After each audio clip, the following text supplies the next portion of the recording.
We are almost now at 60%, finally. It feels like the gap from 50% to 60% took forever, but I'm gonna be starting off hot with this stream, or this episode, or however you engage the content. That's not a word. Where's my super fancy car that I keep using? Where is it? I want to use the one that I've been using the whole time. Alright, which one has the most kilometers? This one. Okay. We are going to start with an endurance race because that's what my brain feels like it wants to do. So I'm going to oil up me car.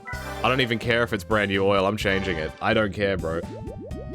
William Diamond, thank you for the 2 months. We are doing well. I gotta wash the car. Let's go. So, we are starting off hot. I only have 2 endurance races left to do in the actual endurance race category. One is the 300 kilometers of Grand Valley Speedway, and the other one is 2 hours of Trial Mountain. I will put up a poll, and I will let you guys decide which one you want me to do, because I'm going to have to do both eventually. But which one would you like to watch right now? 2 hours. So how the 2 hour one works is the same as the Rome one in Gran Turismo 2, if you watched me do that. It's once the timer hits 2 hours, the next time I cross the finish line is when it's over. My brain wants me to do this one. I don't know which one will be longer, but they're both pretty long. One is 2 hours, whoa! If we end the stream at 59.9%, I will throw up. I will actually go Blair. There's no way. I would deliberately stay here and finish another race to get over 60%. Your cousin and you used to play this non-stop? It's a great game. There's other racing games out there. Nothing quite touches this. It's in its own world. Do not make this poll even. Do not do it. If you make the poll even, I'm making the choice myself. That's the rules. But while I'm waiting for that to finish, so the other, like, really long things I have left to do, there isn't a whole lot of really long things left. There's a couple of championships, like these two. And then the real long boy is this one. That's the one that I'm leaving until the very end. That's gonna take me, like, probably 2 streams to finish. Alright. We are going... That's not the wrong league. I mean, that's not the right league. Alright. Grand Valley Speedway, 300 kilometers. Yeah, that's right. We use the metric system. Get the hell out of here. And this is not for the 7-Eleven Cup. So this is just this is a race of attrition. Everybody's favorite racetrack. Oh, we've actually got racing cars. These are... Oh, this is like the who's who of Gran Turismo cars. The Pennzoil car, the Mugen NSX, the Calsonic, great color. The Tom Supra, which I have. I don't know what the Loctite GTR is. That's the car next to me, right? That one. I kind of recognize it. Kind of. This is only 60 laps. That really goes to show how long this track is. I think each lap takes about 2 minutes. Or like a minute and something. It depends on how fast I drive. We'll see.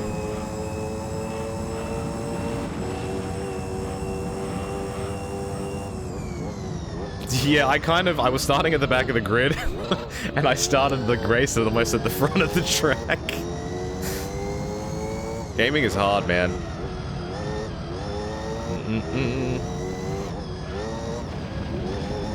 But I am so happy that I played this. Like, some games, when you feel really nostalgic for them, and then you pick them up like 10 to 15 years later, or whatever, even longer than that, and you play it and you're like, man, this game hasn't aged well, this game sucks. This game has aged perfectly. It still has all the good feels, the music is really good.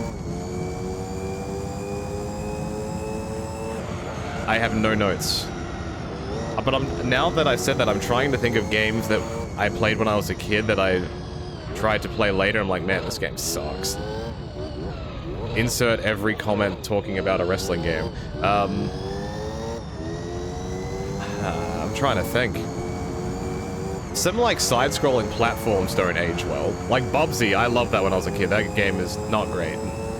Pokemon Red? Would I say Pokemon Red hasn't aged well? Or is worse? It's very bare bones. Joke's on you, I never played Crush Hour. Alright, so that first lap was 1 minute and 30 seconds. So, if I do my math, I reckon I can get a sub 130 lap. Potentially this lap if I'm good enough. So I need someone to do some calculations. 60 laps. How long will this race approximately take? Will it be less than 2 hours? I was actually expecting this race to have more laps. But it really goes to show how long this track is.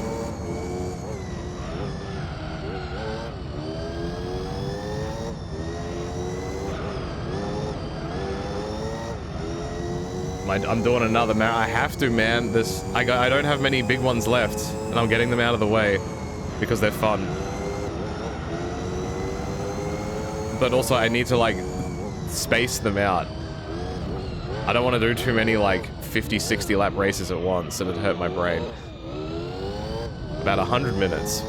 All right, so like I could maybe get this down to 1.5 hours, depending on how good my driving is. Yeah, that's almost 1 minute 30. That's not bad. So, this race will actually be shorter than the Trial Mountain one. Not bad. I like Trial Mountain as a track too, so whenever I do that, I'm looking forward to it. Surprisingly, the NSX is in second. Yeah, pretty much every car that's in this race is good. All the skylines in these games are always so much fun to drive.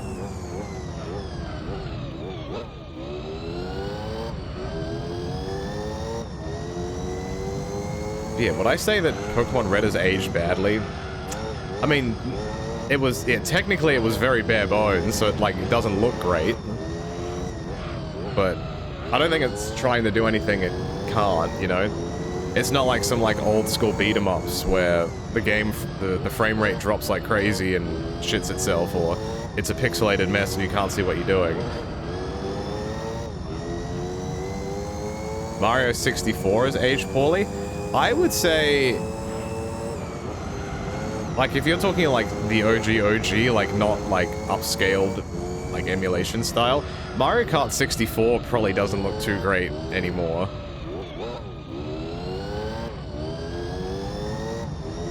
This feels like an F1 race minus pitting every 10-ish laps. I mean, if you were saying like, I'll probably have to pit every 10-ish laps, maybe even more than that. My front rights are already yellow, and I've only done 3 laps. Like, if you were going to try and play Mario Kart 64 on, like, a large screen TV, not even large, just, like, bigger than your tiny CRT would have been back in the day, it probably doesn't look great. I don't know if many Nintendo 64 games have aged well. I imagine the original Pokemon Stadium probably doesn't look great anymore. You're gonna either have problems like the 64 game's not looking great, just because of like the way that the graphics worked with that system, or you're gonna have it like the Wii, where it's really low resolution, but the models are very blocky, or like think about like the Mii's, right? Like they're just very few polygons on that shit.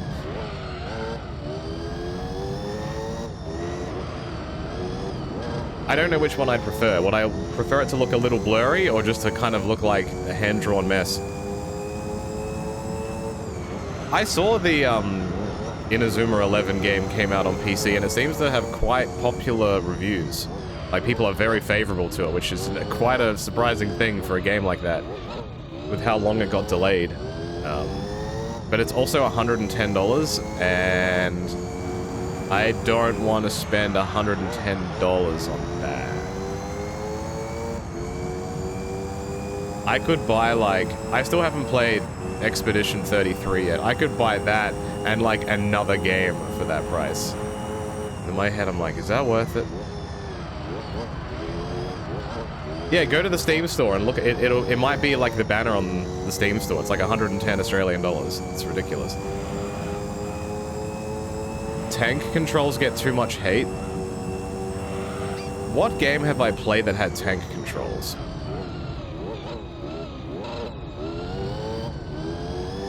I guess... Would you say that Twisted Metal had tank controls?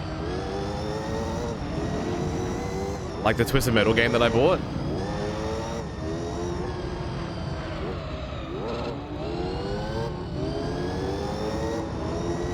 Like, it had an accelerate, but it also had very weird, like, turning and, like, reversing and shit.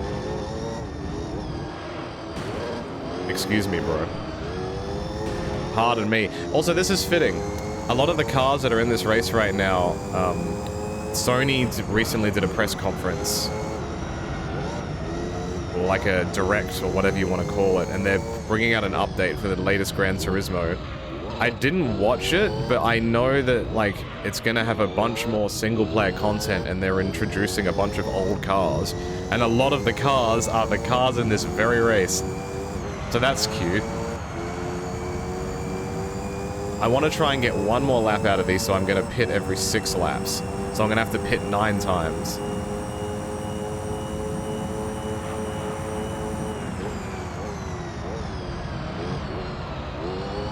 They're also introducing the actual 24-hour race. Oh boy.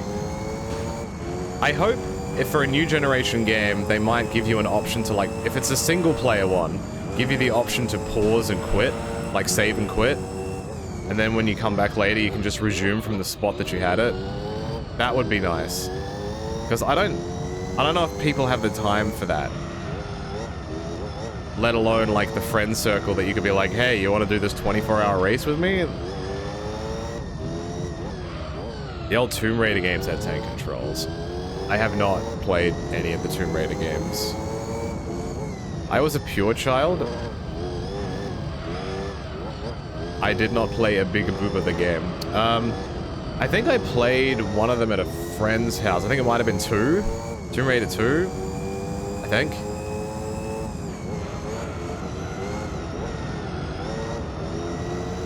But at that age, I was into characters that were like not not human, like Crash and Spyro and stuff like that. That was I wanted the weird shit.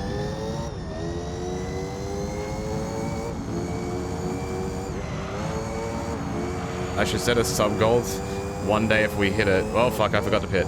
I streamed the 24-hour race. I would die, probably. I don't know how many subs I would need to do that. Like, that's not only ruining one day, that's ruining the day before it and the day after it. That would be tough. That would be very, like, I could do a B-Spec one and just leave the stream on and walk off and do something else. I could do that.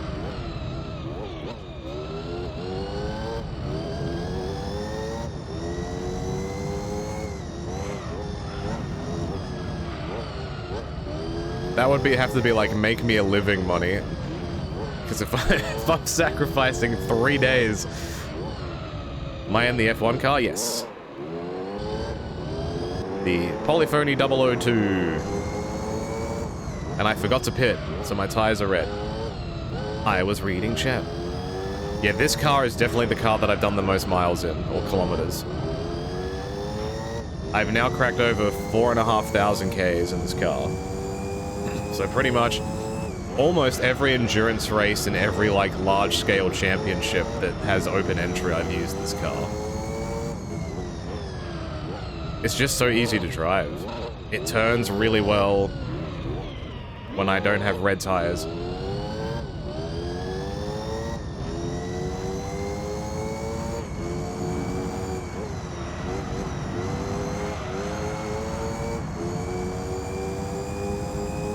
Alright, finally. We made it. At least I now know if I have to, I could do 7 laps. Just that 7th lap is garbage. It's always nice getting to this point in the game. I tried to get this car very early. I failed, though. I tried to do the Super Speedway Endurance race. I think it was like the second stream that I did. I didn't win the car. I did the Seattle Endurance race. I got a different car instead. And then I did the Seattle race a second time off stream. It was like the only, like, I just had an hour to kill. And I'm like, what do I feel like doing? And I'm like, I really want to get this car to make the stream a bit better. You know, like if I get this car, then I can do so many things a lot earlier. So I'm like, fuck it. I'll try this race one more time and see if I win the car. And lo and behold, I won the car. So the next stream that I came on, I'm like, hey guys, you can see the days number at the bottom of the screen. I've done a race and I won this car. So yeah, if you didn't know, in this game, each race that you enter, I believe it's each race, or if it's a championship. I'm currently at 218 days. So I've done at least 217 or 18 races.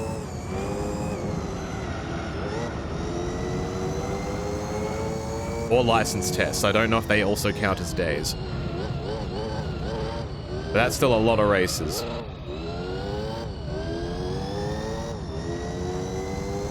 So yeah, like, I got maybe like 10 hours into this playthrough, and I got this car, and I'm like, alright. Let's go. I've got another one of these. It's a slightly different color. I think it's like a blue color. I would have loved like a red color. I want to be a Ferrari.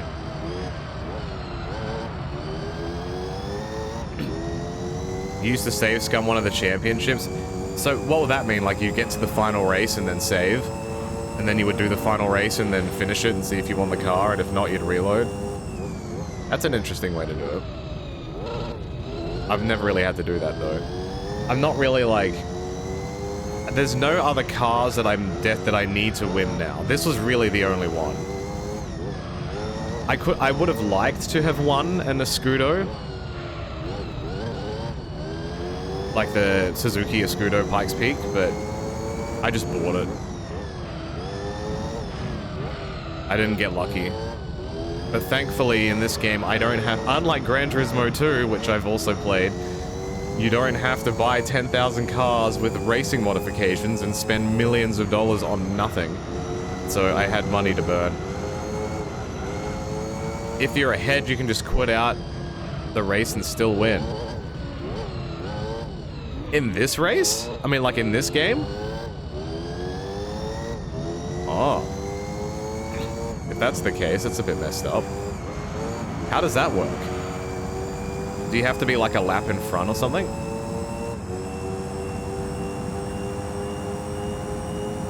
That was almost a sub 130. I can do this. My goal for now is getting sub 130 in a lap. And then we'll whittle it down. The dream.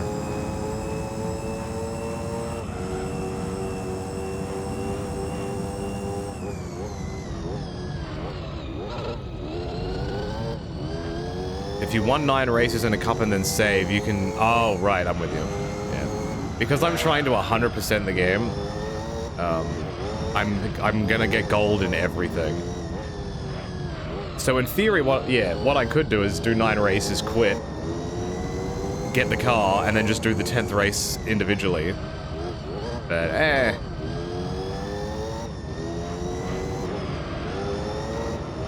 If I've got this, what else do I need?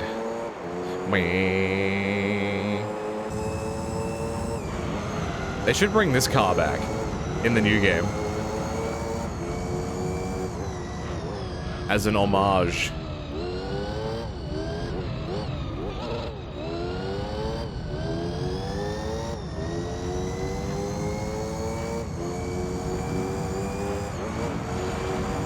Like, the only other cars that I've really needed...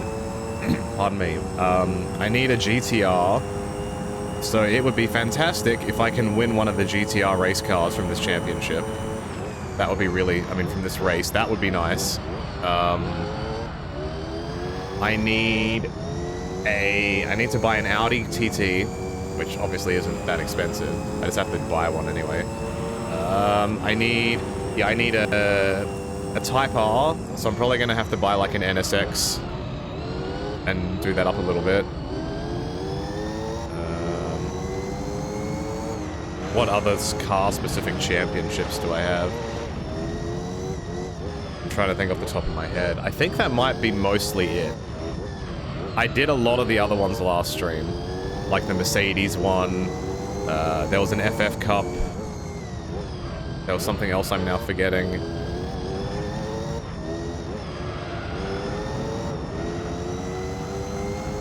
Oh, the Vids race? I did those first.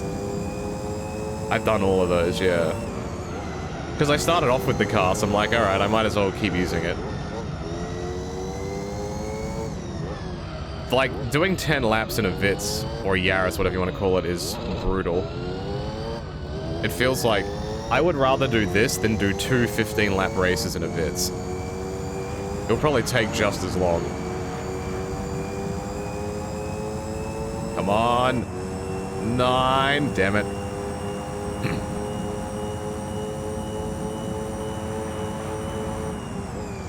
I want to keep going lower. I have broken 130. I'll take it. You were used to just grinding upgrades? Yeah. I always, like, when I was a kid, obviously I didn't know how cars worked. So my brain would be like, oh, I just need to put a turbo in this and make, like, if horsepower goes brr, then I win the race. And then I wouldn't put tires on it, I wouldn't put, like, suspension on it, I wouldn't put brakes or a clutch on it.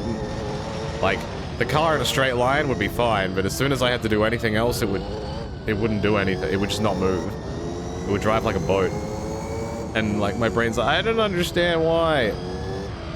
Or, I'd put, like, the biggest turbo in a car, and I'd put it on, like, a long circuit.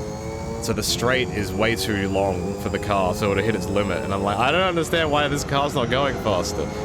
Because I didn't buy a transmission. Or, like, you know, stretch the gears out. I would have been like, what, 5 or 6? Like, nah. I would have had no idea. I was a baby.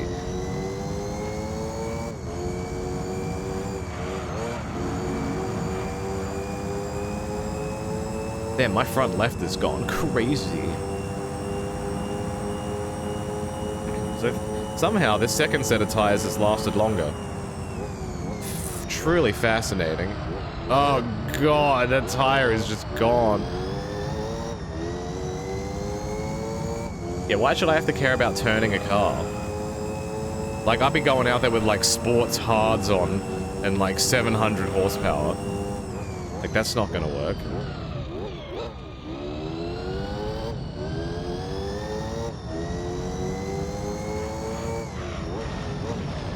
This car is not turning anymore.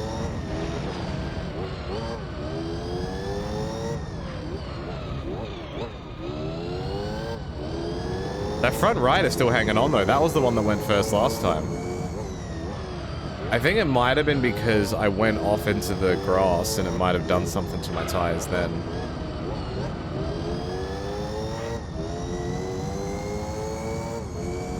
Maybe. I can't remember if going off-road in this damages your tires a lot.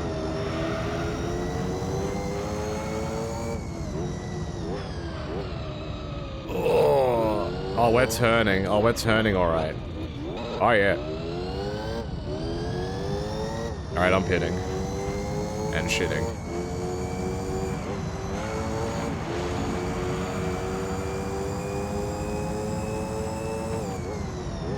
At least this pit's not long.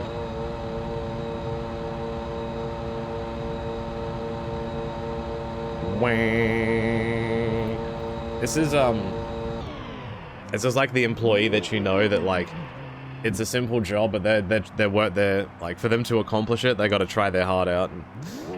They are working at 110%. That's that front left tire. He's just trying his best.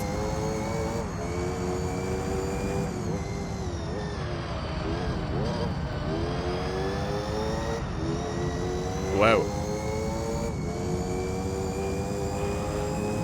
So I can pretty consistently get a 130 lap time, so that's nice.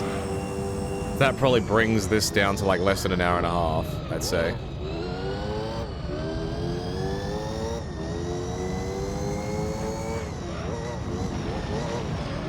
Simply do the track in reverse, I wish.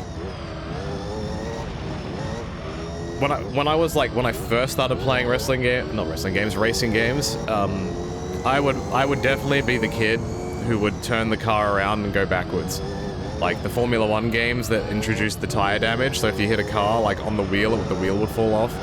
I would do it in Mario Kart, I would do it in this, I would do it in like any racing game you could possibly, like Ridge Racer, like everything.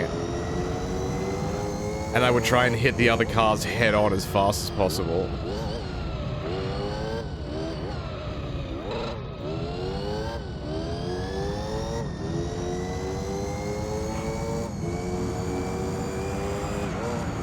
And then GTA came along and I'm like, yes.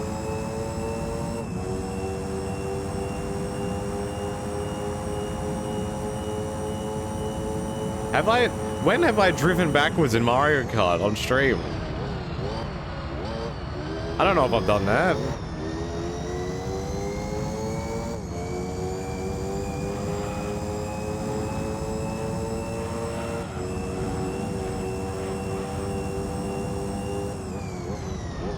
I think if you drive backwards, the car, like, the game just puts you back the right way.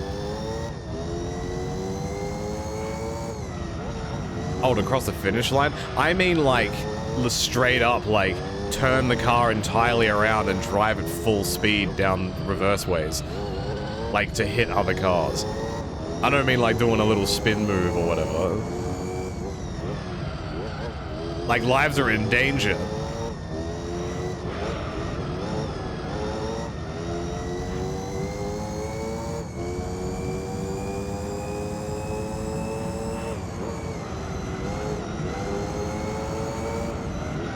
Oh god.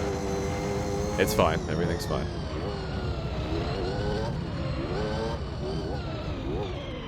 But now that Mario Kart's in my head, like, I will like a game when I play it, but sometimes subconsciously, like if I don't go back to play a game, I know I liked it, but I didn't like it that much, right? Mario Kart World, Switch 2. I enjoyed the game very much when I played it. And I have said, like, I will play that online with you guys at some point. Since those streams that I unlocked everything, I have not touched the game. I don't hate the game. It's not that I don't like the game. I just have zero motivation to pick it up again. At least at this point. Like, I'd almost want to play Mario Kart 8 more. Like, anybody here that has a Switch 2 that's played Mario Kart World, have you played much of it? Or did you just kind of play it for maybe like 5 to 10 hours, did your things, and got the hell out of there?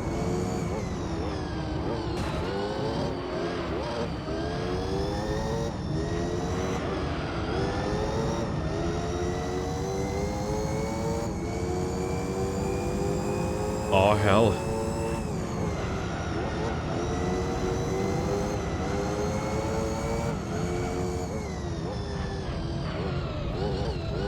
Whoa. Hey, Green Apple. Hello. The last time we played it was 2 months ago. When did it come out? Was it July? Earlier than that? I don't remember. June, okay. That's what I fear I'm gonna do with Air Riders. I'll play it for like 5 to 10 hours and then drop it. But we'll see.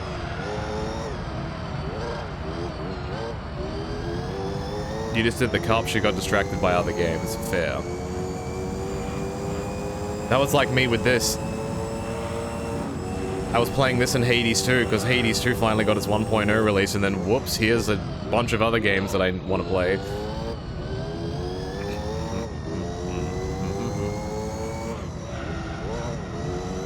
Oh yes.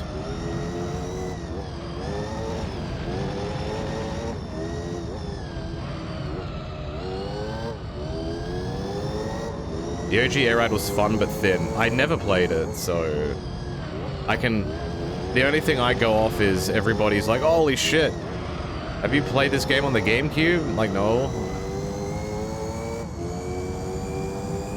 And then when a remake was announced, everybody was really happy about it. So I'm like, okay, I'll give it a crack.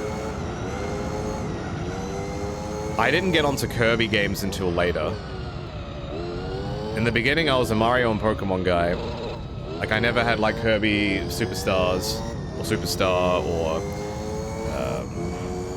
any of the ones on, like, the DS. I think my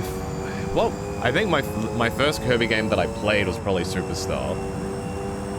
But not on an actual Super Nintendo. Smiley face. Yo, Wes, thank you for watching 7 streams in a row. I don't know if people in other streams normally shout that out, but I appreciate the streak watching, because sometimes they can be in little gaps in between.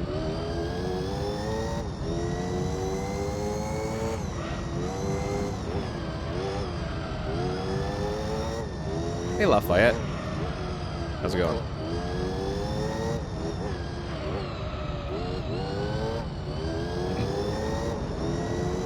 This year was a slightly big year for racing games, but the only one you played is the new Tokyo Extreme Racer you didn't even know was coming out. I was on that shit day one. As soon as that thing was announced in like early access, I bought it. I actually did a video of it on NL+. So if you want to see what that game looked like the first day, or two that it went into early access.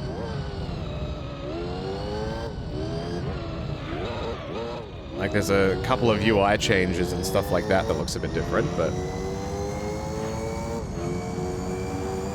I would find the link for you, but I'm currently in a race.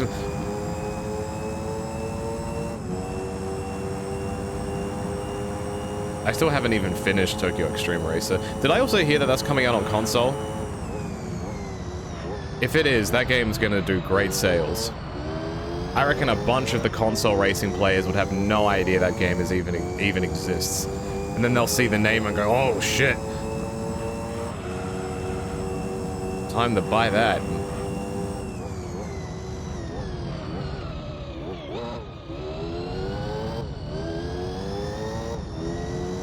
Yeah, from looking at the OG Air Riders, I would say it's probably held up by nostalgia too.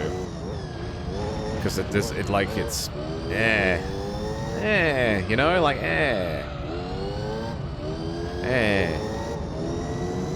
This newer one was okay. I played it for a little while on the first weekend playtest.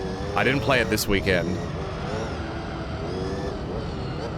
But I did some of the single player races. I'm like, okay, this is kind of alright.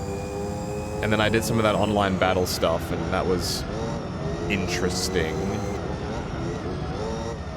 I just don't know if that game will have like a player base. It's a really hard game to gauge. Like, 2 months on after the game comes out, am I gonna be able to go online and find a lobby of people to randomly race with? I'm not confident about that. This isn't Mario Kart.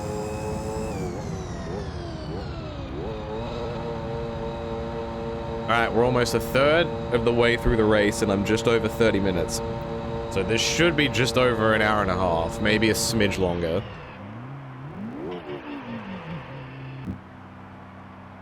But I'm pretty confident with this being under 100 minutes.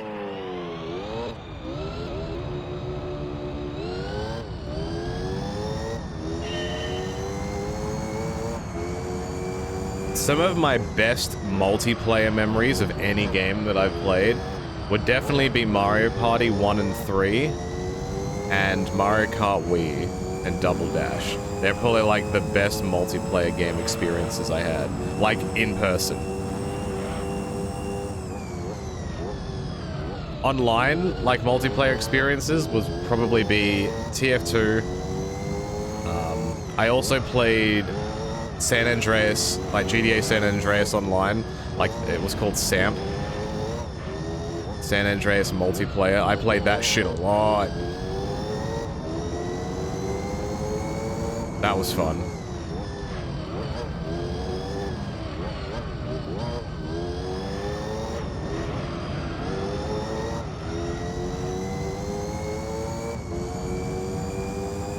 the golden age.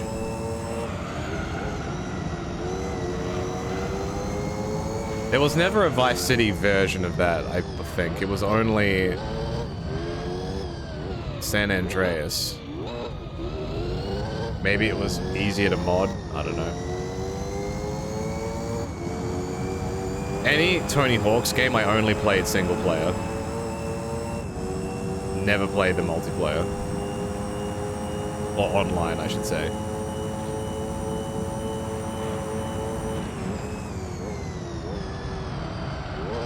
Now that I'm actually thinking about it, I'm trying to think of any actual console multiplayer online experiences I've had. Because I was never an FPS guy, never did competitive racing online or anything.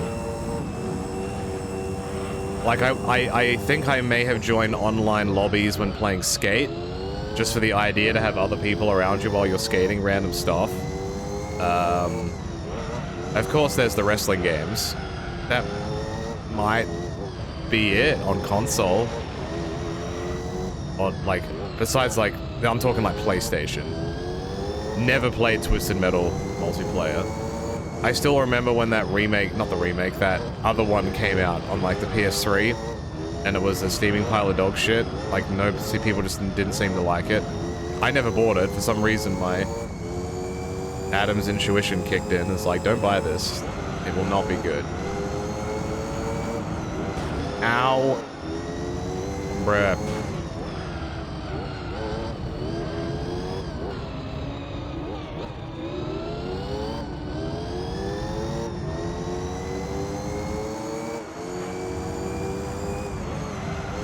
I never played Smash Online either. You can miss me with that.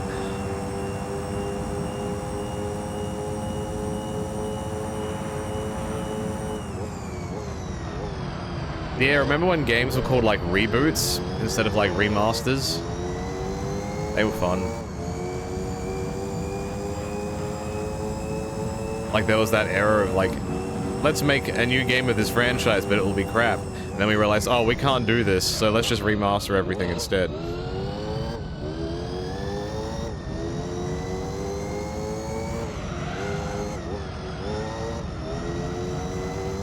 Never Dead rings a bell to me. Is that the game where the more damage you took, you lost limbs? And you had to put the limbs back on to gain your health back?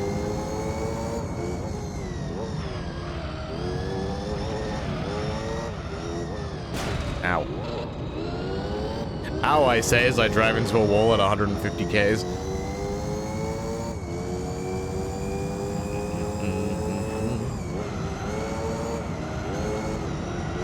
Do you roll around you as a head if you're in a near-death state? See, that's funny.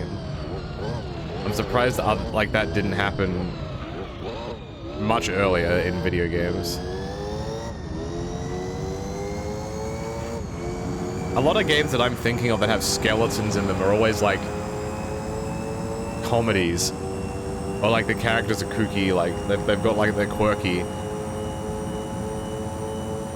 Like Medieval and Mr. Bones.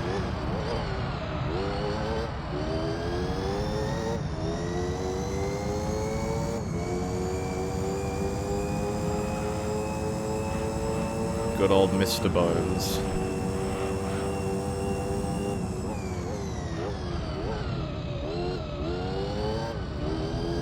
What do you call a guy that hangs out with the band? A drummer.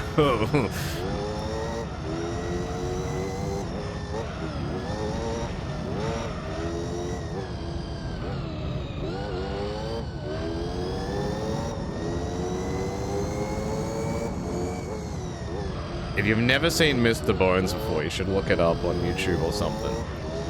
It was a game that was on like 3 or 4 discs, and it has some great guitar playing in it.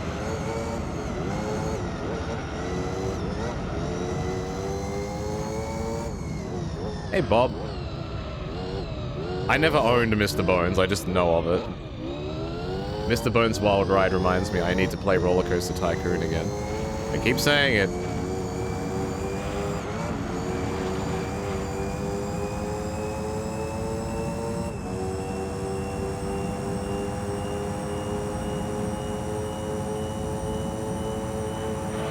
keep teasing us. I do. I have too many ideas and just not enough time.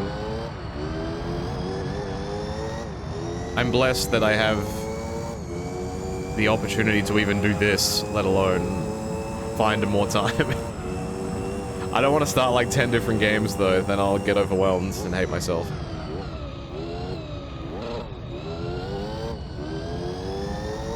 Wild Woody is definitely a game.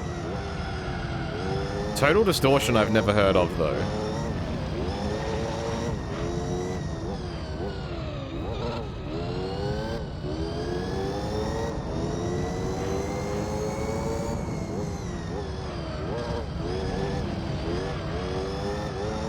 He walk in room and funny scream.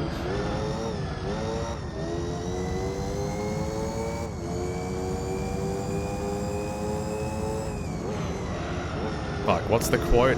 Wild Woody is a fantastic game, pure and simple.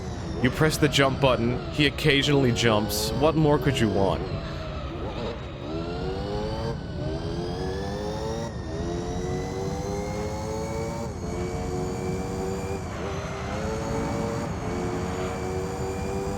I can get another lap out of this. The plan was to pit every 6 laps. I'm 1 lap ahead of schedule. Bosses are an outdated concept. Now you go.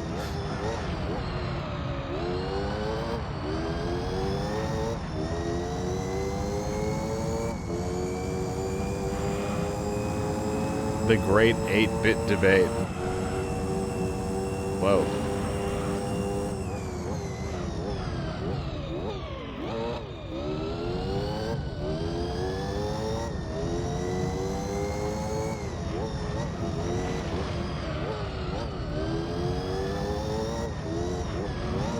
And then it was like, what do you think, viewer?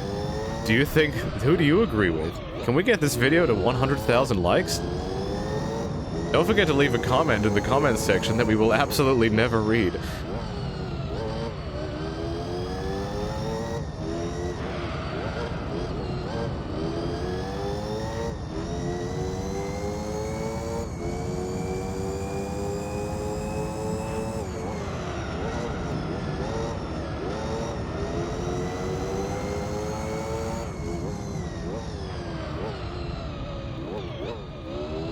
This thing cannot drive.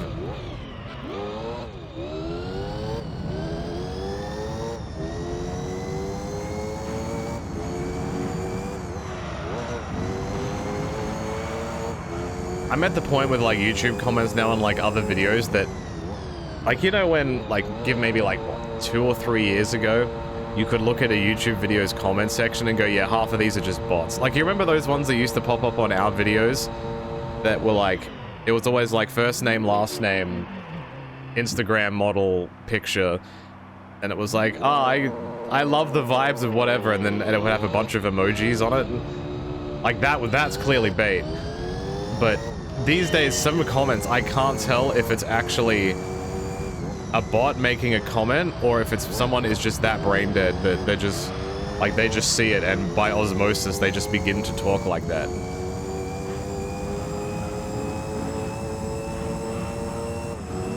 Like, I love this content. I can't wait to see more content. Like, the video will go up and then there'll be a comment like 1 minute after it gets uploaded. Like, oh, huh? Stop that.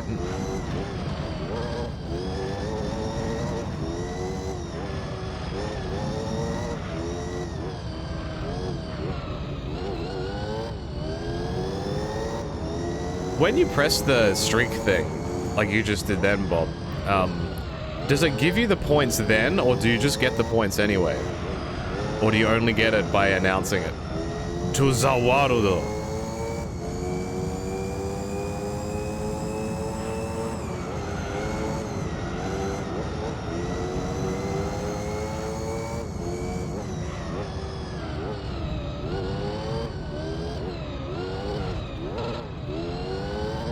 You get them before. Okay.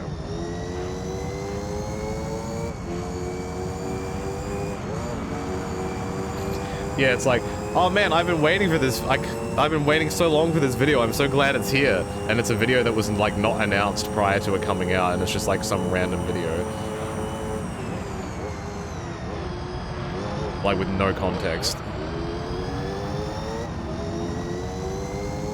Or this helped me with my study. Like it'll be a video that went up an hour ago. And I'll be like, oh man, this helped me when I just had my exam like 5 hours ago. Thank you so much. Huh?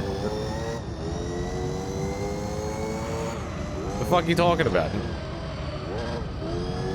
Hey, good man. This dude went back in time and played this fucking lo-fi music during his exam that definitely happened. Like, come on. Come on.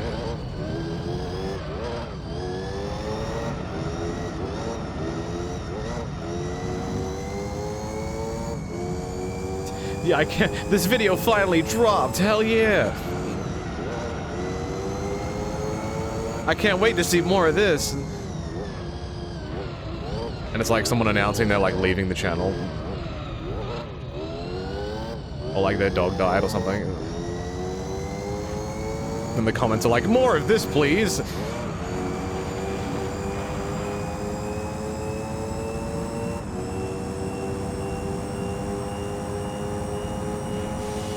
Oh, hell. Bubbles! I'm gonna say your full real name, Bubbles029. Thank you for the tier 1 sub. I appreciate that. Welcome to the team. I'm so glad you are enjoying me drive around this track at approximately 1 minute and 30 seconds each time. It's a good day.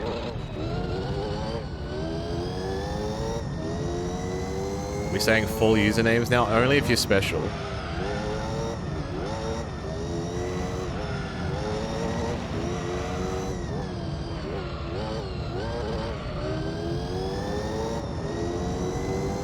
Am I special? Maybe.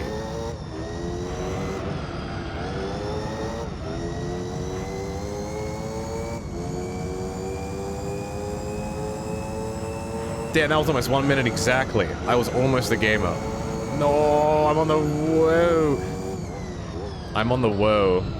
That's right. You heard me.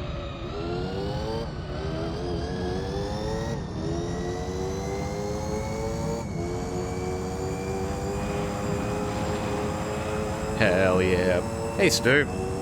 We are doing one of the long races, long style.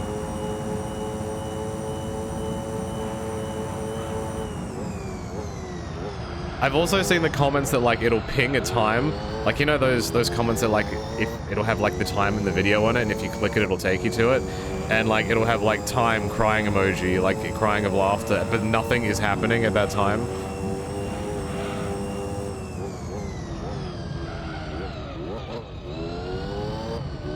I got a 128. With the power of your subscriptions, I can go faster. That would be an interesting thing you could do. I drive a car, but each time somebody subscribes, it goes 1 kilometer an hour faster. In a video game. It'll be like those YouTube thumbnails. It's like day 1. And they're just standing there, and then the other half of the thumbnail is day 100, and like the car is on fire. And those videos always have like 3 million views, and they got uploaded 2 weeks ago.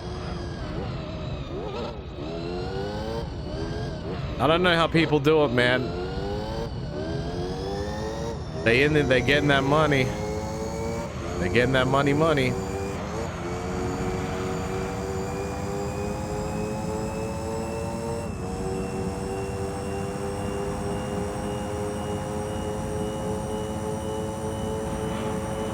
That's the grass, Adam. Why are you doing that? You silly man. Okay. I got a minute 31. Oh. It's over, guys. I'm gonna quit the race.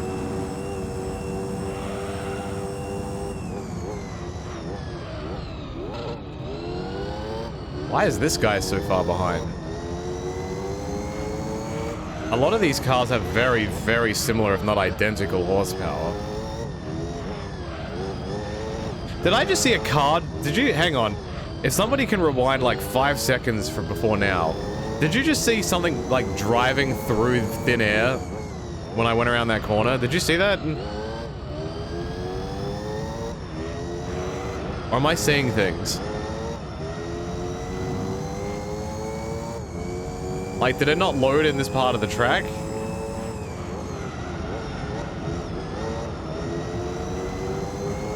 Because I don't think this game had, like, planes flying over this tracks or anything.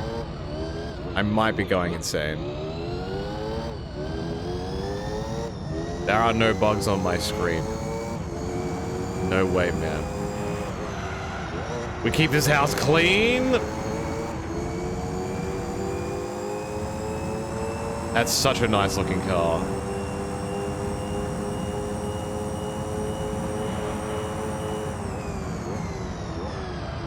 When I played the original Tokyo Extreme Racer, I got an R34 and painted it blue and body kitted it so it looked like as close to that as possible.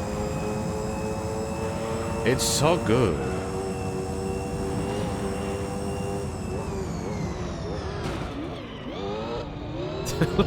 I'll take it.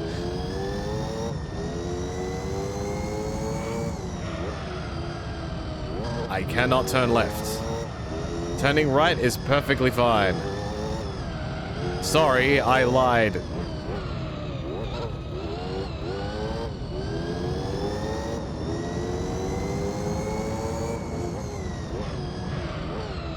Oh, jeebus. Nah, we're good. We're good.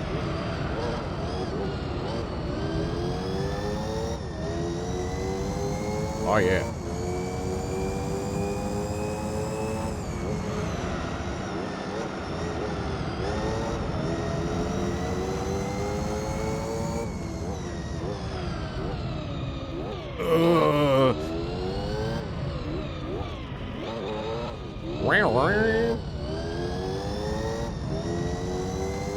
Oh yeah, we're over halfway. Whoa. I'm pitting.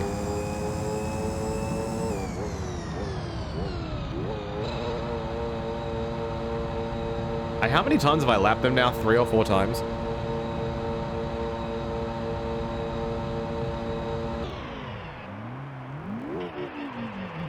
That orange to red happens so fast. It's like the blue to green, and they just happen way too quick. Did you know there was a Franklin the Turtle Mario Party style game? I'm not shocked.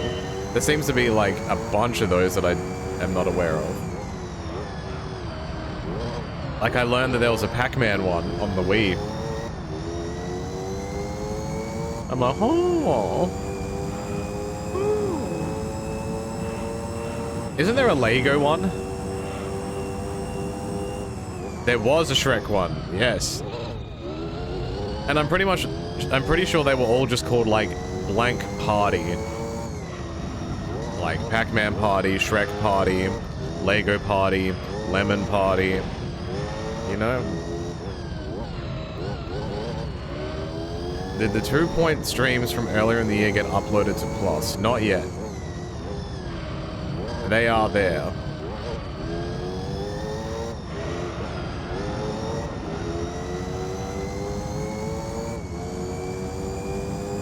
They do be there.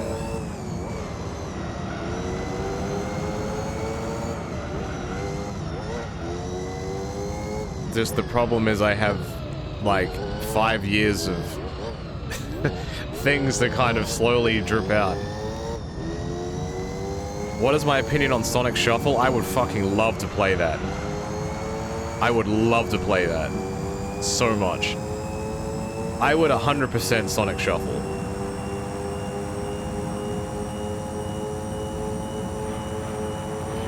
What is it with me in the grass?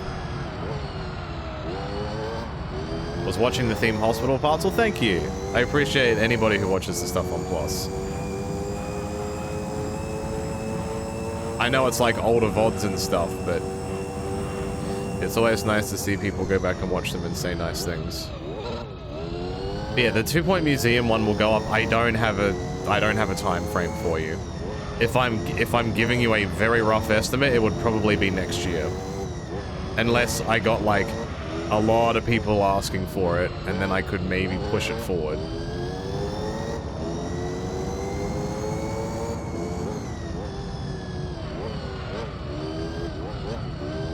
Trying to get ahead of anyone who would tell you to touch grass. I hate that idea of it as an insult. I get it, but it's so dumb. But when I think about it, a lot of people probably don't go outside, which blows my fucking mind.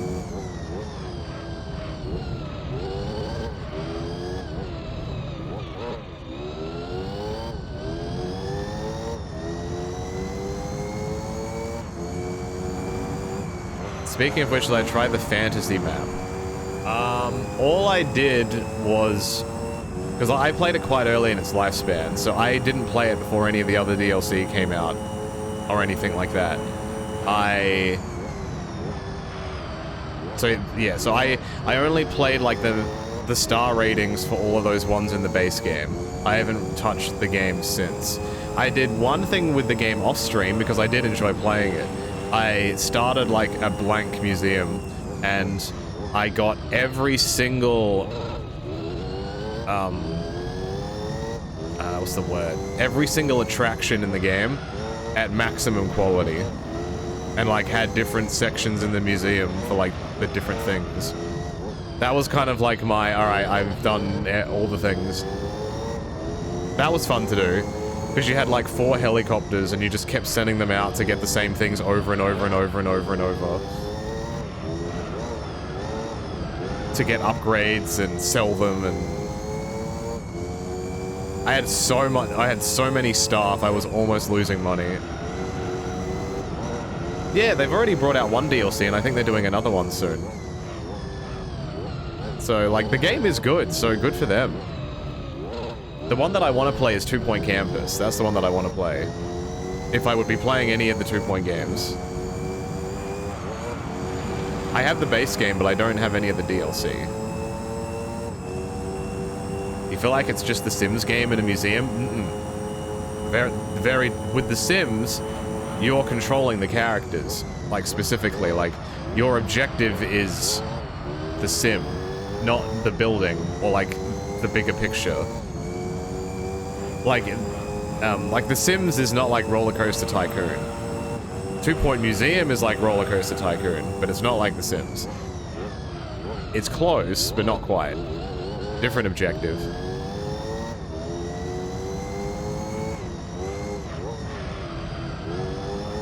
With the DLC? Oh, I don't think I get what you're saying, but I don't know if I agree, because it's not like like the newer Sims, absolutely not. The older Sims, maybe. I think the older Sims were like an actual game that came out in its full form, same as like this 2-Point Museum game, and then afterwards they added, expansion packs. That's the word that I would use, not DLC. Expansion pack is a better word. I believe the game that they put out was already fully fleshed out and like it had enough in it to be considered the full game, but they're giving you other stuff to expand on it rather than here's DLC. Does that make sense?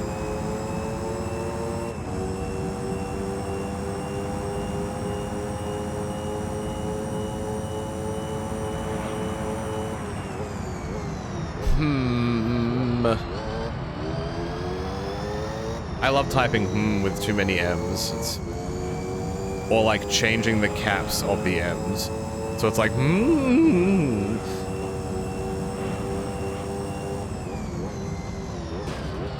Like, Roller Coaster Tycoon had expansion packs, and they were like almost another game on top of it.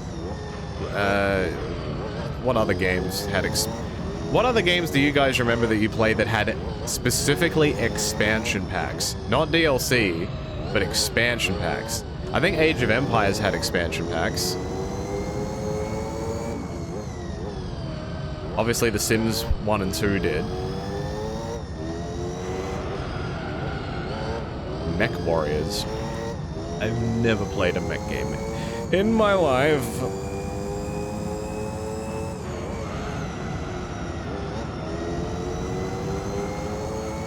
Saints Row? Which ones had expansion packs?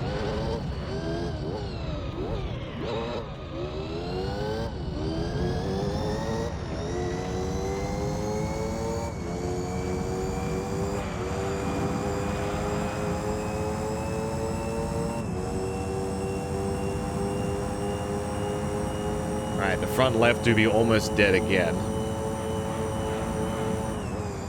So I reckon I can get another lap out of it. Oh, maybe not. 4 is technically a sequel, but was going to be an expansion. Is 4 Get Out of Hell, or is that a different one?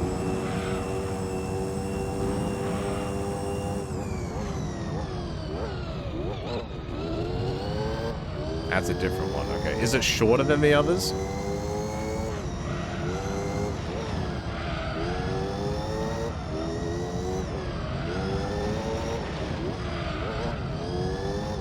Get Out of Hell is an expansion of 4, okay.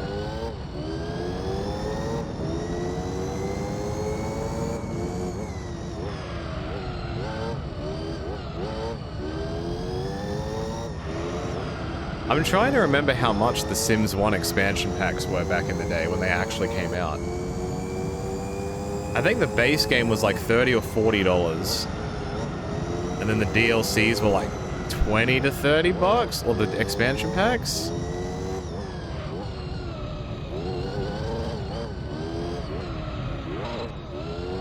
Before they got re-released on Steam, I was trying to find, I believe it was called like the Sims Deluxe Edition, and it was like a release that they did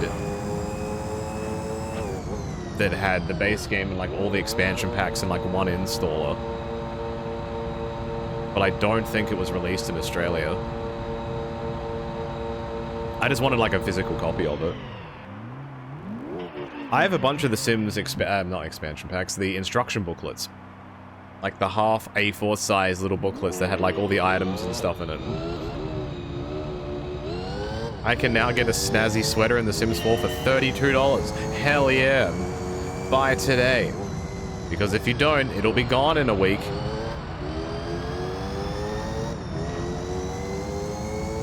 It also has slightly glowing texture. That means it's a mythical item.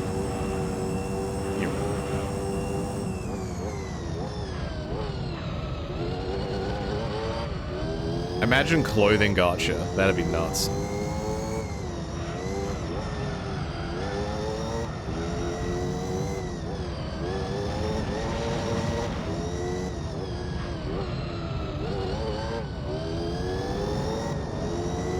You should be able to, like, there should be a clothing store that does that in real life. Clothing gacha. You pick like a size, and then you get a random piece of clothing. Like, give me a men's medium, and it could be pants, it could be a jacket, it could be a t-shirt. You know what? That would be a great way to do like a fundraiser, or like an op shop. Instead of selling the items individually, you could do like some kind of event where it's gacha. That'd be sweet.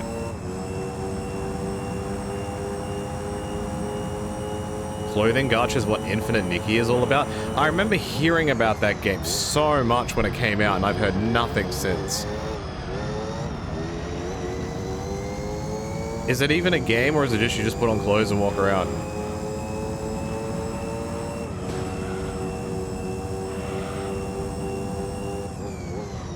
You wish we could 3D print clothes? I mean, if you want to walk around in an armor set, technically you probably could.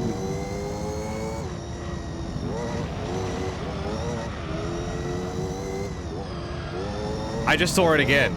That thing around the... I can't tell if it's a car. I'm thinking it's a car. Because a car went around that corner around the same time. What even is Infinite Nikki? Is it like Genshin? I don't think so. Genshin, despite its flaws, is a game. I don't know what Infinite Nikki is. I don't even know what genre the game is. All I know is dress up, take photo. I don't know what you call that. It reminds, like, the genre in my head is like those fashion designer games you would see at, like, GameStop that were for the DS. And there was like 10 different versions of them.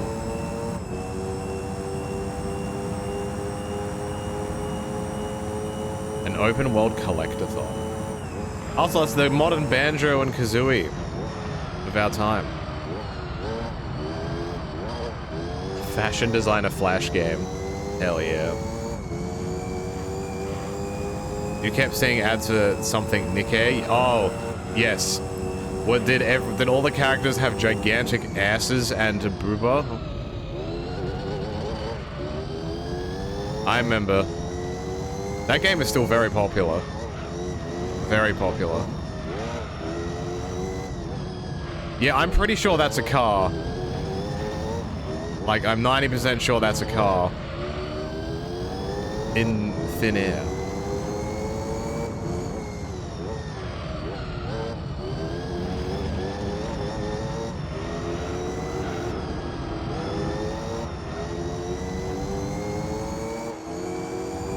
Yeah, I played not Infinite Nikki. I played Nikkei for a little bit when it came out.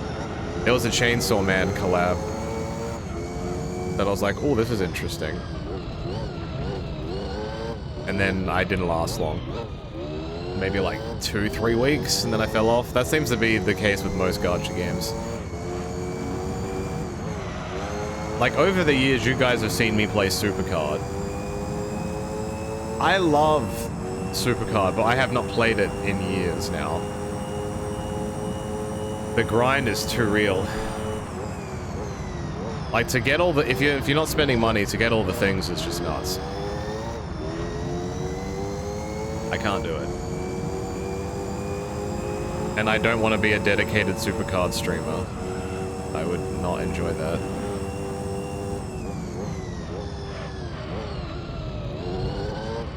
I don't even know if people enjoy watching people play Supercard.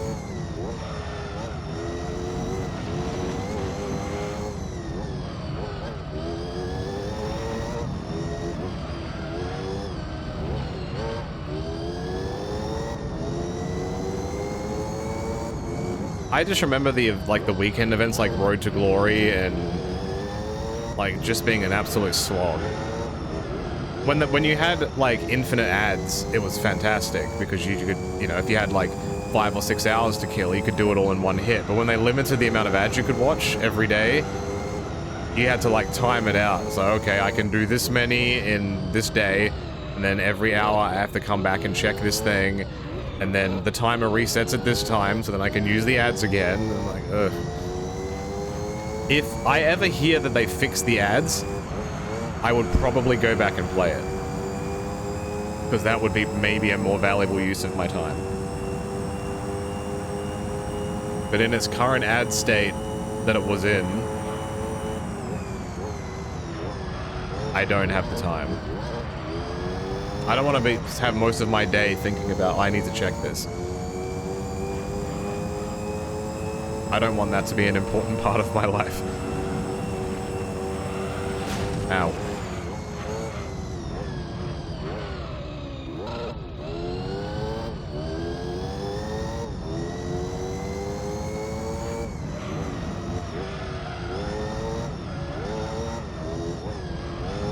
But yeah, the idea of the game is fun. Like, I enjoy it. Just the grind is what killed me. If they ever change that, you let me know. And if I can do a Road to Glory with just playing it and just keep watching ads, I'll do it.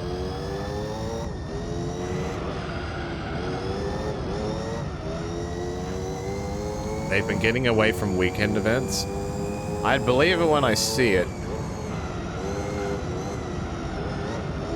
You've heard it's adding a roguelike mode. Okay, now I'm interested. Fascinating.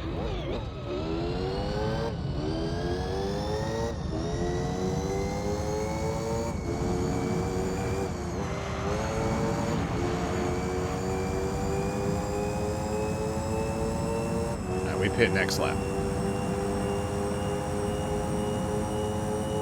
Oh, we're over an hour. This has not felt like an hour. I love endurance races, they're so good.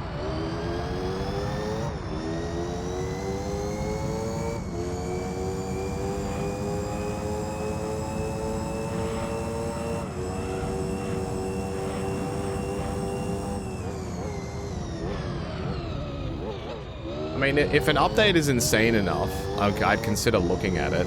The thing that brought me back to Supercard originally was when they reset the numbers. Because I just hated looking at how stupid the numbers were. Like, I just feel like I'm just looking at brain rot. Why me, man? Thank you for the 62 months. I read that as almost 82, and I was like, whoa. And then I read 62, and I'm like, whoa. How's my day? You finally watched the Hollywood ending Mariah May vs. Toni Storm match. Phenomenal stuff and probably one of your matches of the year. Hell yeah. How's my day? My day's alright.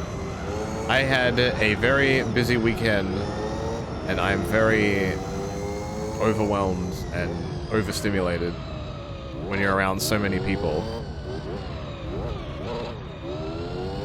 Like when you try to do anything this time of year, everybody's out doing all crazy shit. I'm like, ah. So believe it or not, I am super introverted. I don't know if it portrays as such on stream, but I am stupidly introverted. So being around situations, I can do those situations, like I can live in them, but they absolutely hurt my brain after a while. Like I need to just sit and do nothing or sleep.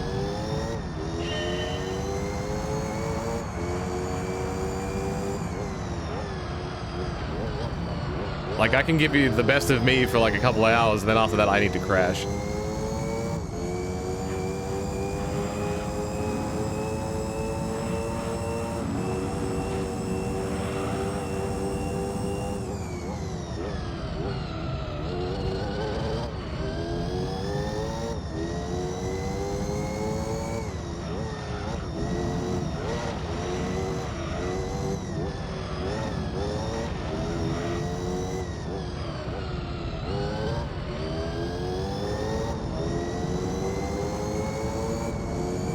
Like, even after streams, I do that.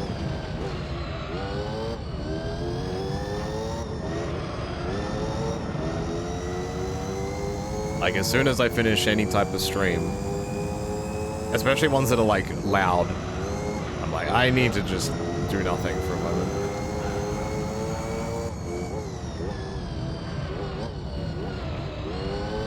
You shove the whole bag of jelly beans up your ass? Hell yeah. Live your best life, queen.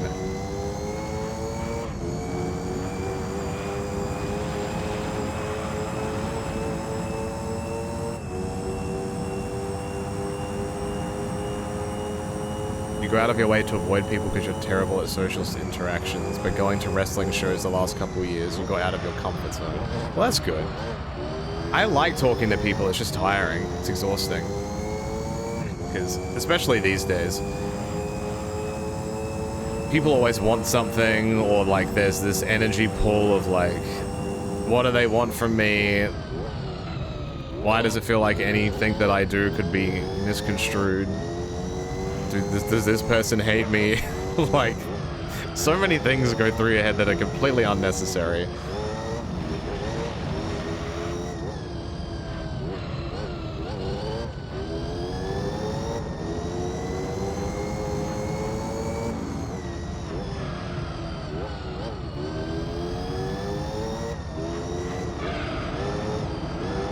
That's like these streams I very much enjoy. If I was doing like the other like wrestling stuff for like 7 hours, I'd be so dead. I would have to take like an entire day to recuperate. Because like it uses a different part of your brain. You have to engage stuff differently. You go into this like up mode where you just, yeah, it's hard to explain. Any type of performers, Like, not even streamers, because that's a whole different category I'm not going to go into, but like, even just wrestlers in general. Comedians, wrestlers, actors and actresses, voice actors and actresses, television personalities, radio hosts. When I was a kid, I always wanted to do talkback radio because my grandma would always listen to it. And then just be like, you know, like the regional, or not the regional, like the local talkback radio stations that all the old people would call in and talk about my day, Shani. I'm like, that sounds cushy.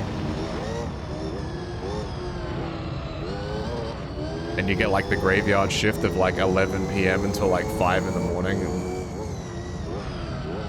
that'd be good shit.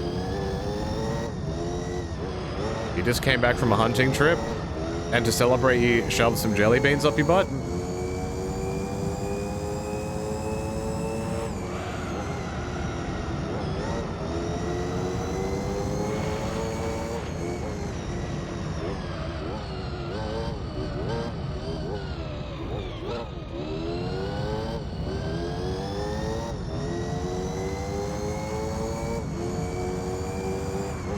Speaking about long wrestling streams, are we going to get a Rumble-a-thon stream this year? Well, we did, like, the last couple of times you've seen it has been a lot, like, the way that we've done it the last couple of times is significantly better for all of us. Because trying to get people available on, like, a couple of days to do, like, 8 to 10, like, it's a lot. Where the way that we did it last time, we were able to do it in bits and pieces, and then you had an entire month worth of stuff to watch. It was a very different thing, but yeah. Any news regarding that, all I can say is just stay tuned. I don't really have anything specific to mention to you. But it would definitely not be the other way. But like, long, massive streams.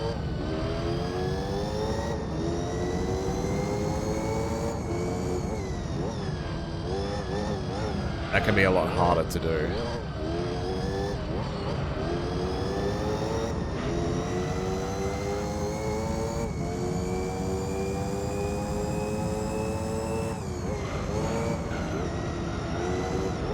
You don't think you could do a Yaps station like that? I mean, I almost feel like this in and of itself is almost like talkback radio. At least the way that I converse, at least.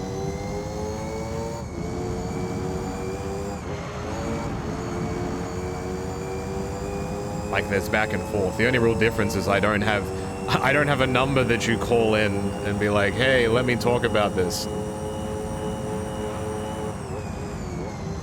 The price of my bananas is going up. Talk to me about that for 30 minutes, y'all.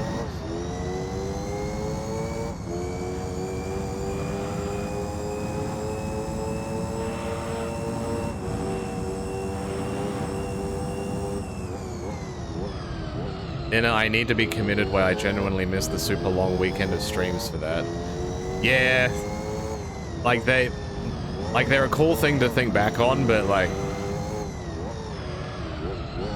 how long ago would have they been? Like 5 years ago? Like the really long Rumble-a-thon ones? Like, yeah.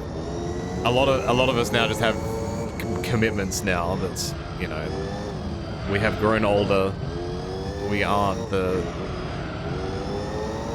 youngins with no commitments that can like stay up until like 4 or 5 in the morning every night and then have no consequence the next day, you know? So just trying to be smart, you know, making sure people are healthy when we do stuff and all that.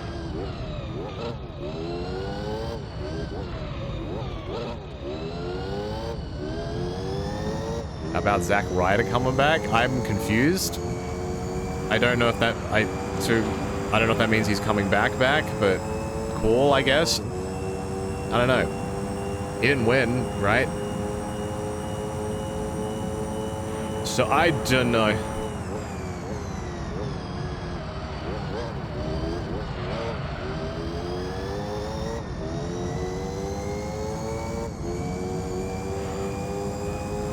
It was a one-off, but you wouldn't be surprised if he comes back. I mean, he probably gets the best of both worlds, right? Keeps his old stuff, has his merchandising, like he has his own rights. Takes indie bookings, like showing up on TV will probably increase his rate. Yada yada yada.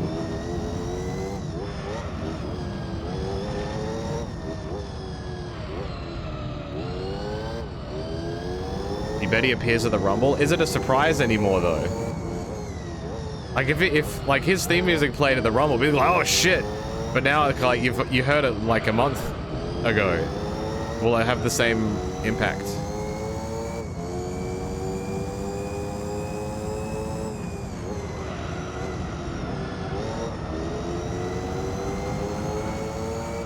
Your tires wear so fast? Yeah. I mean, this is a pretty intense track. It's a long track too. High speed, heavy braking.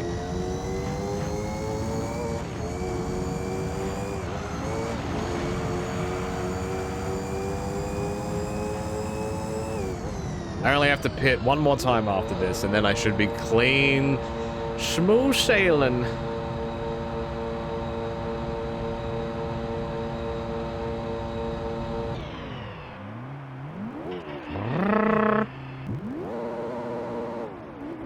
Oh my god, I got passed. It's over. The aim is still to get this under an hour and a half. I don't think I'm gonna do it. I need to do 10 laps in 12 minutes. No, it's not possible. And under an hour and 40 minutes. So under 100 minutes is the aim. I should comfortably be able to get under 100 minutes. I'd have to do like each lap in like a minute and 10 seconds if I was gonna get it under 90 minutes. I ain't that good. I ain't. That's not even English. I am not that good. What is ain't even short for? Like it's A-I-N apostrophe T. A not. Amped. It should be amped. Amped. I am and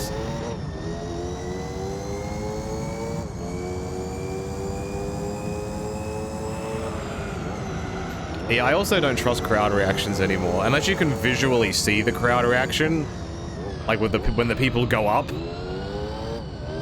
I don't buy into any noise that I hear anymore. Fuck that. It's all fake. The people at the show aren't even real. Holograms.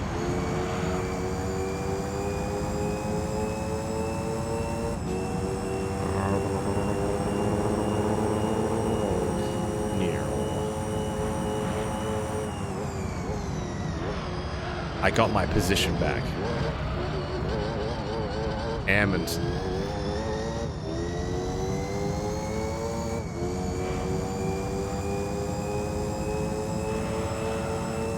Well, honestly, getting a 128 is a very good time, I think, personally, in my humble opinion.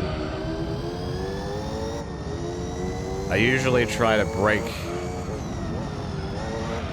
my lap record near the end of the race. I'd have to drive super aggressive.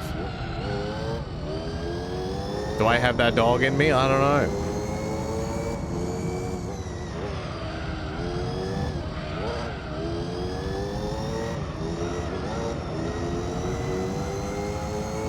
Ah! If I got through that clean, I might have had a chance. Dude, I hated the idea of the Thunderdome. I thought it was the biggest load of crap. I wasn't watching at that point, so it wasn't like I wasn't offended by it. But I remember just like looking at clips that I would be shown. I'm like, man, ugh.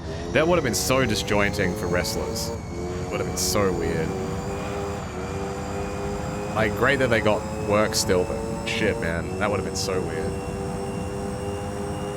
Oh, that was close. Shit, if I didn't hit that wall, I probably would have had something.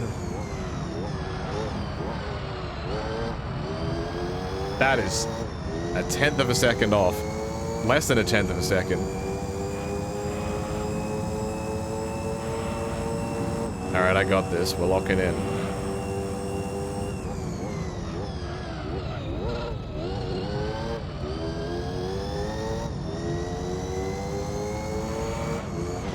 fucked up. Might be fine. I'm just an idiot. Don't mind me. Alright, I'm not locked in.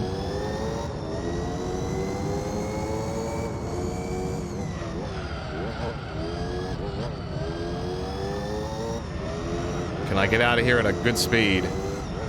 No. Alright, it's over. That exit is huge. I just got the angle wrong.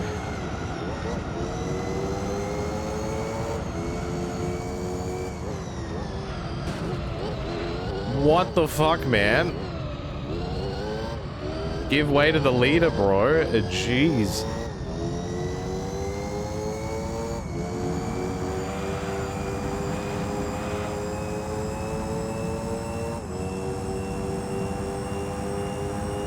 Still a sub 130, I'll take it.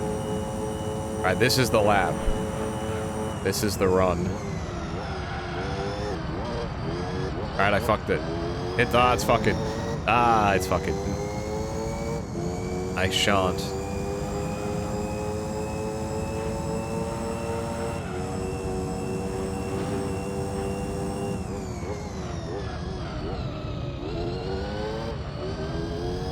Yes.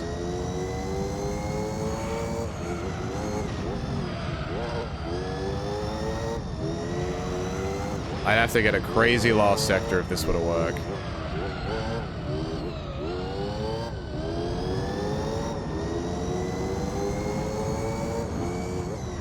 If I can get this corner right, I might be onto something.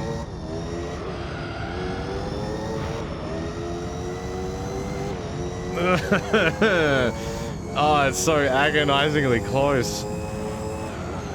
I just have to brake a little bit earlier in the corner.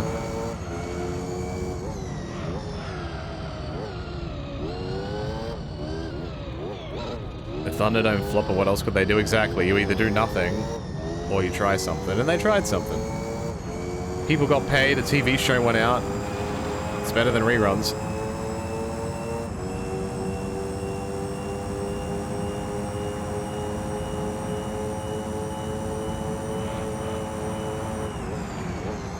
I couldn't tell you a single thing that happened in WWE from like 2017 to like 2023.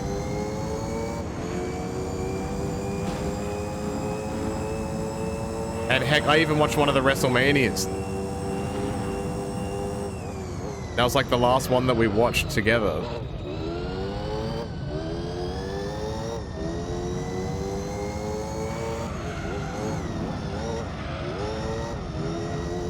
And I couldn't... The only thing I remember is Waluigi.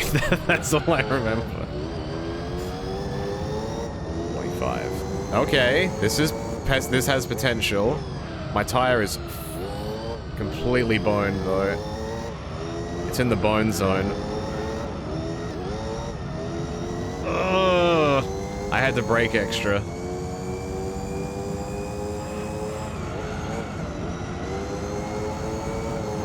Oh, we're in the wall now, baby. I don't think this will get 130.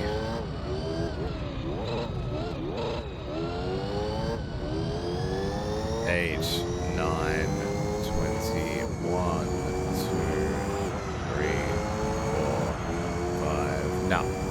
It's fine, we got it.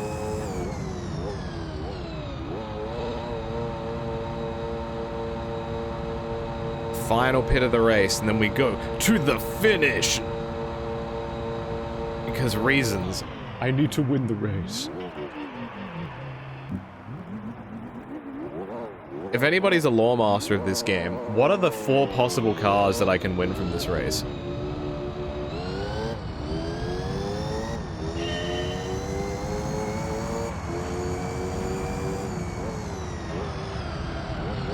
I'm happy to be spoiled. No pit crew? Hell no. This is PS2 era. They didn't have the memory for that. I just float in the sky and my tires go blue.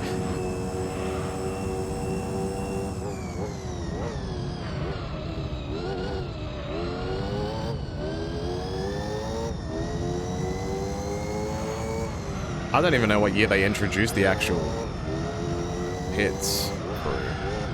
5? Maybe 5.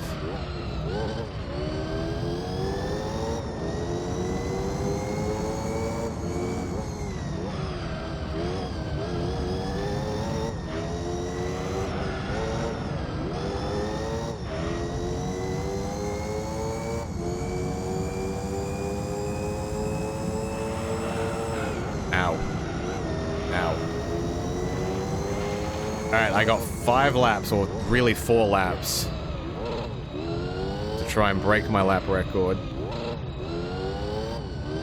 And the run begins now.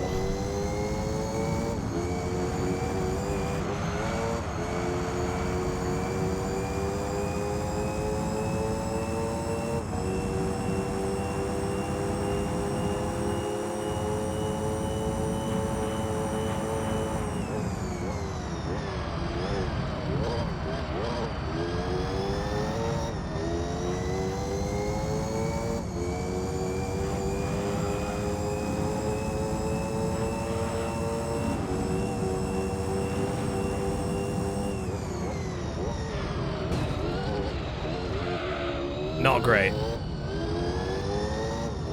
Maybe okay? Maybe okay?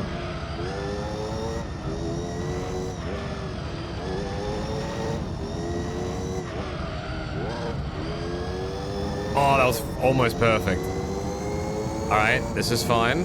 We're in that zone again. Bro, what's going on? Bro. Okay. Right. I don't know if that helps me or hinders me. I guess we'll find out.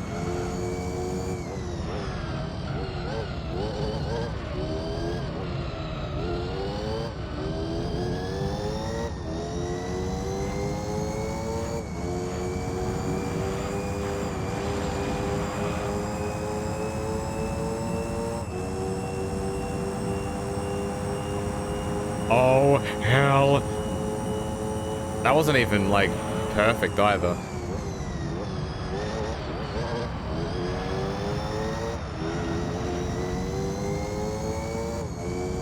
It's a new lap record.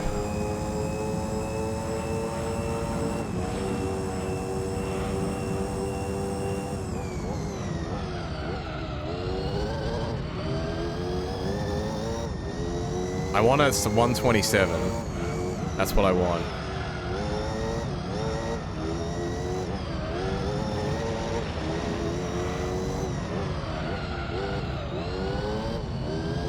I am pushing this car.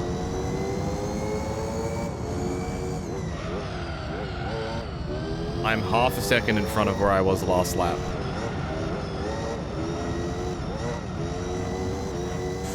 That was almost right. I think I nicked it just.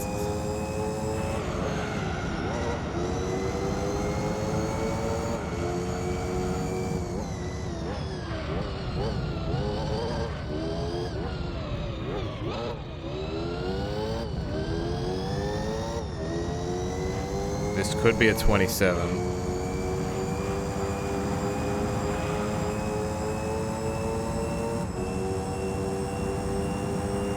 Shit.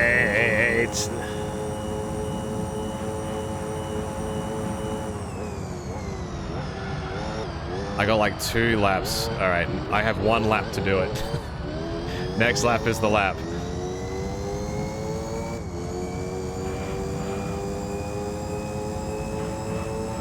The low 128 is still a very good time.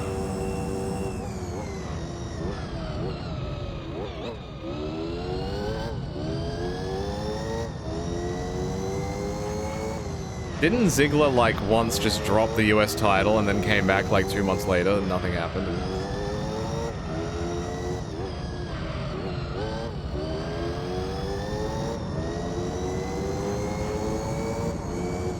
Weeks later? Based.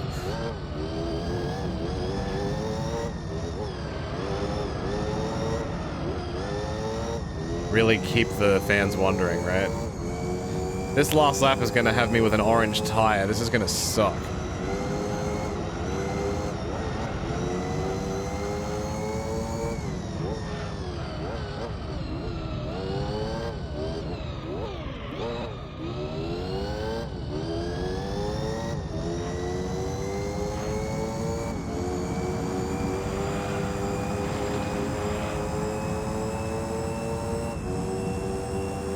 Alright, this is the last lap I can probably get a time, because next lap my tires are going to be dead.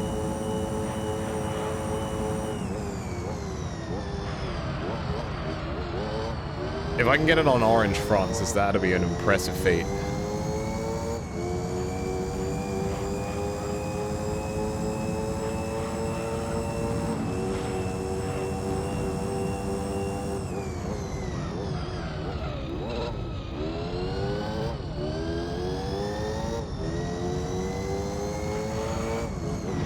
I fucked up. Might be okay. I don't think I lost much time. If I get around here and I'm around like 44 and a half.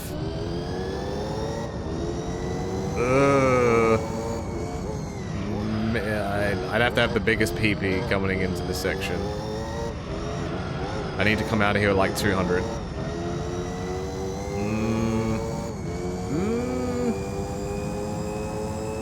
I'm using. Oh, I was gonna use the wall, brother. It's fucking. It's fucking... What a shame. Oh well. I'm happy with the time. And then this lap is effectively the victory lap. I don't care, you. I'm gonna ram one of these guys into the grass. Let's go, bitches. See ya, bro. The stewards have reviewed that footage and found that there was no harm foul.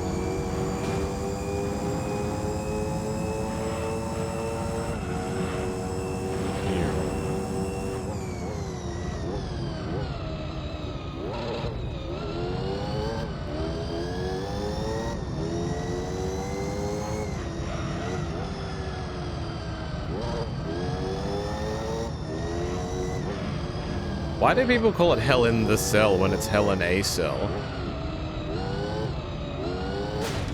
Ow. Matterad, thank you for the 2 months. Hope you're feeling good. Great to have some more GT3 to watch. Thank you very much. That's very kind of you. Appreciate it. And thank you for coming back. Sometimes 2 months is more important than the first. Because that means that the first time wasn't a mistake. So thank you. You found the button again. Oh, I can't turn. I say this every 5 laps. Any interest in checking out the Gran Turismo 7 endurance stuff? Probably not, if I'm honest. I think it's great that it exists, I just don't know if I'd play it. And your winner!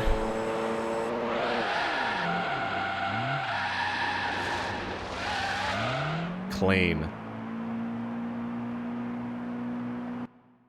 My car broke down. $400,000! Alright. Time to watch the whole thing. So, you saw just then, I started at the back of the grid, and just by auto drive pilot, my car made it to the front of the grid before the green light went off. I cheated. I've been disqualified. Give me my car. I need a GTR. I see one. No! What the fuck is this? I don't need this. I needed that thing on the left. Alright, after 60 laps, how's my oil? Beautiful. It's beautiful. Damn, wash my car.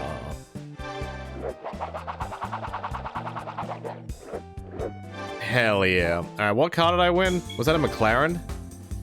Or like some... It is a R390G. It's a Nissan. Why do I want this? Why is it so expensive? Okay, well, now that that's out of the way, the only one left is this. Do I just do this now and then only have other races left to do? That's crazy. I don't... Why did I just say that? It's not a good idea.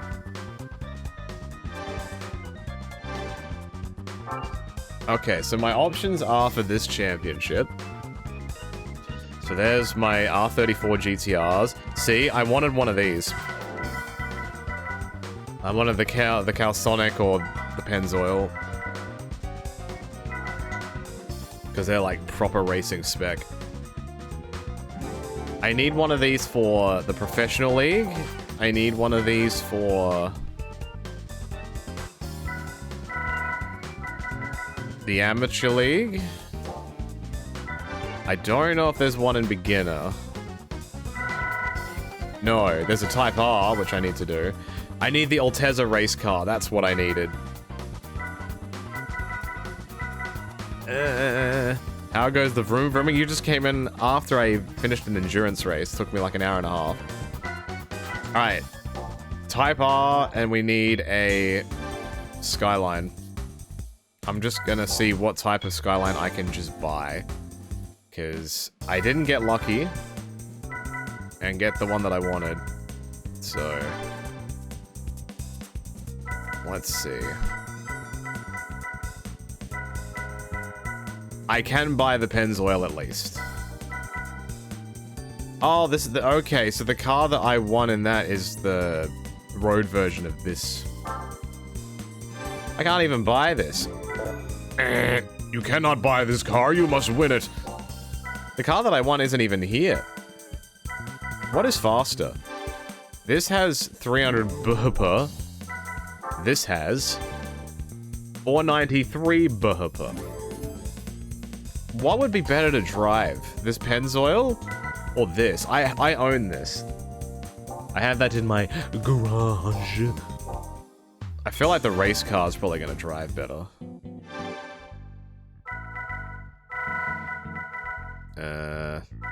That's a Sylvia. Nissan.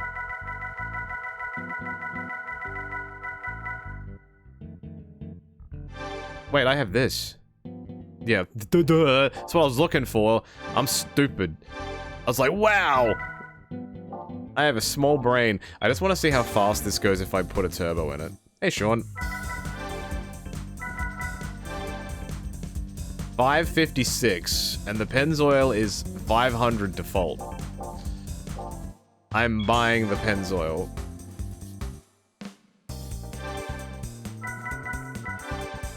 Let's do it. Let's do it. It does have a bit of a turbo in it, but not the maximum one. Oh, boo. Tune me up, baby. Able to show us the almighty Escudo for nostalgia's sake? Where is it? Let's see.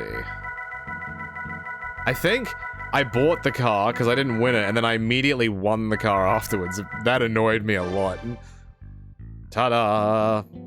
It's gorgeous. It flies. Look, 1,881 horsepower. Stupid. Keep in mind, the car that I have now has 490. Oh shit, this doesn't have a turbo in it at all. Oh, baby. Alright. Does this thing have... Yep. Racing spec cars are great, because they already come with the stuff. They're the stuff, and they can't get enough. Full transmission. Full turbo kit. Already has racing specs.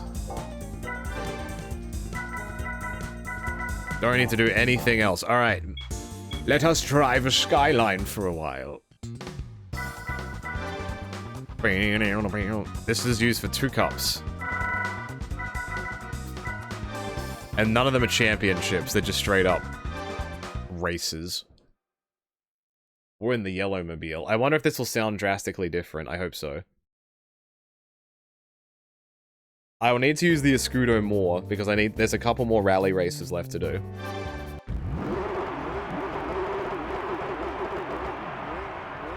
Really would have loved, like, my favorite one of these is the Calsonic, but I'll drive this. I'll allow it. Man, these cars are fast. But I am faster, you see. This thing is like it's like a four-wheel drive, like an SUV. Pick up your kids from school in this shit.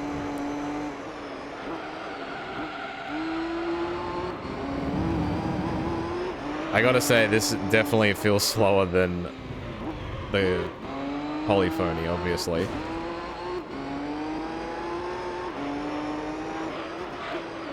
I'm attempting to drive outside the car. Because it looks cool. Look how wide the body kit on this is. Holy.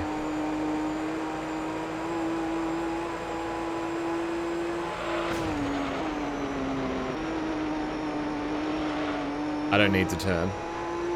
I don't have tire wear in these races. We're in the beginner leagues now, boy.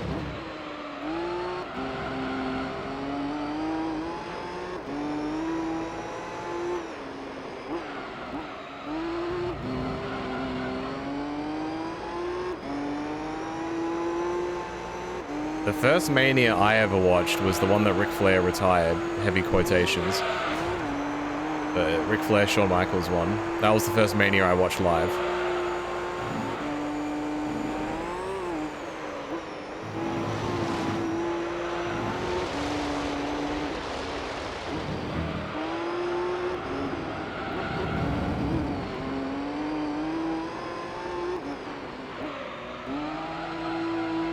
I can't remember who won Money in the Bank that year.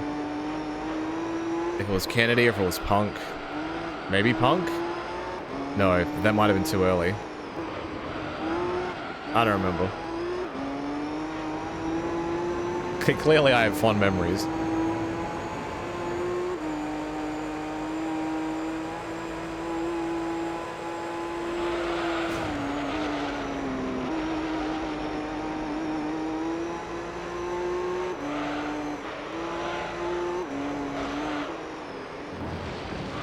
Oh yeah, I did see that Twitch changed the Kappa emote. I was like, what the fuck are you doing? And then I realized it was like a promotional thing. I think it's to do with like Black Ops.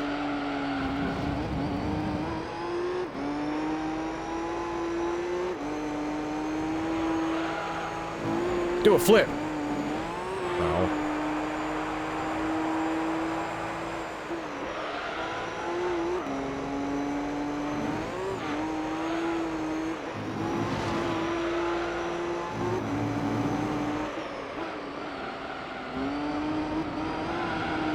Black Ops 7.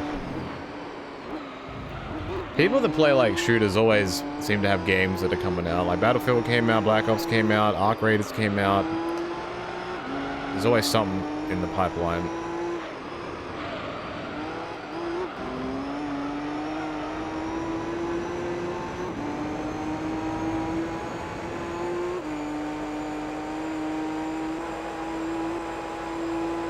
You know.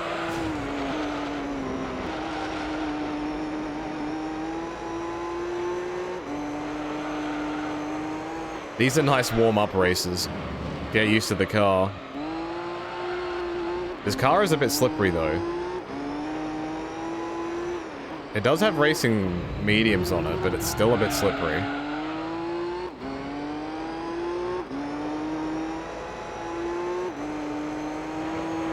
Alright, now it's time to do a flip. Oh, okay. Yeah.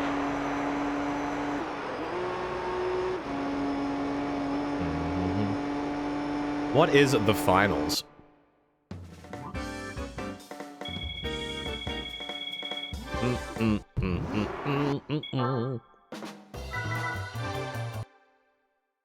Ding, ding, ding. Also, what happened to Splitgate? Wasn't that also meant to be popular or something? No, I never hear of it. Yes.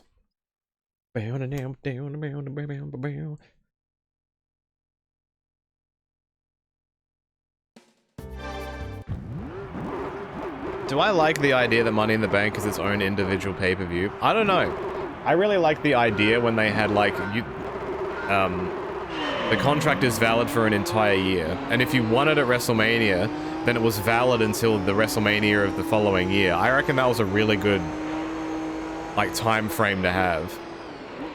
But now it's just kind of in the middle of some random month.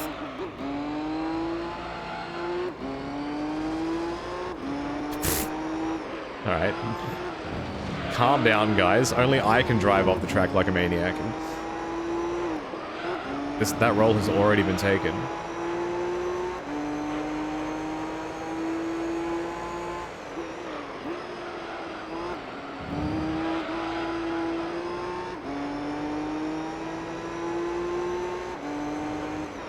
Oh, trying to drive this corner up here outside the car is going to be so hard. Can I get a clean chicane?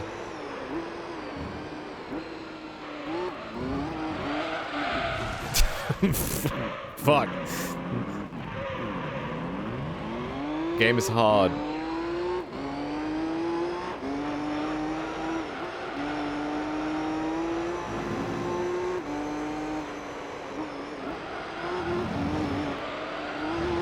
Yeah, this has a little too much sauce.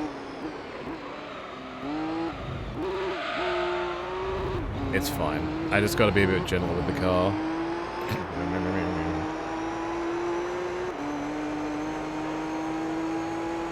I don't mind that it's its own pay-per-view, it's just like... I just wish they played on more of when it expires. No one ever seems... like, that never seems to be like a part of any angle.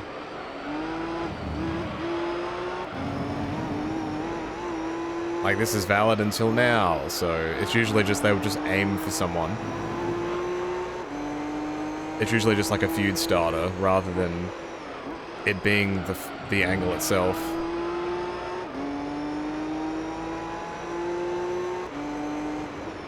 Like, if I had to pick a place, if I'm having to put Money in the Bank in a place that is not at WrestleMania, I would be doing it in place of Backlash. Like, pretty much like the month after WrestleMania. So if you have like young talent that have just debuted that are gonna win Money in the Bank, you've got pretty much until the Mania of the next year, plus slightly after if they want to cash it. And that way, if you're establishing newer talent, they're already involved in the match. Like... instead of like, when is it normally in the year? Like, August? Or something? I don't know. It's too random.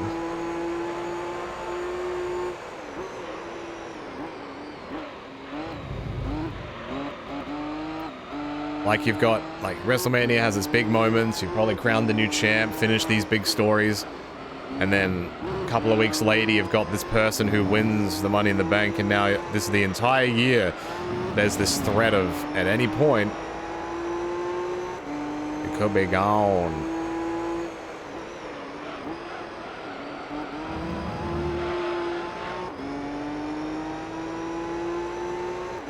They keep moving it, yeah. I don't think they know what they're doing with it half the time.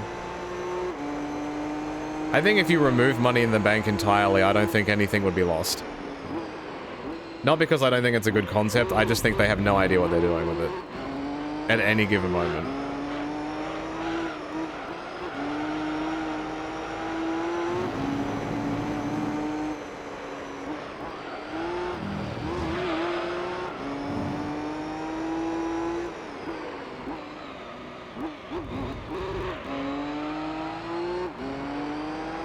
He doesn't like the concept, that's a shame.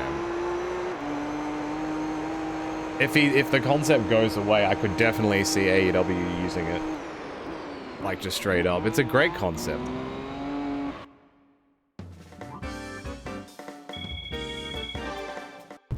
One more race in the lower league. And then we go to the professionals.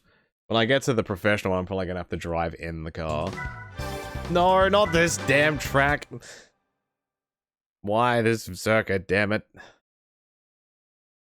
Gosh darn it. It's long, it's annoying. So many corners.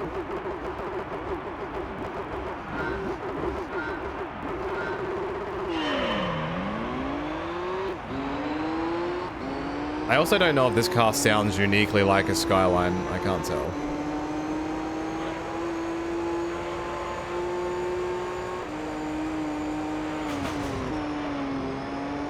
What, you think I was going to turn on this track? I don't think so. Not on my watch. These couple of corners I unfortunately have to. But here, though... Let's go.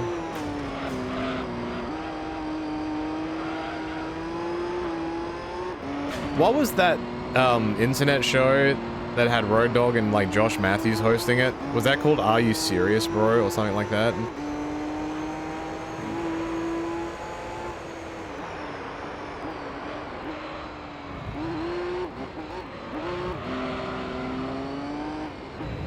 Can't believe they stole a man's catchphrase. Stealing gimmicks. Who would do such a thing?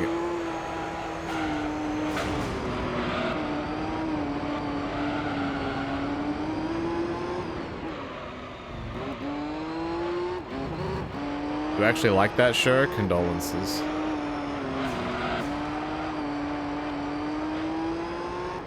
Have you... It's been a long time since then. Have you taken time to reflect on that? And wondered, why, damn it? Why?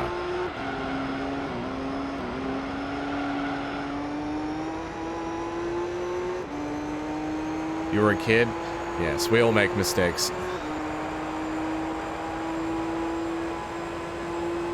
Oh shit, less than 2 minutes? Let's go.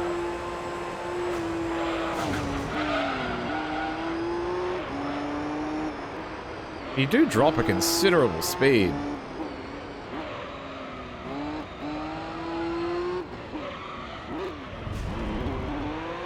Holy shit.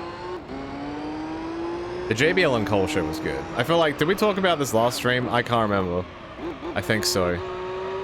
Because I'm getting flashbacks now. My sense of deja vu.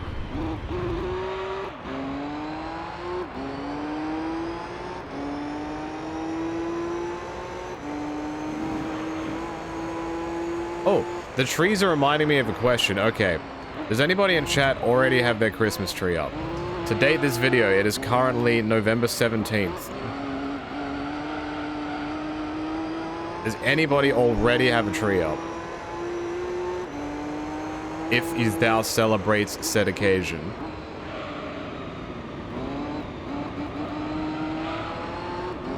Nothing's before Thanksgiving. Is that like, is Thanksgiving like the marker of, okay, once the turkey has been gobbled, that's when you put the stuff up? Okay. Follow-up question. Do you guys use pre-lit trees? They seem to be more of a thing now. And by pre-lit, I mean the lights are already in it and a part of it. And you just kind of plug it in, instead of like getting individual lights and all that stuff. Hey, Richie. How does it connect? Like, how does the fitting connect? Like, do you just put like the parts of the tree together and then there's like just the cable you plug together, or what? How does it work? Teach me the lore.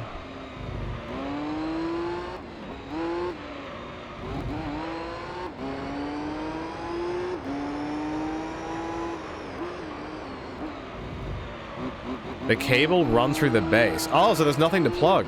It just straight up you just connect it together and... But how does it stay connected if the pieces aren't plugged together?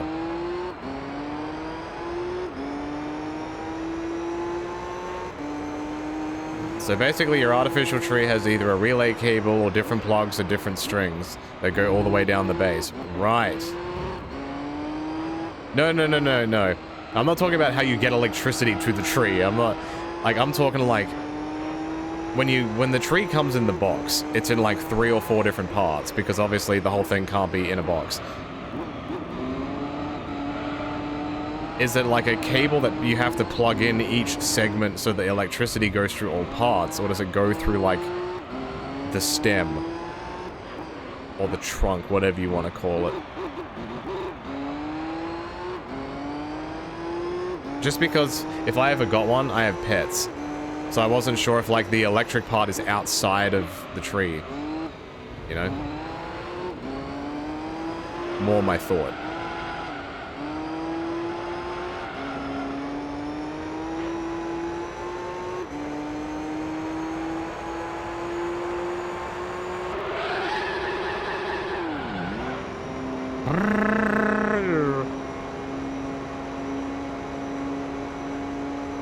Easiest championship of my life. Yeah, I know. I've had, like, we've had other trees in the past and cats have attacked them. That's why we never put lights on anything. Oh, shit.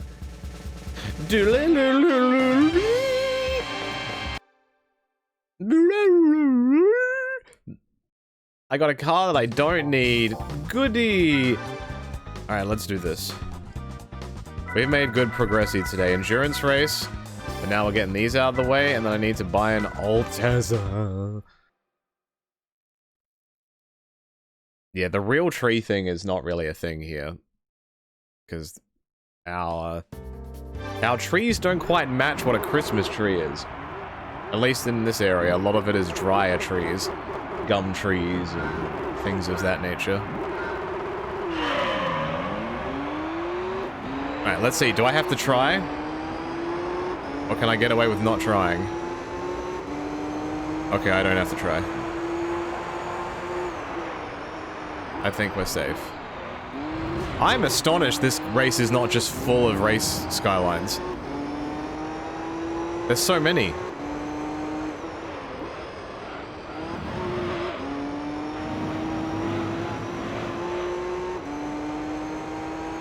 You're Canadian, so you have an ample supply of the right tree.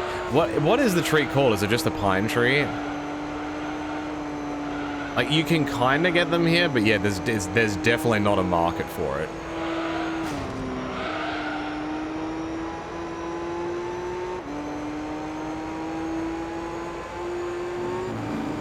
The ideas always seem cool, but I also have really bad allergies, and I think having a real tree in a house would probably not do well for me. I'm a sneezy boy. I get the sniffle.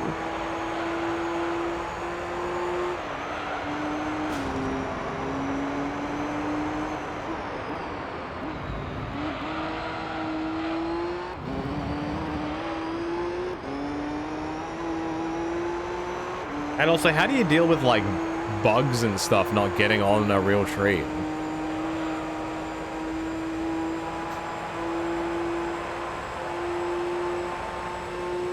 For non-Americans, is there an accepted start to Christmas season? Okay, let me give you the lore of Christmas season in Adelaide. So, when I was a kid, well, it still is a thing, but you know, when I was a kid, I used to go to this thing, which was called the Christmas pageant. Think of it like your Thanksgiving parade, but I don't know if it still is. But at the time, it was the world's largest Christmas-themed pageant. So it had floats, it had bands, it had dances, it had all, like, this whole shebang. It was a televised thing. I think you could buy, like, DVDs of it after it was done and, like, all that stuff. Like, if you're ever curious about it, just go on YouTube and look up, like, the, like, Adelaide Christmas pageant. That would always happen around the beginning of the year. And it would always, the final float of the parade, or the pageant, would be, like, Santa, or Father Christmas, or whatever you want to call it. And then that Father Christmas would get off the float at the end and, like, talk to, like, the TV host and shit. And then it would go into one of, like, the larger buildings in the city. Because, you know, like, when you were kids, you'd go to the mall and you see Santa and stuff. So, like, that Santa would be, like, a part of one of the largest shopping complexes in the city. And, like, after that pageant finishes, that's when it would be designated, alright, you can put your decorations and stuff up. So all the shopping malls would put their stuff up, people would put their trees up, because Thanksgiving's not a thing here, so that end of November part doesn't mean anything here. So, like, Christmas season, technically, in Adelaide at least, would start around the beginning of November.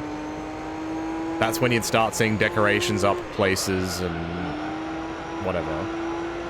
A lot of people still wait till the beginning of December, but if you're really into it, the beginning of November is when people start getting frisky.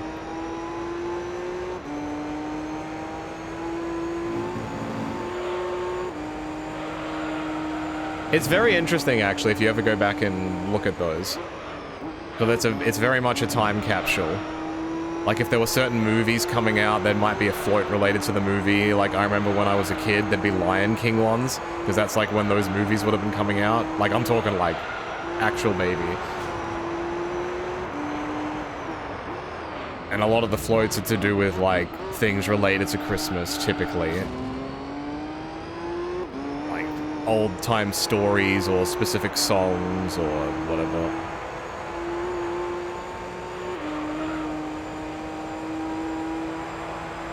I don't know if it's still the largest pageant in the world of that type. But apparently it was broadcast internationally. I don't know where, but I know that it was.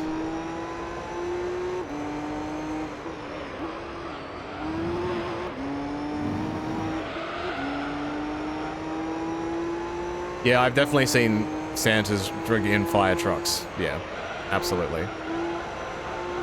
In Australia, it's in summer. Like, sometimes you would, like, if it was like a school event or something, sometimes you'd see a Santa show up in a fire truck and start squirting people with the hose at the top of the truck. You didn't really see that a whole lot, though.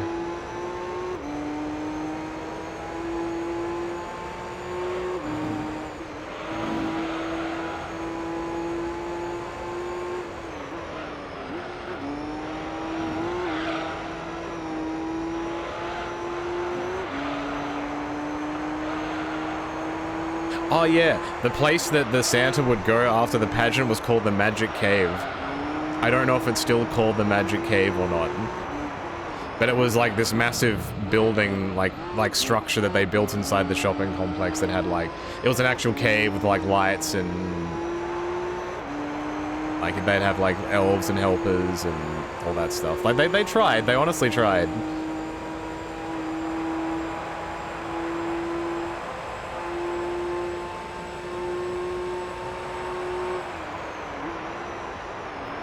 But this pageant was done at like 10 o'clock in the morning on the first Saturday of November, I believe.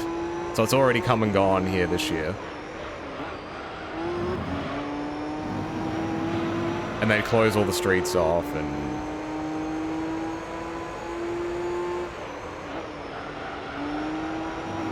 Does that mean that Australian Santa Claus is a firefighter? No. The Australian Santa Claus can just use government entity to get around. If it's a fire truck, go for it. Ambulance, and go for your life.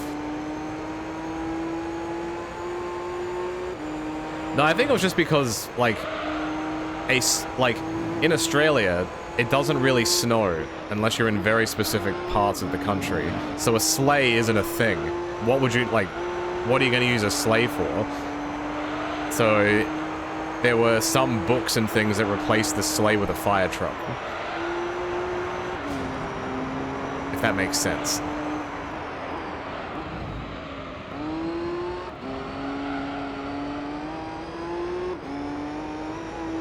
Is this different from a parade? No, yeah, a parade is like a pageant. Yeah, it's exactly the same thing. It's like in sports. Like, a sports team wears their jersey, like a basketball jersey. I don't know why it's called that here, but a jersey here can also be called a Guernsey, which I think is spelled like G-E-U-R-N-S-E-Y. It's pretty much the exact same thing. Except I think it may be called a Guernsey because it was made out of wool first, rather than like a singlet. There's probably a Google definition for it. There's a town in England called Guernsey.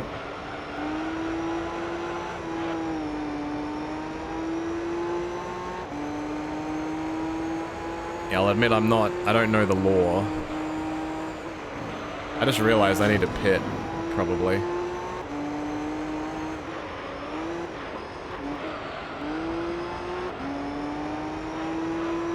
But yeah, so you call it a Guernsey. In it, like basketball, it's still a jersey. Just in Australian football specifically, it's called a Guernsey, and I don't know why.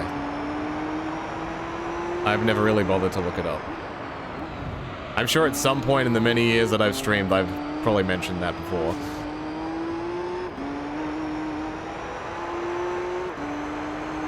Alright, everyone's going in. I'll follow in just to look like I'm cool.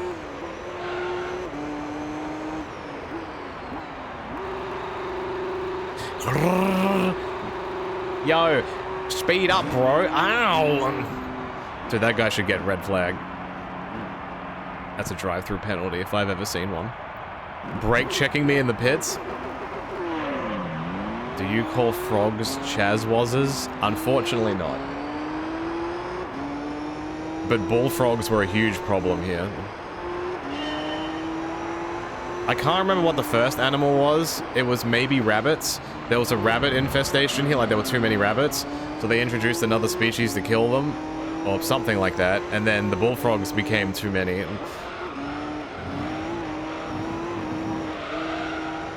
No, The Simpsons came after that. Like that was probably why the joke was in there. That was just like ages ago.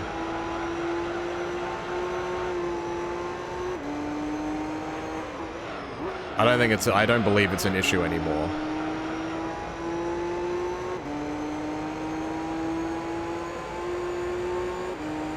But yeah, pretty much since then, Australia is very strict on like anything invasive. So like invasive trees and plants, invasive animals. Like I don't know what it's like in America if you like flew with like fruit and vegetables. You cannot do that here. They will confiscate that shit so fast. Like packaged stuff, sure, but I'm talking like fresh stuff, like no way. Like you can travel with your packet of Tim Tams or whatever, but...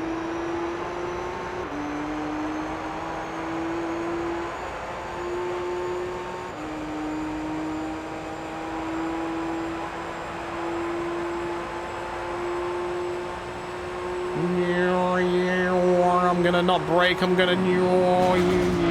Oh, fucking shit. Alright, an attempt was made.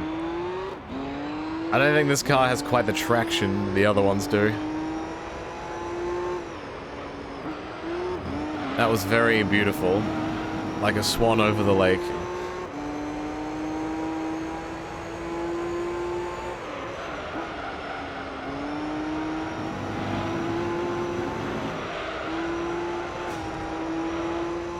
Like, I remember when I was younger, you know those, like, Border Patrol TV shows? That, like, show, like, people going through airport security and shit, and, like, some people just stupidly, like, bringing in, like, raw fish and smuggling in vegetables. I'm like, what are you doing? Stop that. You silly Billy.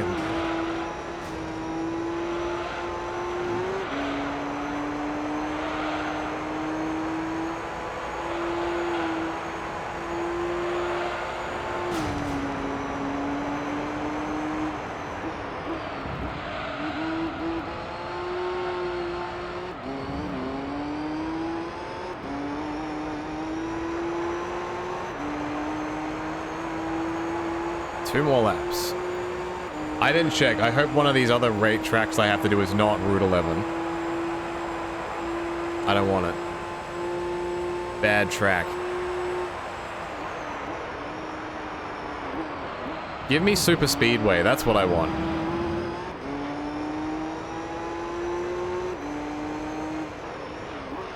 The only Wrigley I know is they make chewing gum.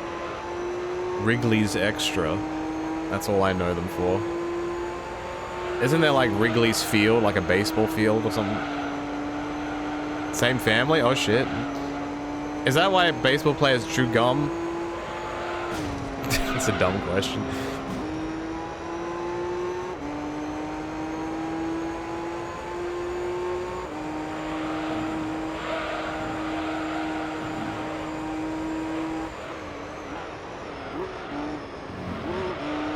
Very cool.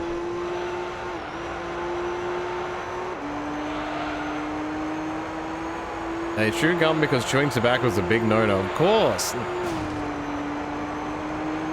Shit is gross.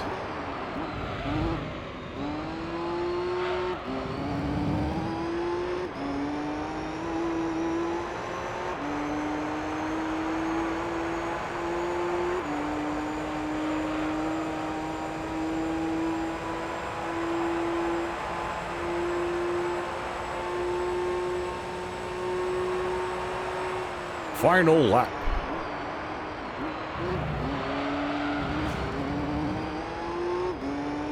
I'd love to go to an ice rink, like one of those outdoor ones with the lights and shit. That'd be so cool.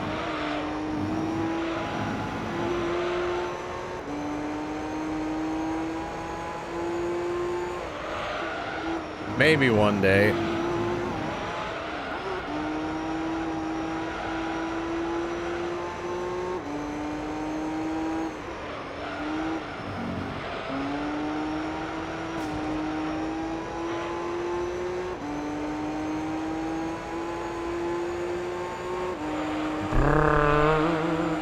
People build rinks in their backyards. Oh, people, like, on a body of water? Do people just have lakes in their backyard? Or do they somehow do it with their swimming pool? This sounds kind of fucked up.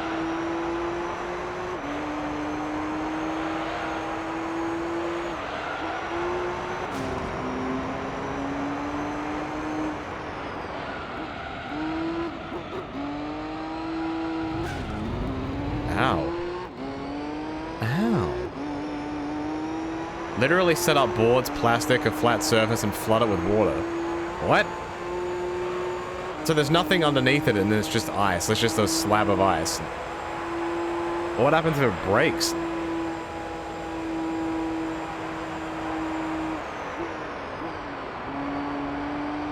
What's underneath it? Just ground? That's weird.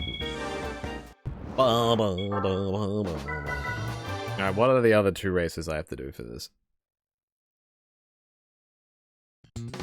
No! Fuck you! Oh, look! Why not 10 more laps of this? Why not? At least it's not... I would rather this than Laguna Seca, probably. But now we get to do it backwards. Oh, goody!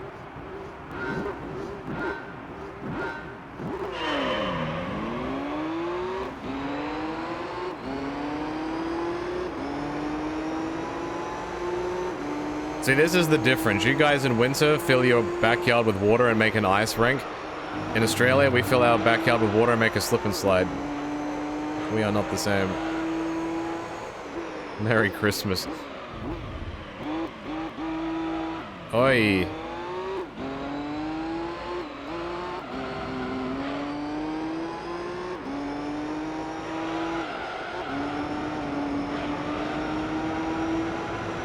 Imagine having a 110 Fahrenheit Christmas Day. How would that make you feel?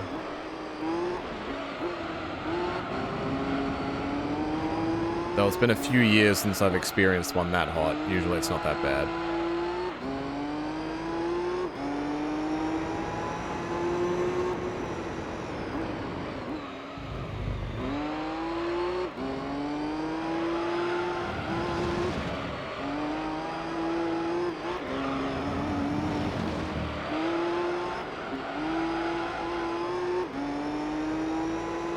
Driving this really makes me appreciate the Formula 1 car.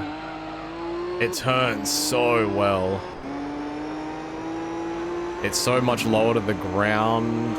I don't have to brake as hard.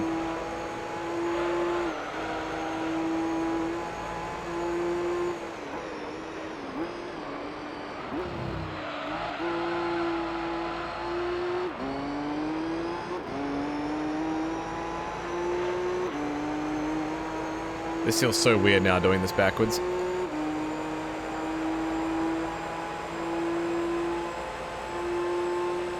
This car is so much bigger, it makes the road feel so much smaller.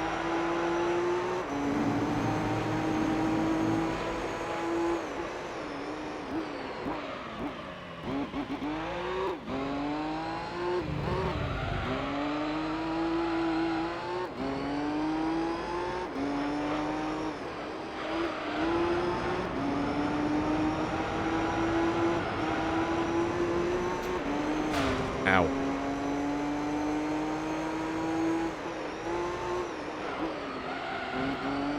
In cities like Toronto, rinks get built in a lot of parks. How do they, like, make sure that that's not dangerous? Like, I would imagine, like, if something like that was done here and, like, kids were, like, skating on that, and one of them, like, fell over and, like, cracked their head open, like, someone's gonna get in a lot of shit for that. That's usually what, like, people just think about, oh, what about the children? And then it never happens. Like, what happens with that? Do they have to have people there watching? Or is it just, if it happens, it happens? You take the risk, you... whatever.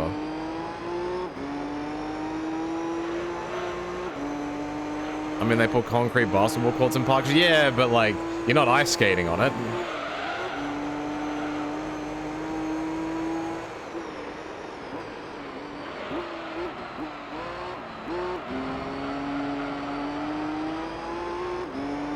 If they die, they die. Natural selection.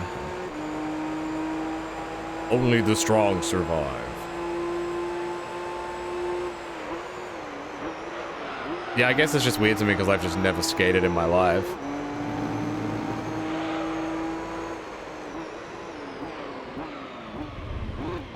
But I guess over there, everybody's probably had a go at it at some point.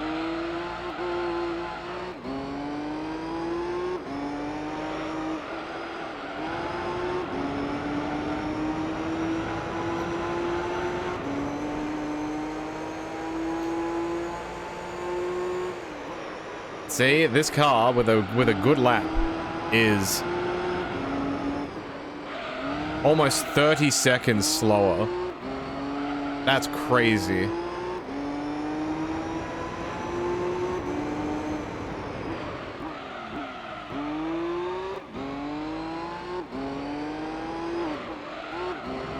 A Canadian rite of passage of newcomers and immigrants is when their friends take them skating for the first time. That's cute.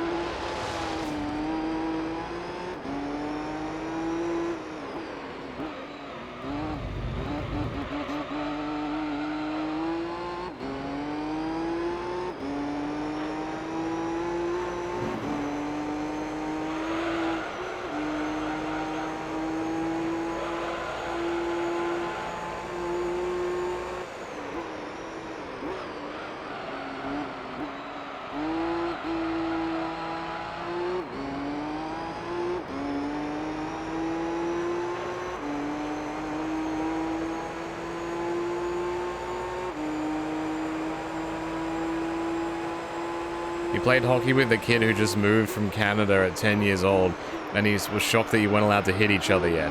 You're allowed to hit each other at any age? Or do you mean like hip and shoulder shit? Because all that I'm thinking in my head is in the NHL games when the people take the gloves off and go, come on then. Surprised your hands are intact after an hour-plus race? You'll be impressed and surprised by the comfort of the DualSense PlayStation 5 controller. Beautifully augmented to fit right in the palm of your hands. While I am doing this, I'm also, you know, attempting to stretch my fingies at specific times. If I was... Remember that era when racing games used, like, transitioned to triggers on controllers that didn't have like actual triggers? It was like a L2 and R2. Those were awful because you had to like claw grip the controller. That hurt my fingers. This game's pretty nice. I got that gaming stamina. My fingies are all good. They can fing like you wouldn't believe.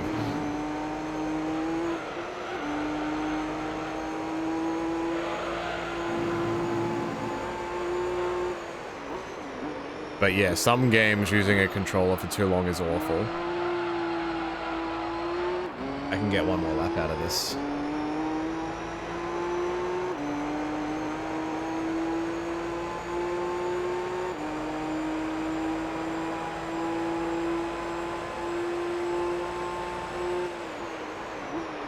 Now this is on PC. I have like What the hell happened in front of me? You right, bro? Fucking... Yeah, I have, like, the base edition of this game. I have, like, the classics version, and then, like, another one. What has happened? Anyway, and an alternate cover. It's just, me capturing my PS2 doesn't look great. So, I have ripped my copy of my game and put it on my PC. And I'm just using my DualSense. Because this is the controller that I use with any, like, PC games that need it. Correct, yeah. Very legally distinct. Can we expect a 24-hour stream when that Gran Turismo 7 DLC drops? No.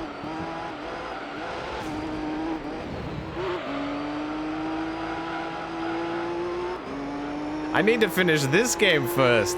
I don't even know how many streams I've done of this game yet. Like, it's gotta be like 10 to 15 streams of this so far. And I'm like not even 60%. I'm probably like 60% now. After the endurance race that I did.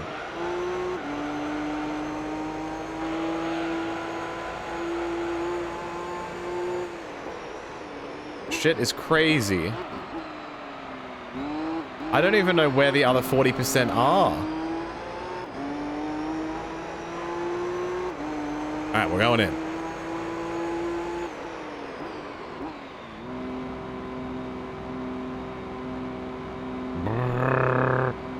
When does that DLC come out? It's also paid DLC, isn't it?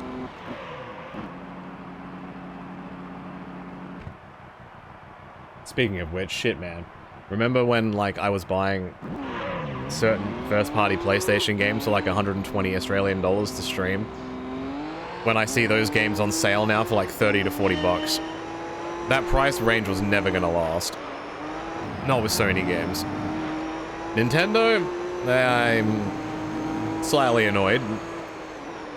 The average price of, like, the Switch 2 games now is, like, 90 Australian. So that would be, like... 60-something? Maybe, like, low 60s American dollars? Maybe high 50s?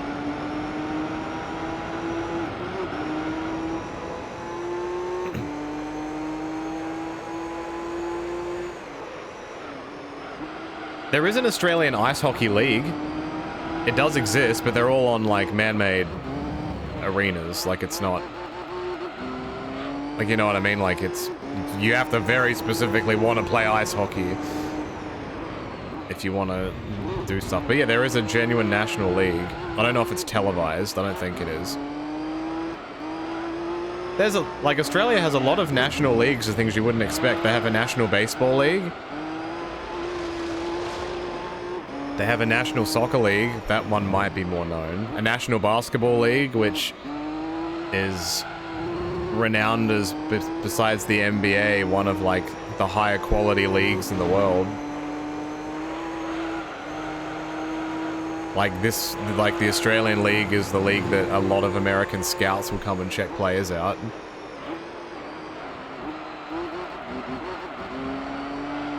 Or like, instead of players going to college, they will come to Australia and play professionally.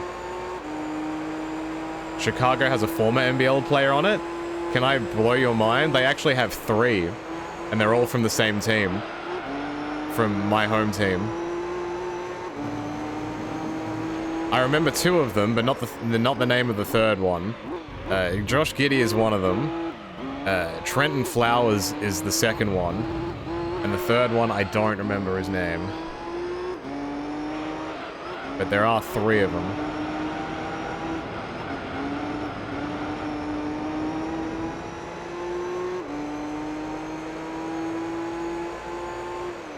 I have not watched the Australian soccer in a while. They've kind of shot themselves in the foot, unfortunately.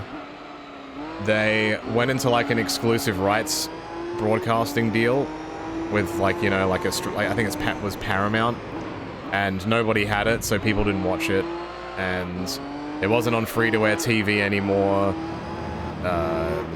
People weren't watching it. The attendance went down. It's still alive, but Not definitely nowhere near what it was like half a decade ago.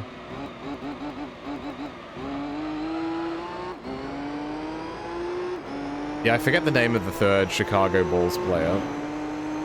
But yeah, there's a bunch of players that have come through Australia first.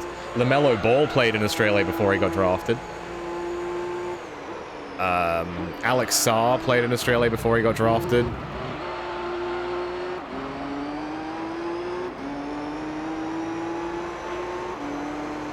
I'm trying to think of any others off the top of my head.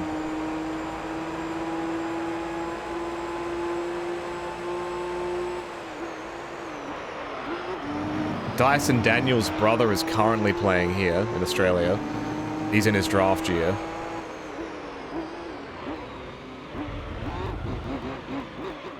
What is the sport that I watched there again? Not rugby, but something, you mean AFL? Australian rules, Australian football? We still have rugby, but there's two different, yeah, things. Speaking of things people didn't watch, did anyone see the Gran Turismo movie from a while back? No.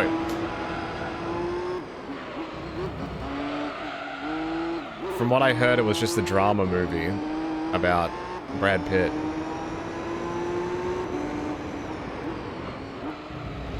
Like, I still remember when the Super Mario movie was announced, and like I had zero hope in it at all. I watched it like months later after it left cinemas, because I was able to watch it for free on streaming service, but it was okay. It didn't blow my mind. I didn't think it was the greatest thing ever. It existed. I thought the Mario Kart part was cool. Like, they tried. I didn't like the whole Donkey Kong thing. I thought that kind of sucked. But, yeah.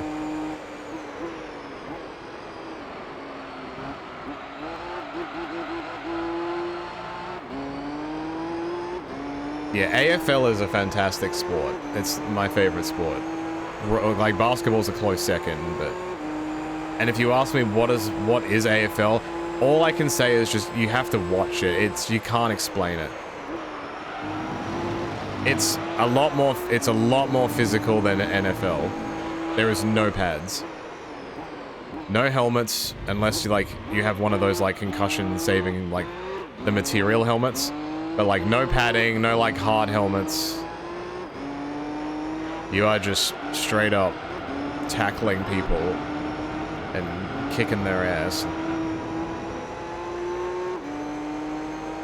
There are a few AFL video games out there, and you wouldn't believe it, they're all not great. The last good one probably came out 20 years ago. There's just not a market for them. So a big publisher or developer's not going to pick them up. In the late 90s, EA Sports made some. They made AFL 98, 99. I don't know if they made a 2000, but then after that, they dropped the license, and since then, there was like 1 or 2 good games in like the early 2000s, and then it's been a not great experience ever since. Like, the games have come out and I'm like, should I stream this? And I'm like, nah. I don't really...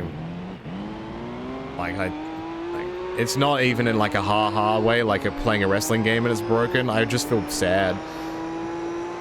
Because I'm like, I really like this thing and I want to show people this cool thing that I like.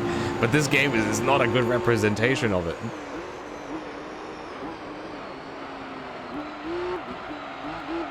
Have I tried to watch NFL before to have an opinion on it? I have. I just find it slow. I can't find myself watching it. There's too many breaks in play. I just don't... Yeah. Compared to AFL, it's night and day. Heck, even Australian basketball is different to the NBA, because the Australian one follows the FIBA rules, like the rules from the Olympics.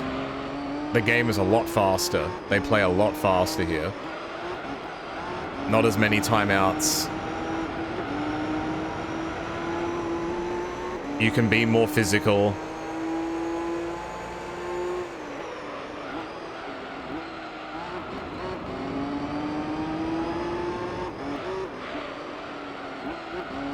Oop. I'm like, I'll just go that way.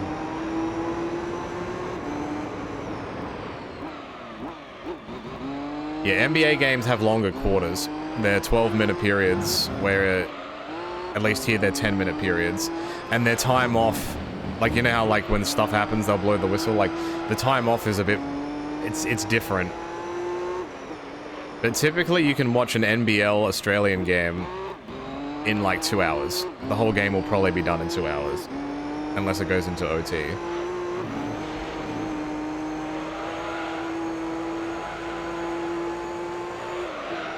Do I have an opinion on the rumors of NBA Europe? I don't think it's necessary. I think that's very similar to, like, WWE wanting to have NXT Europe and NXT Japan. It's not necessary. Let these other countries and divisions organize themselves and let them put on a product for their audience.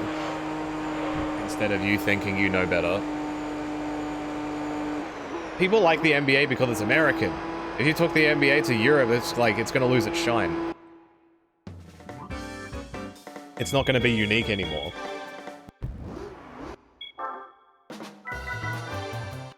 That's my opinion, at least. I don't think it would work, and I don't think it's a smart decision.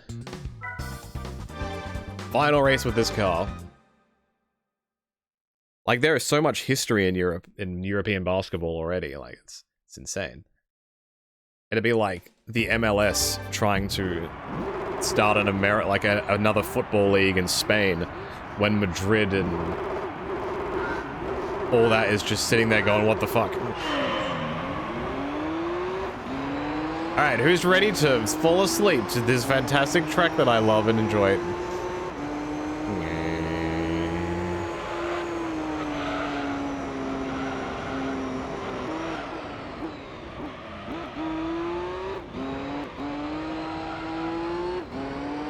I'm sure people will go and watch it, but it will not have soul. And it will probably get found out pretty quick.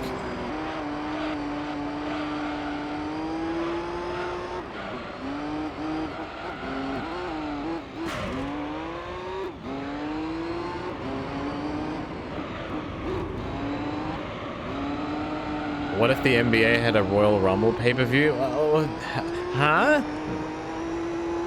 How do you get eliminated? Isn't that what the All-Star Weekend has turned into now and everybody hates it? Like a shitty little round-robin tournament? What a disaster. Why did they ruin that?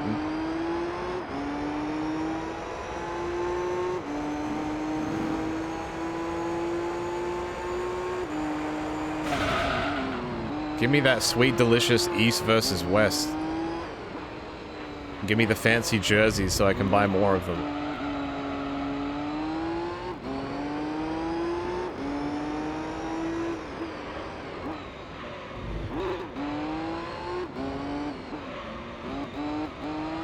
Yeah, I wonder why they stopped trying.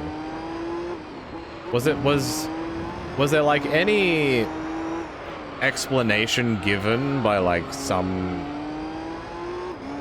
I don't know what the word is, investigation or like survey, why players didn't give a shit? Because like early 2000s was, people were balling, like you were going out there to fucking kill your opponent, like fucking Kobe and Jordan, like you were out there to make a point.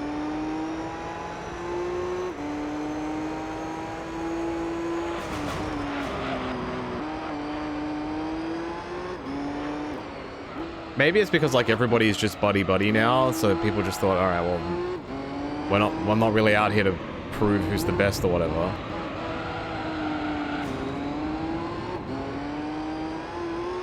Not worth the time, and the players wanted time off. They do play a lot of games throughout the year, but it's a privilege to play in that All-Star game. You don't just get it handed to you. You gotta earn that. Like, you've been chosen for that. Like, they'll show up for the Olympics, but they won't show up for that.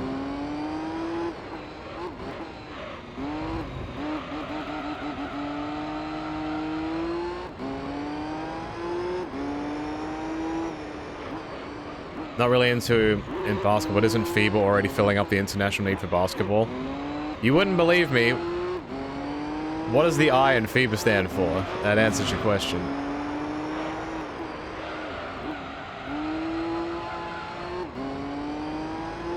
FIBA is like the governing body that makes the rules and stuff for like the Basketball World Cup and the Olympics and stuff like that.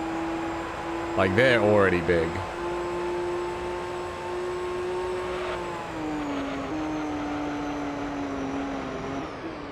Think of it like FIFA. Same idea. Just probably not as corrupt. My smiley face. I don't know nothing.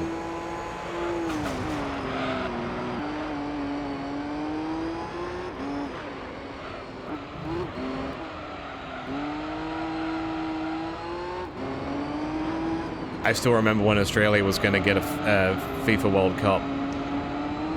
And it was like the highly, and like people were like, the consensus was that we had the best bid and then it went somewhere else instead. And we're like,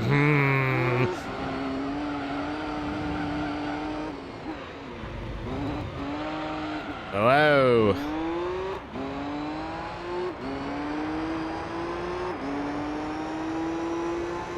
Oh yeah, getting tickets to sporting events is just ass. Like, I always had a dream of one day going to America and like going in the period of like October to like March or like something like that. So I'd be able to hit all the major sports. I'd be able to see a bunch of NBA games in different cities. I'd be able to see ice hockey. I'd go to an NFL game just to say that I did it. I'd be able to probably hit the Rumble at that point, because that's around that time of year. If I really wanted to stay, I'd go to Mania as well. But that idea would probably cost me like 5 times as much now. It just would not, like, let alone even wanting to travel there at this point, due to many factors.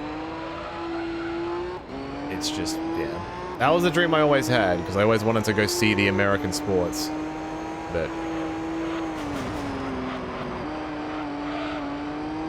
oh yeah, baseball. Baseball. When does the baseball season start?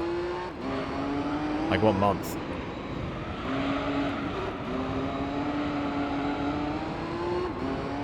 March. Yeah, I could probably catch like an opening season game around March if I left around then. Live sports are no longer for the common man. Look, when you've got Apple selling out of that stupid Apple pouch thing, the people that have the money will spend the money.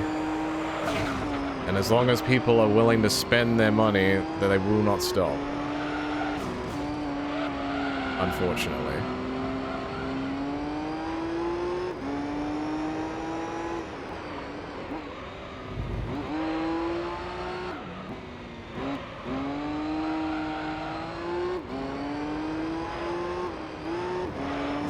Ow.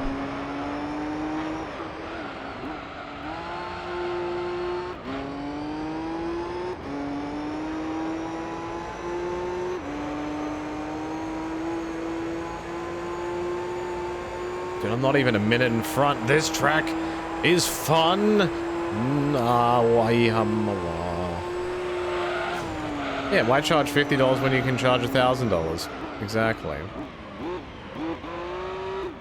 Some guy has probably had this dream since he was 7 years old that he wanted to go and see his team play at the Garden. And he saved up all his money 20 years later. And he's now having to fork out like $1,500 to get a nosebleed ticket to watch a team play at the Garden. I don't actually know. I just use the Garden as an example, but... nostalgia is a hell of a drug. And... yeah. Like, the Pokemon company could charge $150 for the next Pokemon game, and people would still buy it.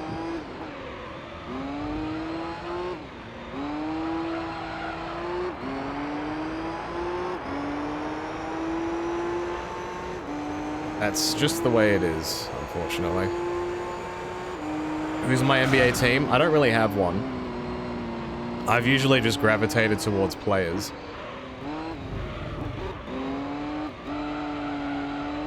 Aesthetically, I like the Magic because I've just always liked their kit.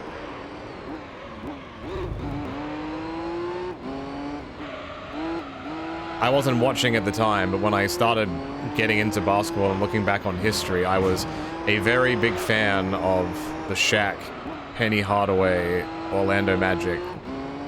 Obviously that didn't last long, but that aesthetic I've always liked. I should have pitted. Yeah, I usually just like players.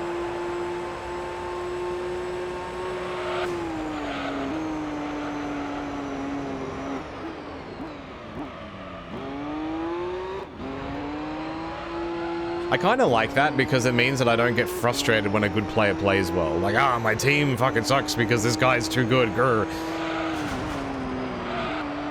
Like, I can watch LeBron and think, man, this guy's fucking cool. Or like Seth Curry or Doncic, or like seeing a guy like Wembanyama. Like, it's absolutely fucking insane what he will potentially do in the next 10 to 15 years.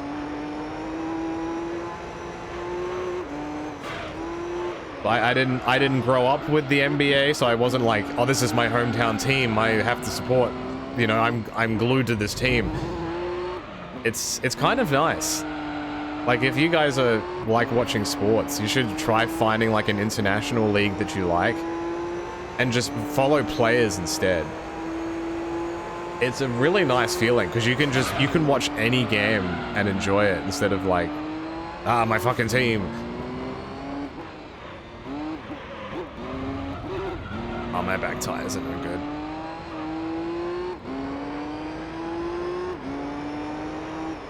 Yeah, I liked watching Jordan, obviously, but I was too young at that point to understand. LeBron was always good. Iverson, I always enjoyed watching. Kobe, of course, because he was a fucking nutcase. Vince Carter was also really good to watch. Dirk was also good to watch. Like, you can tell when people have like a special talent for it, even if they're slightly different. Dirk was very fun to watch.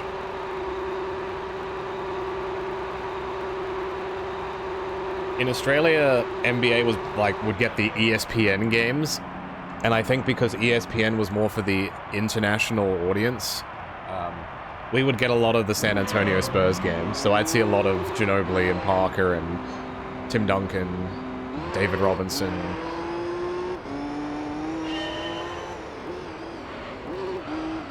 Like, the peak ESPN watching was probably that San Antonio team against, like, after Robinson retired, against the Heat team that had LeBron and Wade and Bosh.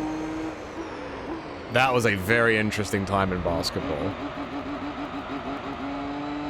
Because it doesn't happen in Australia, the idea of having a super team was so weird to me.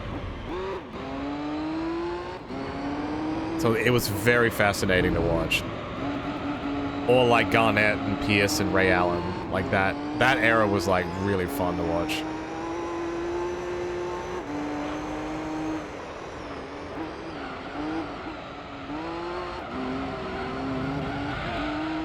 Oh. In your country, a lot of people gravitate towards teams instead of people. That's why a lot of them prefer the Lakers. Yeah. But if you ask those people to name 10 people on the roster, they probably wouldn't be able to do it.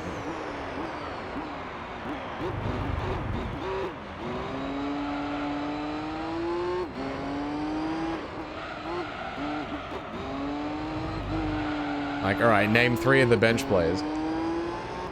Oh.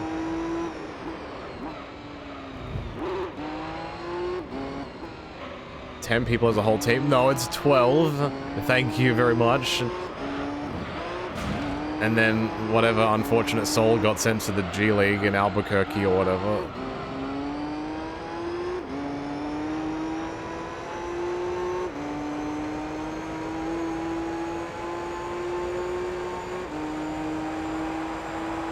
If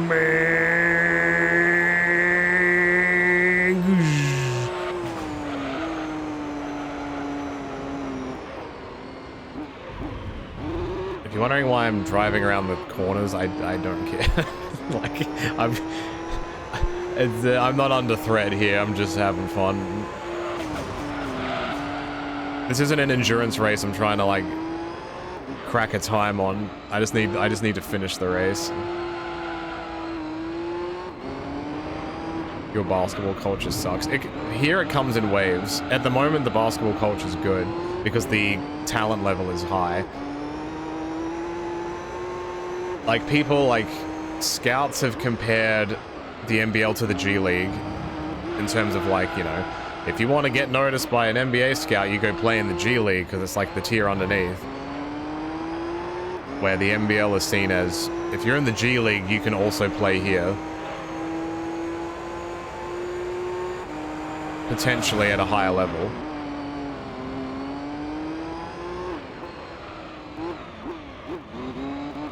So there's always this feeling and emotion of, you have to go, like, our seasons aren't that long. Like, NBA season, 82 games, it's like 6 months. Here, it's like 30... I think they changed, it's like 35 to 38 games. So when you're out here, like, every game is for keeps. And you might come in for like 3 months and you're playing for a contract overseas. Like, you're not messing around.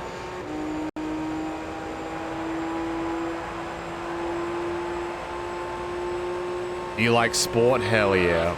I also enjoy sports ball.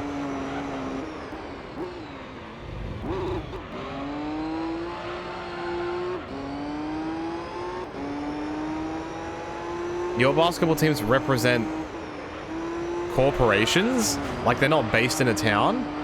How does that work? Like, what? Give me an example of, like, names of teams in your country.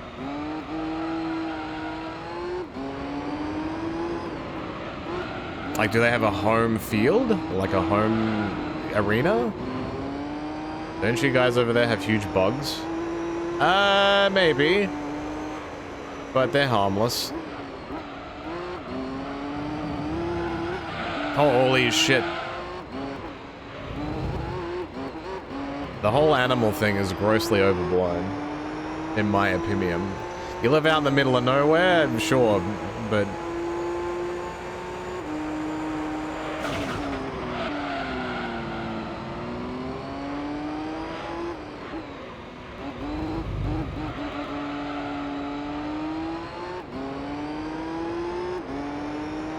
like, I'll see some spiders every now and then. Some spiders can be good, because they're killing other stuff. They are keeping your house safe. You don't believe me about the huge bugs, you believe they've infested your brain.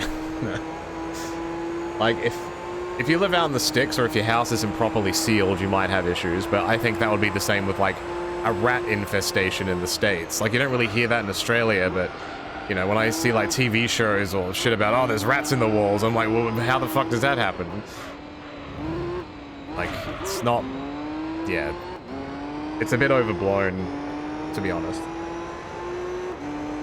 If I had to have any issue with some animals here, it's probably snakes. Mainly because, you know, if people don't maintain their grass or whatever, you can have, like, snakes hiding in people's grass. It's very, very rare, but... like, the idea of, like, not knowing where a snake is kind of weird to me, but... as long as you're not out in the middle of nowhere that's not maintained. Like, I'm talking, like, not in civilization. Like...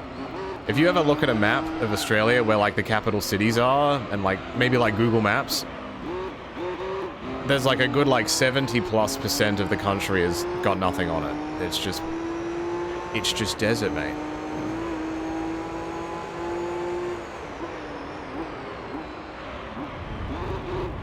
There's nothing there. The two famous basketball teams we have here are called, is that pronounced Barangay?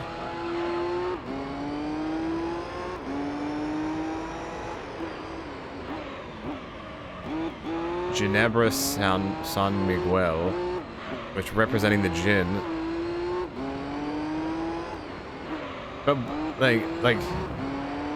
so there's no other name, like it doesn't have a city or a town in the name?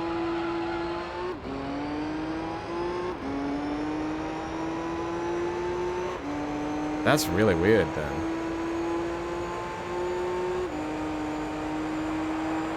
That's dumb.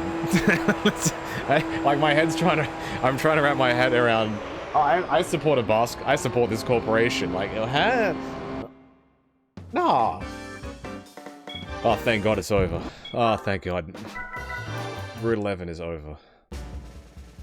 Yeah, that's the... I imagine that's the Philippines. Whoa! I finally got the car that I wanted. It's too late now. Imagine buying a season ticket to a team that travels. I did it, guys! I did it! High fives all round. Now what? What I do need is I need an Altezza. Have I done all the B-League races yet? I need to buy a Japanese 80s car. I need a Japanese 80s car, an Altezza, an Audi, and an NSX. What is an 80s Japanese car that I can buy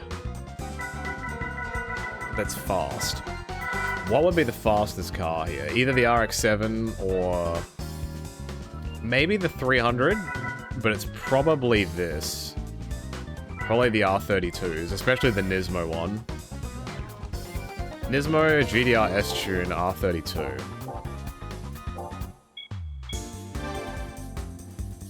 Let's see if any of them exist.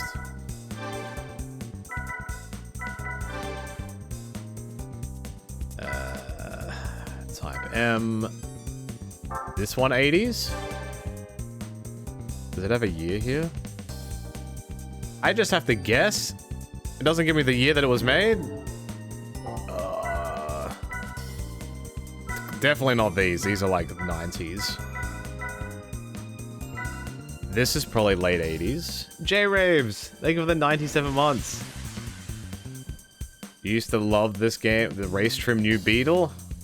You mean, let me see if I can find it. I did have one. Let me see. I think I bought it. I think I got it quite early. This one? It's so gross. It's yuck. It comes in like 20,000 different colors.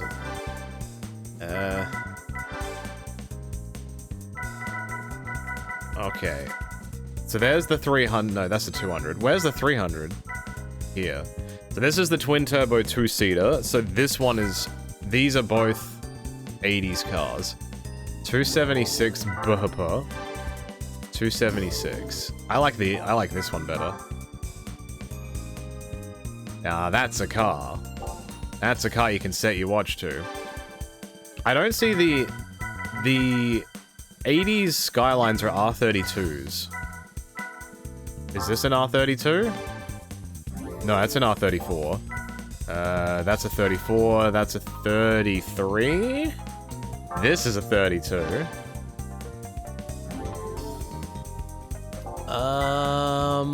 Okay, so it's either I drive a 300. I'll drive the 300. I haven't driven one of these for a while. Almost ever. Ooh, purple? Ooh, juicy. Oh. Alright, while I'm here... Shit. While I'm here, let's check the percentage. After that endurance race, what am I at? 61%. We're over 60%. So, during one endurance race and 6 standard races for 2 cups has earned me a total of 1.3%. This is ridiculous. How do I survive? Alright, the first thing I do is I buy tires on this, because this thing is going to drive like a boat. Okay. Let's slap a turbo on it. Oh, hell. Intercooler. This thing almost has 800 horsepower. That's pretty good. Put a weight reduction on this. Weigh that shit down. This is probably a bit of overkill, but it's fine. What's my favorite bad car in this? In Gran Turismo 2, because I played that before this one, so if you haven't seen that, I 100%ed that game too. It's on this channel. You should go check it out. The Mazda Demio was my favorite bad car, because you put a certain exhaust on it and it sounded like a UFO. It was very weird.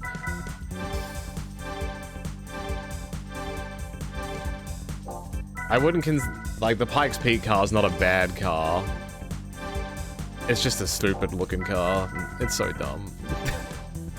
The pink, oh, don't even get me started on the Yaris. The pink Vitz. I can, like, the grind, the start of this game is rough, man. Once you get, like, that good car, like that one good car, you're out, like, you're off to the races, but if that struggle to get the first car is rough. I also like the Cappuccino. Do you know the Cappuccino? Like the tiny little guy? I probably spent like 300 grand on this car. And I don't regret a single bit. This almost has 900 horsepower. This is crazy. This thing is not gonna go well. Just putting it out there.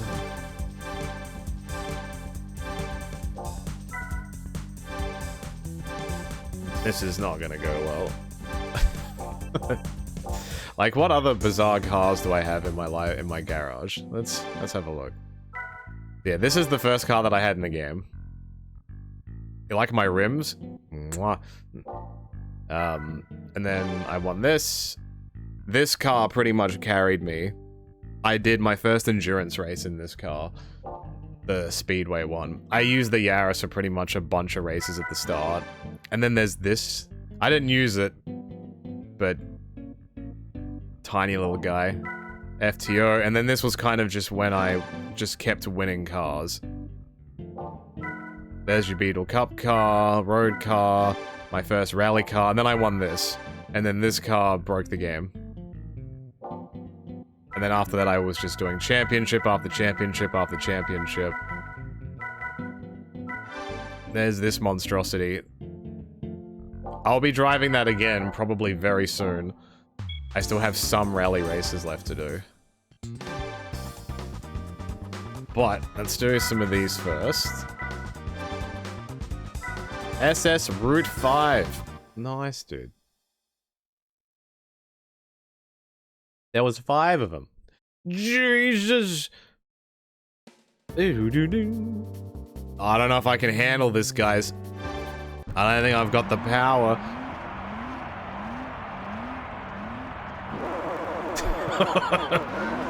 I wonder what the top speed of this is, if it's got 800 horsepower.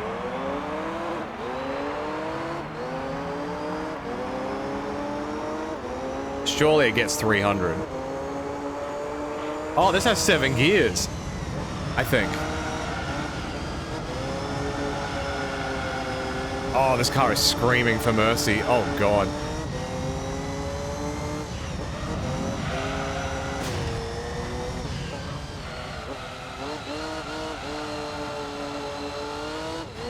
Yeah, this car is... It has a lot of power behind it. The tires are not liking it. Alright, when I get to the straight, I'm gonna see if I can get this over 300 Ks. I don't think it's gonna make it. I think I'd have to stretch the gears out a bit.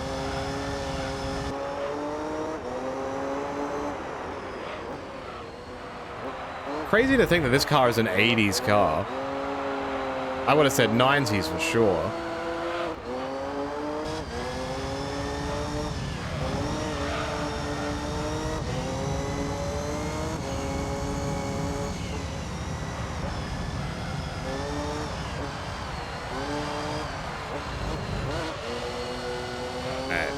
Can we crack 300?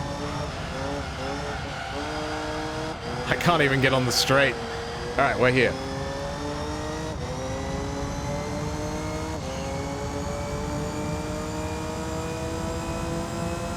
No, it's got 6 gears and it's maxing out at 250.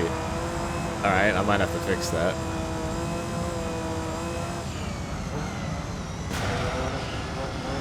You can tell there's a lot left in it though.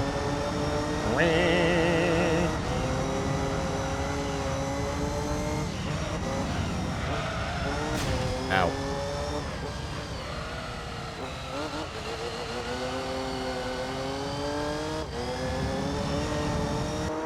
I gotta be so careful with this car.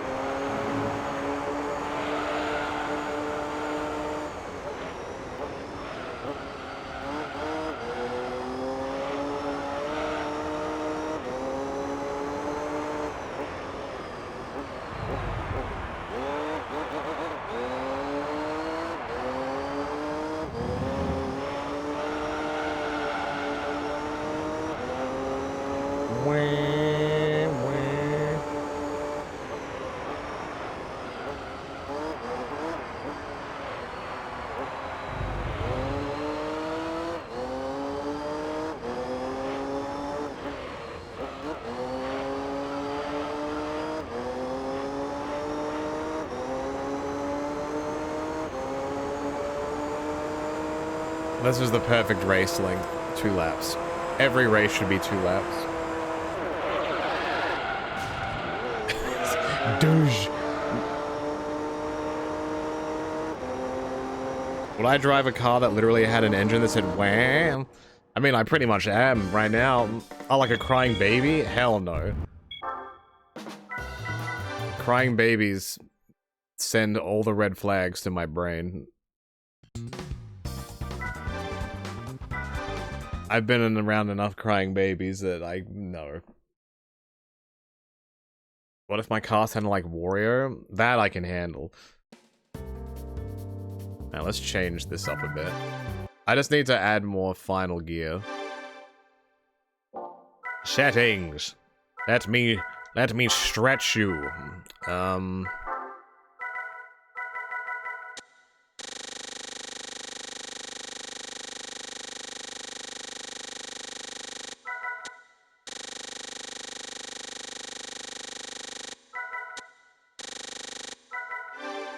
That should be better, I think. Auto-tune crying babies. Thankfully, I've never been exposed to that side of the internet, so...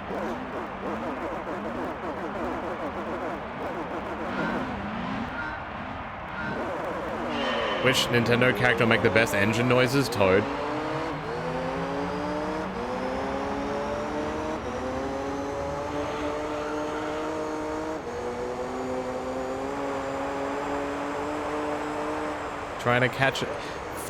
Finally able to catch another Gran Turismo stream. Hello. Good to see you. Let me get you up to speed. I'm at 61% now. I did an endurance race today, and now I'm driving a rocket ship. Listen to the sound of this car. It sounds like I'm actually taking off. Like there is a fire underneath my feet. Ow.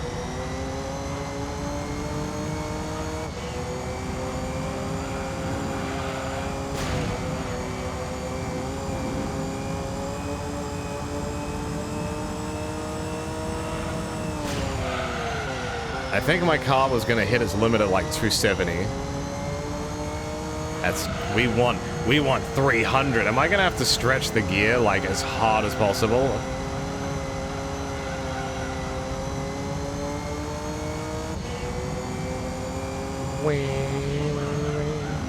Whoa. Whoa. What's up? You're new here. You've been a fan of NL for 5 years now, and I'm happy you made it to the Twitch stream. Well, welcome. Welcome to the Twitch channel. Like, most of the stuff that you see on the YouTube channel comes straight from here. So, like, the Mr. Kennedy 24/7 mode, the GM mode stuff that I did, like, all the pay-per-view sims, all of that comes from here first. So if you ever want to see it live, make sure to follow the channel. But whenever there's downtime and the wrestles isn't going on and people do be busy, I stream randomly on my own. I can play a bunch of random stuff. So I hope you enjoy your stay.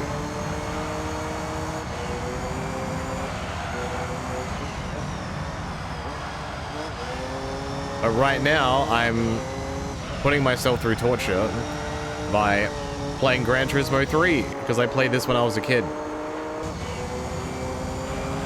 And I never finished it. You're currently watching the 2K20 midnight release stream. That's the solid one. That's a good one. That's the one that had the Becky Lynch monstrosity, and we actually hard crashed the game for the first time, right? That's that one. I remember that like it was yesterday. Scenario, thank you for the 96 months. Appreciate it. I still don't hear the notification.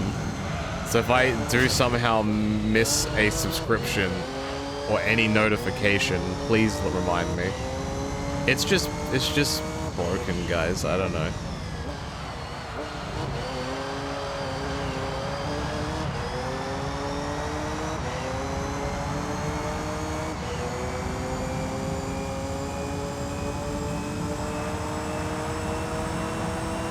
I still remember crashing that game. I was the British Bulldog. I was the guy that lifted up the shadow from underneath the ground and crashed the game. That was so good. I remember the match. We went out to the outside. There was the void. It was just like a black void on the outside of the arena. I think Goldberg got dropped head first through the void and like got stuck in there forever. It was either Andre or Gold. I can't remember who. And then somehow we made it, like whoever it was made it to the ramp, like the entrance ramp. And they were able to grab people on the stage, but then they got grabbed instead and it crashed the game. Very impressive. What better way to celebrate 80s Japanese cars by driving in Seattle? Shit. You recently just started playing this again, so seeing me play it is sweet. Hell yeah. It's a good game. It's a cheap game too. Like, this game is cheaper than like Gran Turismo 1 and 2. And I'd say it's comprehensively better. 2 hits a sweet spot for me, but I know there was probably a lot more of this game made, but yeah, it's absolutely worth playing, for sure. I don't hate this track. It's very whatever, though. Put it this way, I'd prefer this track than Special Stage Route 11. It's too long. Like, if your options are giving me this track or like a 2.5 minute track, I'd do this. You made a spreadsheet for the GMO title reigns? Ain't that just the sweetest thing? Okay, I appreciate it. That's awesome.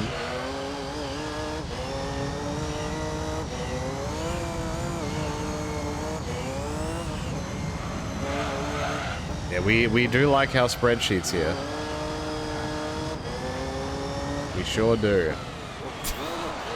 What a great name. True Random Dumbass. Thank you for the raid. Hope you had a good stream. Thought there were more of us? That's okay. That's no problem. What can happen is some people, I think, in like Twitch settings can, or like maybe it's like in BTTV, you can turn off being sent automatically to raids, like you have to opt into it. So sometimes it happens, but you're all good. I appreciate you being here nonetheless.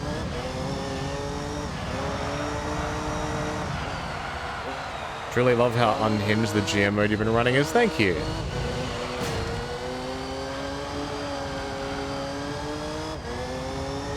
I appreciate the kind words.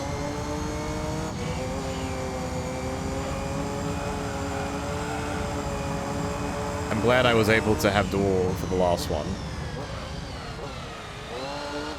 But I am not so lucky all the time.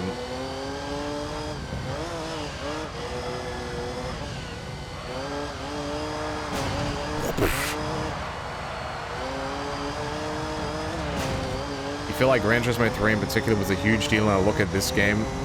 Yeah, absolutely it was. This was like a launch title almost. Or it was, I can't remember. It was very early in its cycle.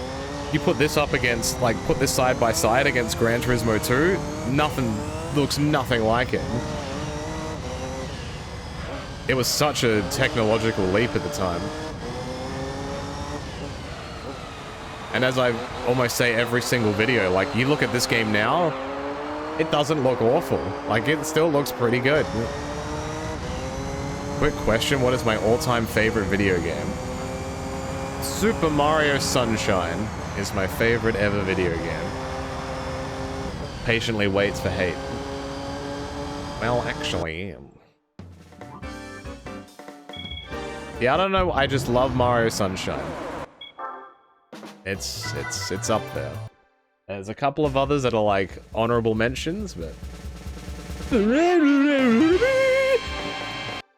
great. Love it. That's a great looking car though. Alright, so now I have to do... is there one of these in the professional league, or am I just doing these two? I forgot. Alright, there's not one in this league. Okay. Perfect. So the next one I'm doing is this one. Alright, before I quickly do that, I'm going to refill my water. So I'll be back in just a moment.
Okay, I'm back.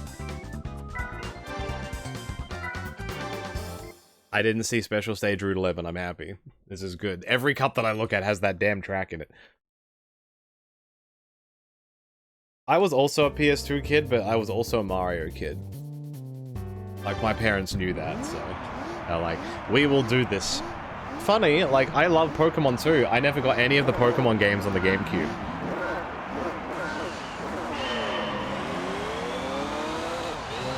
Oh, this is only 3 laps? Perfect. Why did I spend $400,000 on this car? This was not necessary. Oh. I did it for the brand. The Adam brand. That's probably someone's name. It sounds like an actor's name.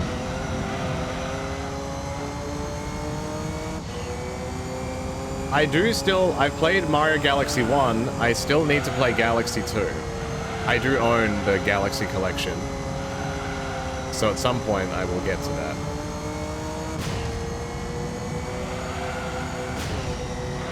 Like Adam Driver? Isn't that literally like a race car driver's name? Adam occupation. That's how it should be. You should just change your name to your job. Am I going to play the spiritual successor to Gran Turismo 3 Kirby Air Riders? I do intend to play it, yes. I just won't be able to do it on release day, because I will be busy. So... I'm hoping the week after I should be able to give it a go. But... yeah. As I mentioned at the top of the stream, around this time of year it gets very, very busy for me. So, I'm just... I can't promise too much. Really, I probably shouldn't have streamed today, but... I wanted to chill and play game and hang out.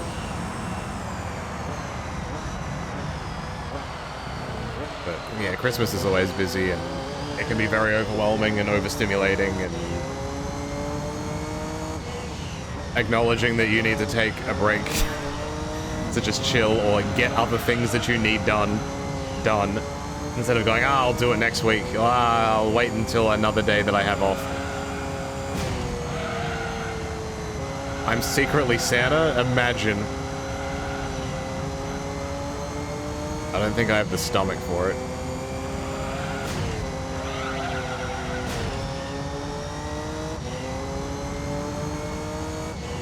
Oh, sometimes I feel not bad, but I feel conscious. I'm like, oh, you know, I probably should take the day to do other stuff that I need to do, but I'm like, well, I haven't streamed in like 5 days, or like 4 days, or whatever. I'm like,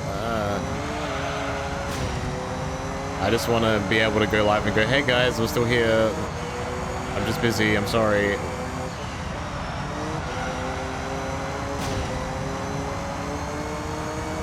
I know I probably don't need to do that, but I want to do that.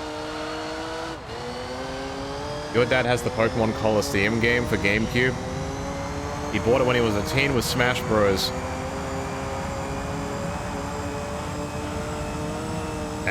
Sorry, I was trying to drive and also read.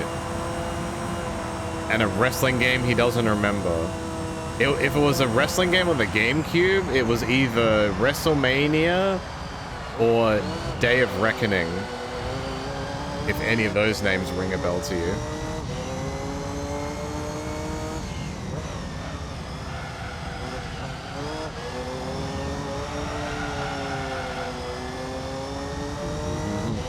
Yeah, pretty much as soon as like the Christmas period is over, it just falls off, like, my busyness will fall off a cliff, but like, yeah, in this period it's like, go, go, go.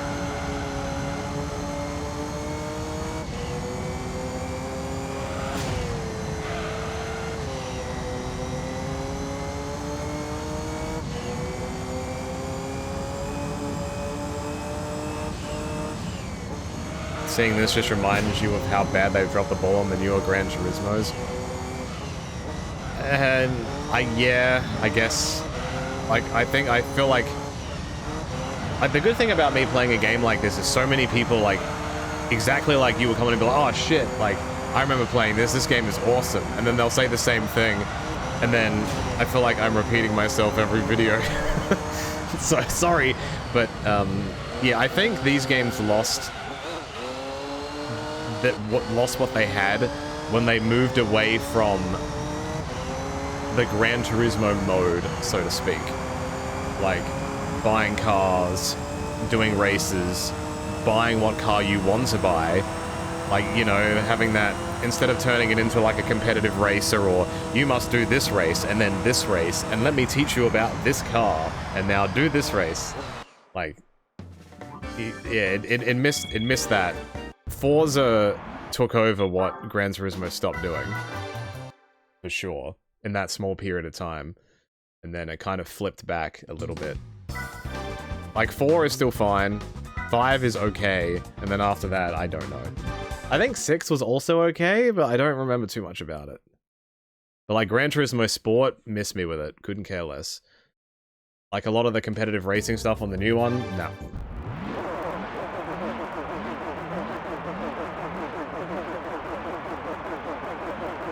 This world needs another Midnight Club? I agree. I love Midnight Club LA. I'd love to stream it.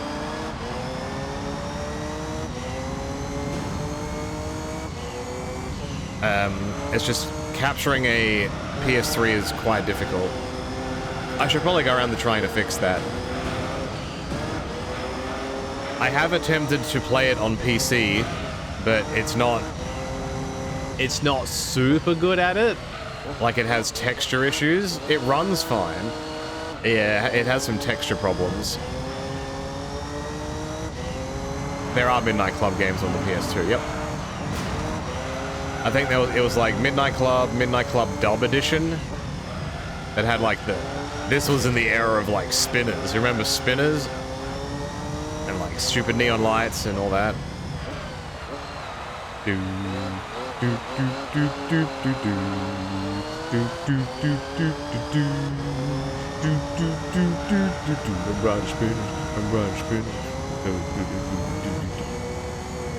makes PS3 hard to capture? It has inbuilt blocking of recording. I don't remember the name of it. Like the actual code for it, but you can't just like, you know, with my PS5 or my Switch, I just plug it in and away you go. The PS3 has like a blocking thing on its signal. So you have to have like a splitter that does that, and that can weaken the quality of your signal and da-da-da. In newer consoles, you can turn it off. But in that one, it was hard locked, so you could not. Which makes it a pain in the ass.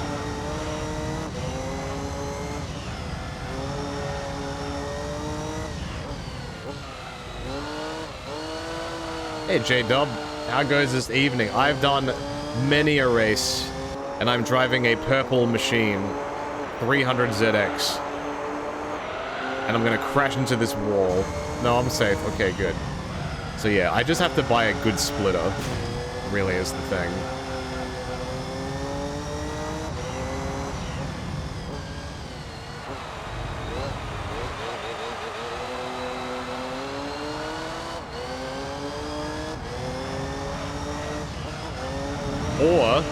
Or I just buy a 360. I've never owned a 360. Because a lot of those games are also on that, and that's much easier to capture. This car looks like Grimace? No, it doesn't! It's beautiful!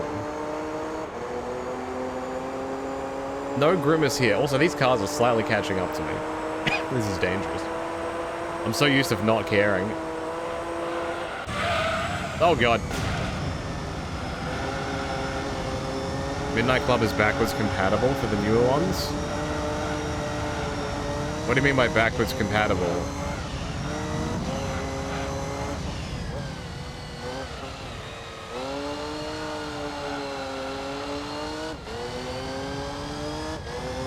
Oh, on the Xbox, yeah. Oh, okay, I'm with you. Yeah, I just don't have any Xboxes. The only games that I would really want to play that are on PS3/Xbox are the SVR games, Skate 1, 2, and 3, Midnight Club.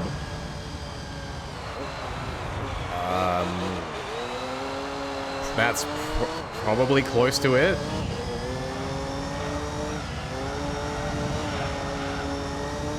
There might be a couple of things I'm missing.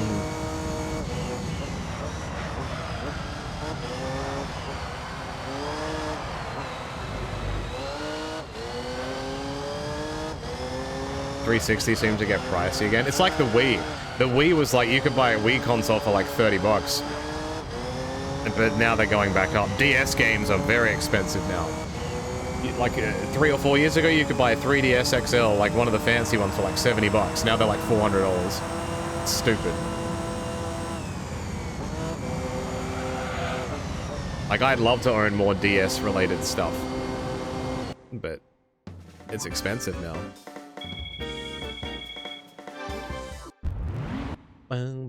It's not so much the 360 is expensive to buy here, it's finding the games. Skate 2 is quite an expensive game for some reason. I don't know if it's because it was less of them were made, or... I have it on the PS3 version, easy to find. 360 one, not so much. It's like 50 bucks or something. What's my favorite gaming console?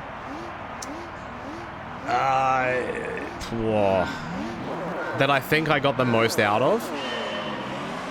I used to always say it was the GameCube. Because I love, like, Sunshine, I love Pikmin, Smash Brothers,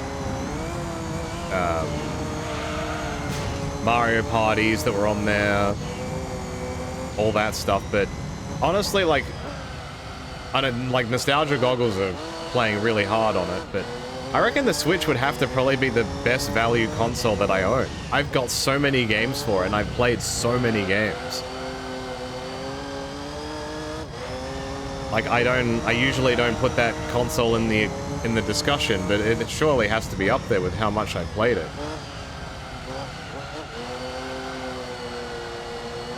Like, the PS2 was also really good. Nintendo 64 was also good. Super Nintendo. The Wii. The Wii U, no. PS3 was okay. The PS3 I pretty much just played JRPGs. Like the Tales series and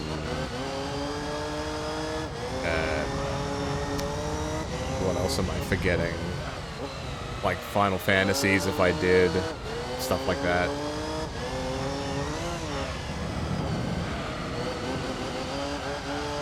They rid of the digital version of Skate 2 due to licensed music. Oh, man. Well, that doesn't really impact me, because if I was to stream it, I'd be turning the music off anyway. Ow. I have no idea what Massive Action Game is. PS3 had 3D Dot Heroes, or whatever it was called. I own it, haven't played it. Story of my life. Action game.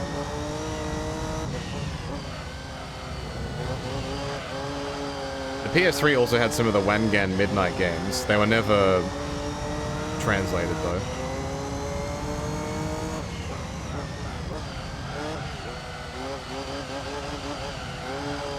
PS3 for you was playing the Infamous games? I haven't played those. I played Prototype, the first Prototype game. I thought that game was really good. I remember renting it. It was really good. That's an underrated game. I didn't like Assassin's Creed. Never played Infamous. Haven't played any of the newer Spider-Man games, but Prototype was like, yes. Haha, yes.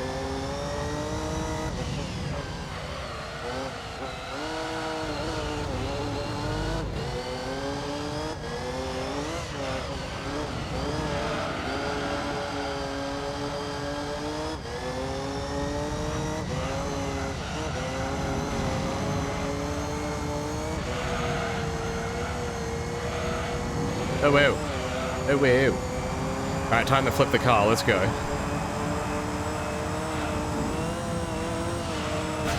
Close enough.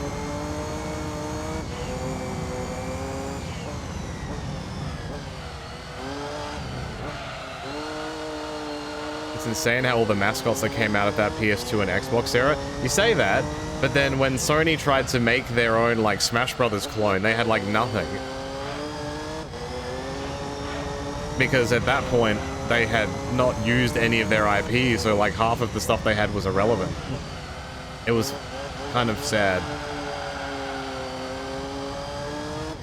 Like they put Parappa in the game, and Parappa hadn't had a game for like 15 years.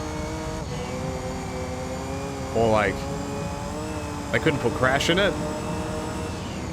They couldn't put Spyro in it because they sold those properties, like those properties went bye-bye.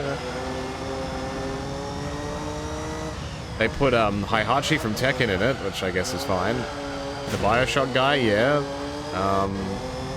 The infamous dude whose name I've forgotten. Drake from Uncharted, like, ooh.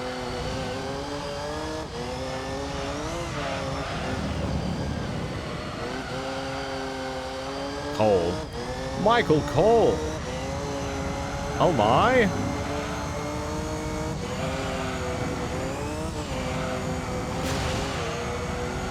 That's it, I'm winning the race. This is not a Grimace car, you can't... There's no way this is a Grimace car, it's beautiful. Look how nice it is. Michael Cole. Dun, dun, dun, dun. And then, like, Banjo and Kazooie was owned by Microsoft, they didn't do shit with it.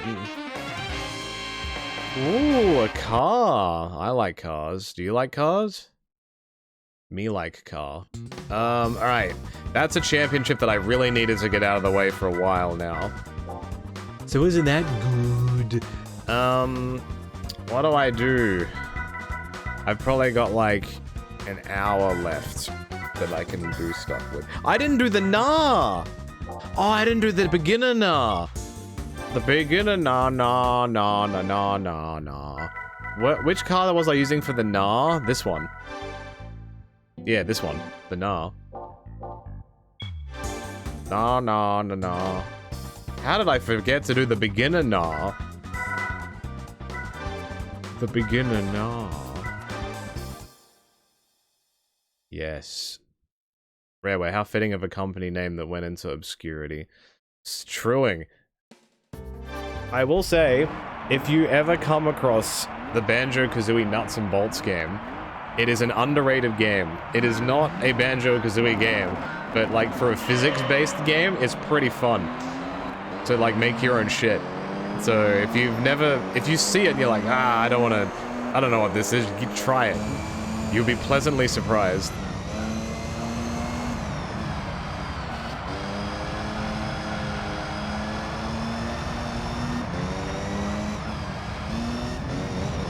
We're back in the Mercedes for 3 final races.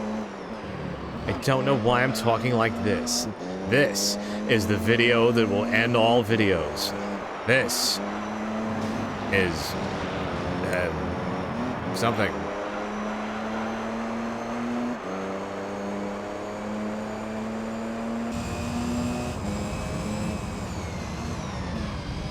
How about Conker like Conker's Bad Fur Day? I think that game hit me at the wrong age. I have an itchy nose, so I'm driving with one hand. Okay. Yeah, I don't know, like, the grotesqueness of it just, like, it didn't hit me as I think it would have when I was younger if I came across it. So I didn't really like it.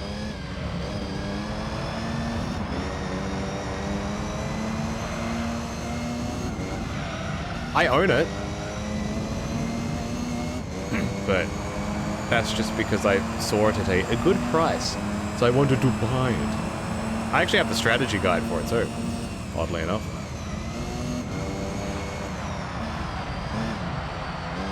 Yeah, I know they remade that, or not remade it, they released that on the Xbox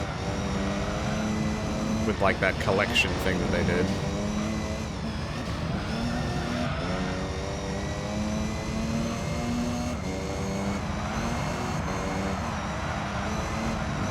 It was a remake, was it? Yeah. Shows how little I know.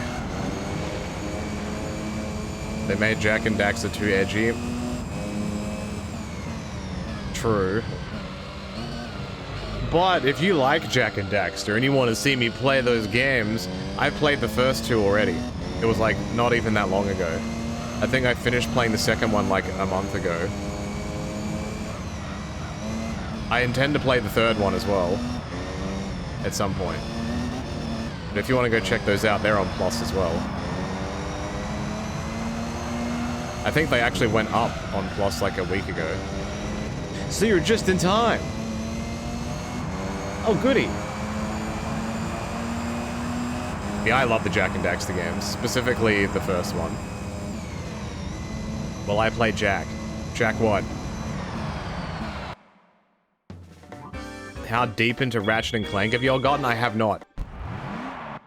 I would absolutely love to play all of them.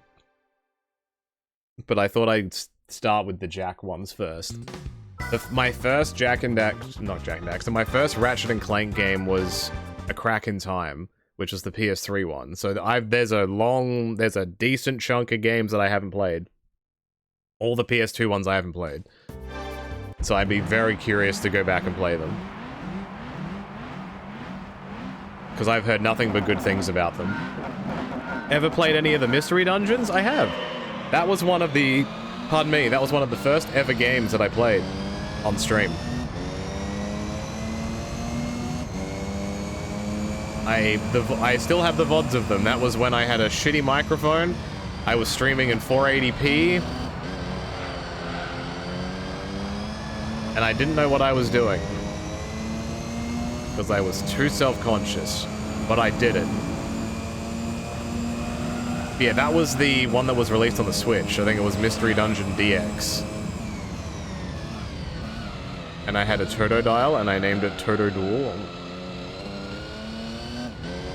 Kangaroo Jack. Dude, Kangaroo Jack is the biggest bait of all time. Talk about misleading box arts.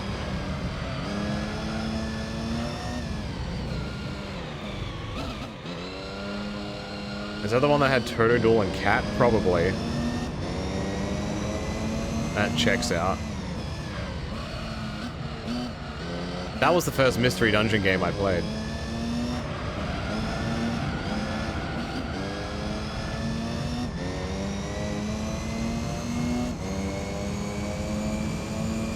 Alright, so just for comparison's sake, the Formula 1 car crossed the line almost 10 seconds ago if I was still using that car. It's insane, the difference. Absolutely insane. No, wait, it was 1:27, right? No, it's about, no, disregard.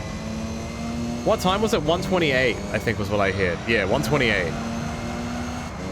So not 1:18. Why did I think that? I was wrong.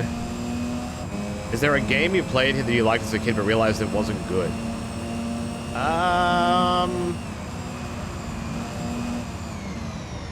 Not yet. A lot of the games that I've played on stream are newer games. Only in the past, like, year and a half, I think, have I kind of gone back and started playing older stuff. So I reckon as time goes on, you'll probably see me find stuff and go, you know what, this kind of sucks. But it hasn't happened yet. I mean, Jack 2 isn't a great game. But I give it a pass, because I didn't think it was a great game back then either. It's not like my opinion changed. I just wanted to finish it. Has there ever been a game, not necessarily a horror game, that just scared you for whatever reason? Scared me? Abe's Odyssey, maybe? Like the original one? Not because I thought it was like... It had scary themes, but it was more the sound mixing on that game was fucked up. So like, I'm just a kid who doesn't know anything, and like, when you hear an explosion in that game, it is astronomically loud, like a... That scared the like, you just had no idea what the fuck you were doing and why it was so loud. And you'd hear like the guys going, hello, hello. And like, ugh, it was just... It was creepy loud.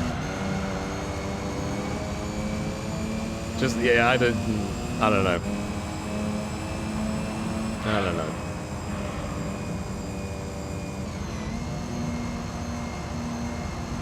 I've never been afraid of underwater games. Though I've never played like Subnautica or whatever because they don't interest me, but like... Yeah, Sonic underwater games with like... Like...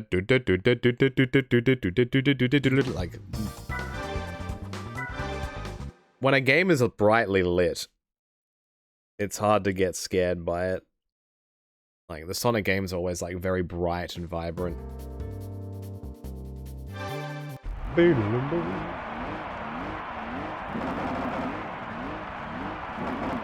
There was, in the original Spyro, I can't remember, was it the Beast Keepers World? There was a specific, like, I'm talking like the original PlayStation game, because the original one was a bit darker in that world. There was an enemy that if you got near it, it would turn around, like, you know, like the enemy would turn around and just start launching towards you with its mouth open, just completely unprompted. That was pretty scary as a kid, because the music was a bit, like, droopier and darker, and your field of vision wasn't very far. That was probably something that was a bit scary as, like, a 5-year-old or whatever. Yeah, the piano from Mario 64 is a good one.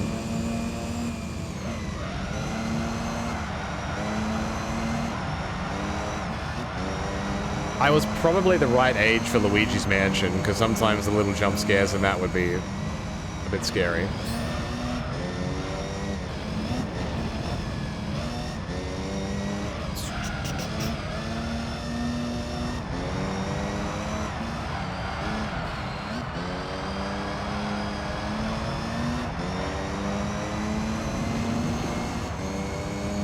You saying Killer Cock made me think of Croc. That game was not scary, but it was unsettling. Because the game was, like, missing ambience. Like, the game had music. And there'd be, like, creepy shit on the screen, but, like, nothing would, like... It was just ominous because you just couldn't hear anything. Splat! And there'd be, like, little demons running around and shit. And again, like... your field of vision was shorter because it was dark.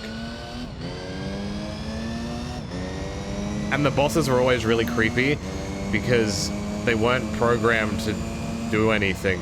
They were like, after you killed them, they just kind of stood there. Like, they didn't die and like, ugh, and have like a death animation. They just kind of stood there. And they had gigantic eyes and they barely blinked. It was just unsettling. They remastered those? Yeah, I saw that, yeah. I haven't really heard anything about it. There's a couple of games that have been remastered recently that I haven't heard anything about after they came out. Like Tomba or Tombi had a remake. That was a universally loved game. Haven't heard a thing about it. The Croc game, saw that came out, haven't heard anything. And that's from the same era of games too. And I don't know if because it was a bad port, or they removed stuff and it made it bad, or... Doo-ding-ding-ding-ding. Wow, what a car. It's VTech, baby. You played the remaster? There was an entire script about a Croc TV show where they were going to have a live system. Thank God they didn't. That would have sucked. This has been a very fun first stream. I'm going to have to go to bed. No worries. Thank you very much for watching, and thank you again for subbing. I appreciate it. Subbing before the first message. Love it. That's dedication. Okay. Altezza. I need an Altezza or an Audi.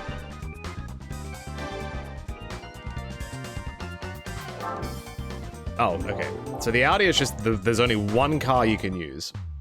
Do I own the car? Do I own an Audi TT Quattro?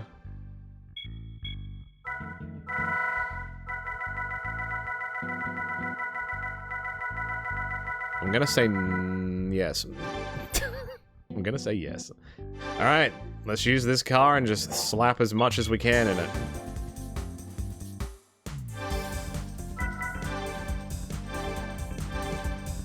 If you walk into any mechanical garage in the world, this music is playing.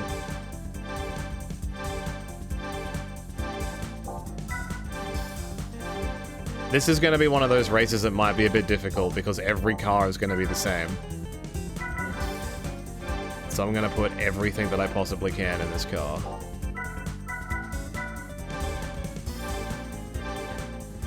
This is like that MX-5 endurance race.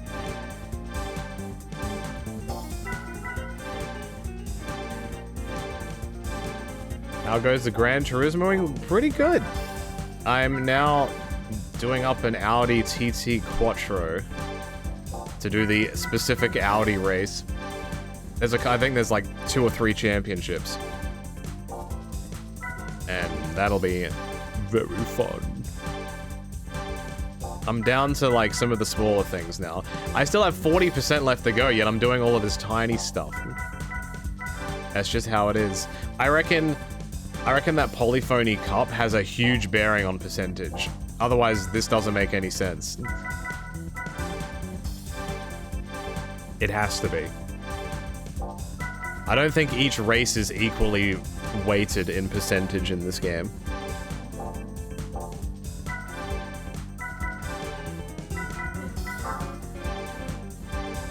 As a professional length race fatigue kit? No, I love the endurance races. I think they're great. Sometimes, honestly, driving a slow car around the circuit is more tedious than driving a fast car around it a lot more times. Like at the start of the stream, I just did the Grand Valley Speedway endurance race. That was 60 laps. Like, I'll show you. These are all the endurance races I've done.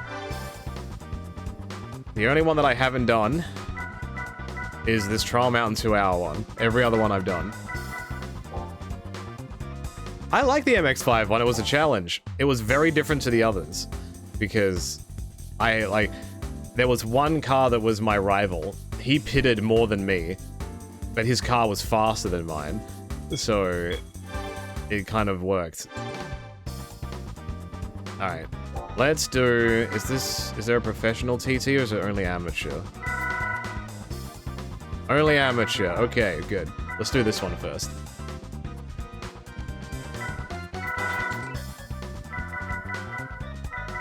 Here it is. 5-race championship. I don't know how easy or how hard this will be. You remember grinding the Super Speedway Enduro over and over? Exactly. Your real recognizes real. I got my Formula 1 car from Seattle.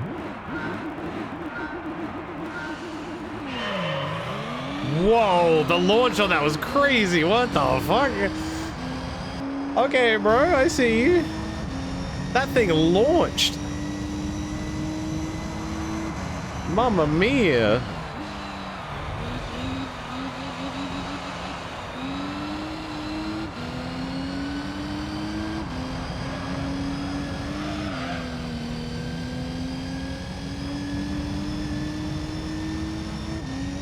See, now I feel like I'm like, ugh. Can't even hit 200 Ks? Like, what are we doing here, guys? Do you like the look of this car? Would you drive this car?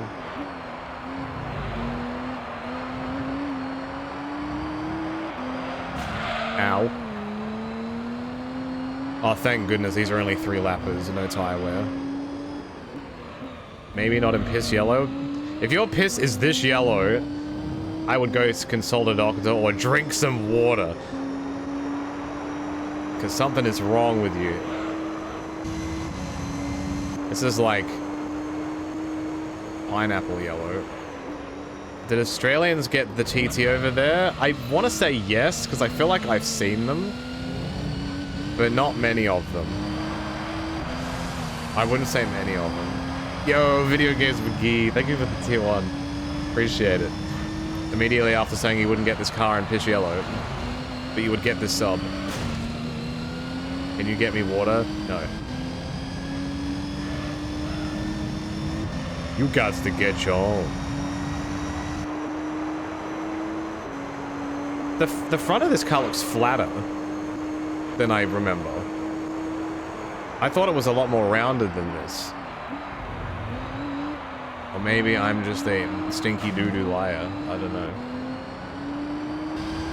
Stinky butthole.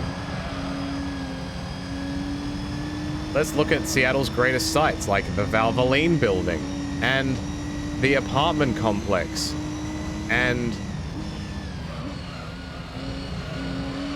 the Tenza sign.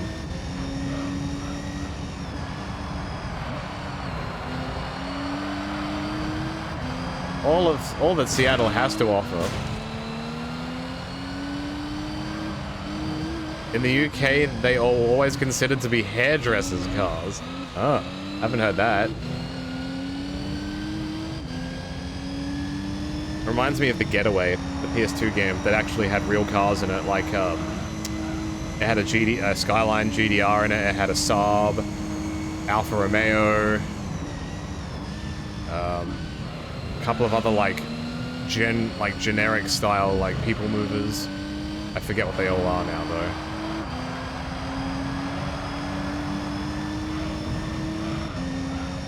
The old Saab 900. Mark Hammond.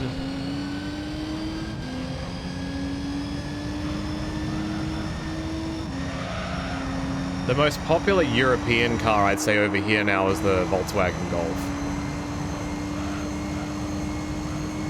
So many different variants of that car around here now. Like, you still see Mercedes, you still see Audi, you still see... not really Vauxhall at all anymore. You see Alfa.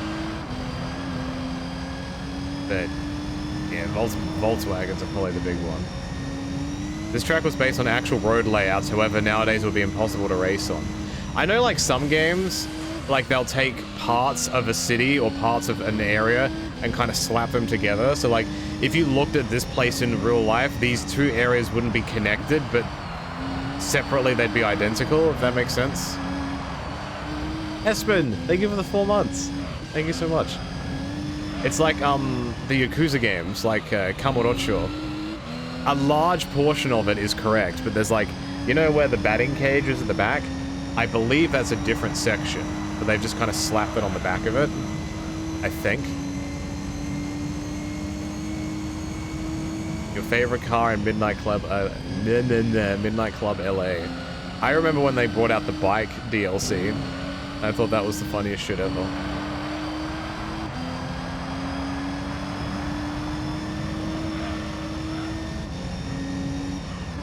If there was a game that nailed its aesthetic, it was Midnight Club. They fucking nailed that. In an industry that already had Need for Speed Underground, they nailed that.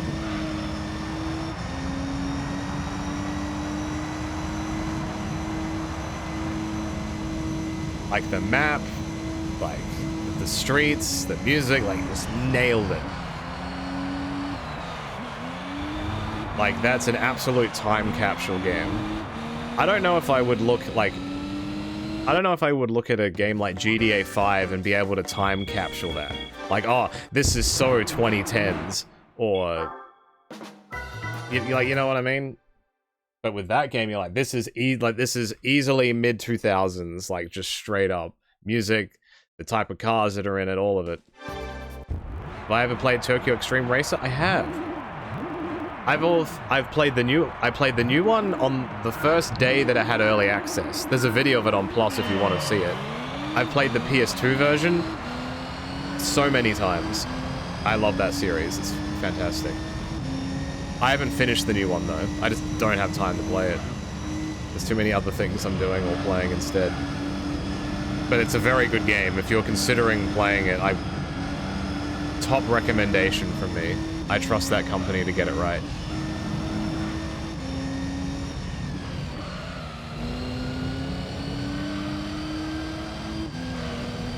You're trying to think of what the most obscure racing game you ever played might be.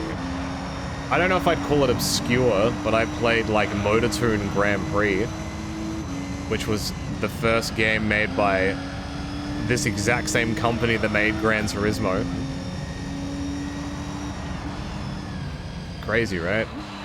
I also played Penny Races, if you remember that. I think that was on the 64. And I played Speed Freaks. I think that was like a car racer on the PS1. And then there was like Mod Nation Races that you could create your own tracks. I had a friend who borrowed that game from me and I never saw it again.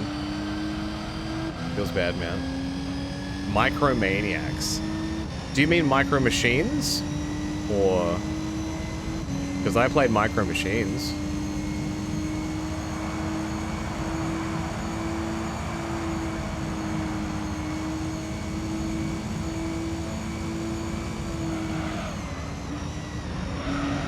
What about M&M car racing? Unfortunately, I have not played that.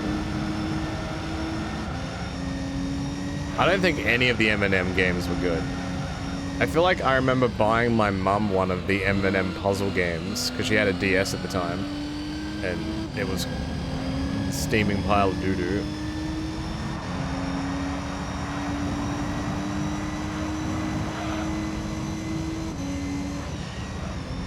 It's like Micro Machines, but you play as little mutant people. I've never heard of that. You're very deep into the M&M extended universe. Do you have an abnormal attraction to the green M&M?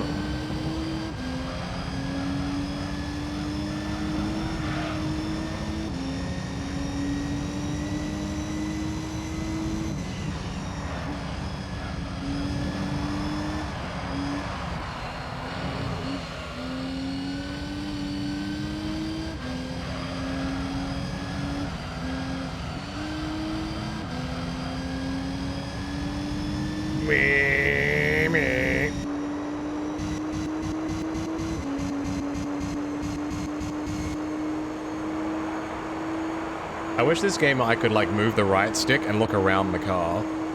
You can't look at the sides of the cars in this game.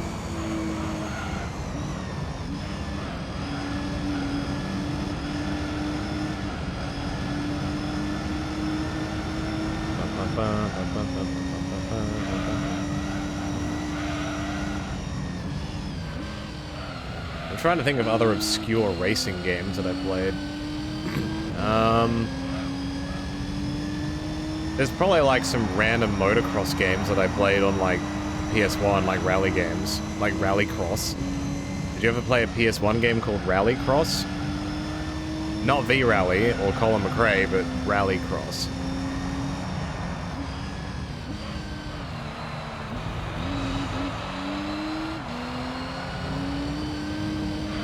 Beetle Adventure? I've played that, yeah. I don't know if that was penny races in a different country or if they were two separate games. But I feel like there were beetles in that game. Have I ever played the Yokai Watch games? No, and I wish I had. Because I thought that was a very interesting concept. Because you had money. You had to use real money. I own 2 of them, I think. But I was like, oh, I should just stream them instead. So maybe one day you'll see that. I have like a solid handful of DS/3DS games that I'd love to play. I just gotta find the time. This year was so good for games. So many good games came out this year. And if next year is anything like this year, I'm in trouble, man. I ain't gonna have time to breathe.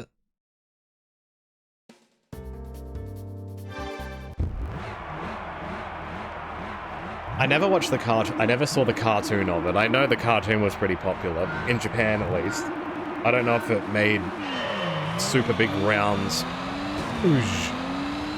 in Australia, in like the West or not. But they pump those games out fast. I think there's like, what, 5 different games? Or maybe more than 5? And they tried to do the thing like Pokemon with 2 different versions. Why is Yokai Watch 3 so expensive? I have an eyelash, hold on. Gotta solve that problem.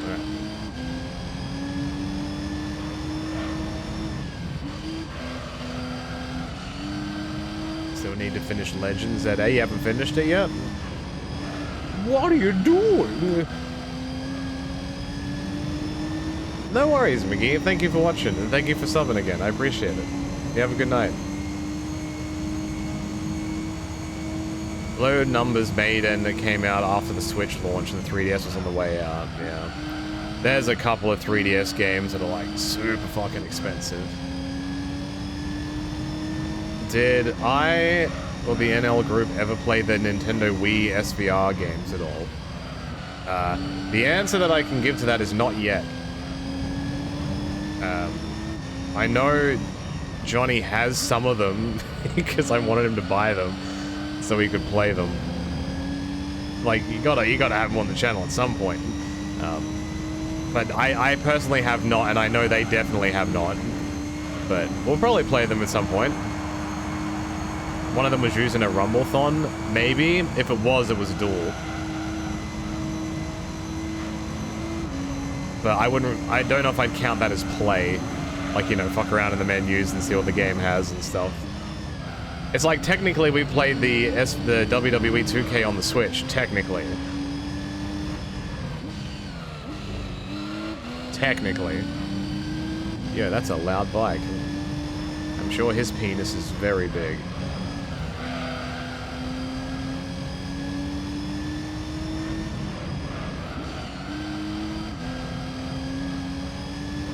Wah, wah. Rank C at the moment. What is EU? EU5. Oh. I mean, hang on, let me guess. Every... Nope. Nope. EU5. What would EU...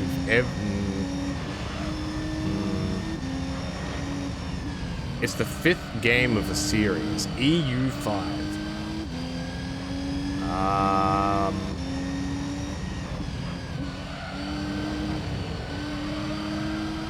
Europa Universalis 5. Oh, is that like Civ but harder? I've only ever heard that as Europa. Europa.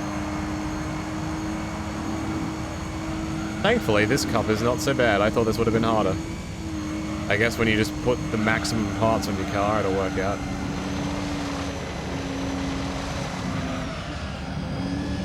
I like the Civ games. I haven't played the newest one because it seemed like a dumpster fire on release.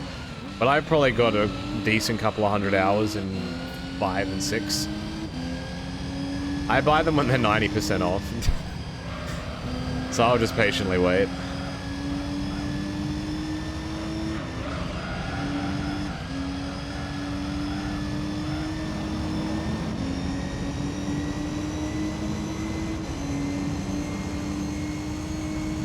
Played it at launch and felt ripped off. Yeah. Like, I've played a lot of games on release, but I haven't played a game like that would require, like, a lot of balancing. A lot of the games that I play on release are typically, like, single-player experiences that are kind of already had that phase testing. I guess, yeah, that doesn't, no, it doesn't count. I was gonna say City Skylines 2 I played on release, because I got Game Pass at the time. But I wouldn't say that was broken. It needed work, but it wasn't broken. Hey, Hitman. Whoa, fucking... Alright, nobody saw that, it's fine. The museum game? That game was very well done. I didn't have any major complaints about that. I thought the museum game was good. It's not a multiplayer game, though, where... Would you consider Europa being primarily a multiplayer game? Or would you say that's like Age of like, is it kind of like Age of Empires, where it does have like a decent single-player thing, but online is up to the player, so to speak? The thing with the WWE games on the Wii, you own 12 and 13. The Wii games are the first ones you ever played? Oh boy. Well, like, thankfully you're in the future now.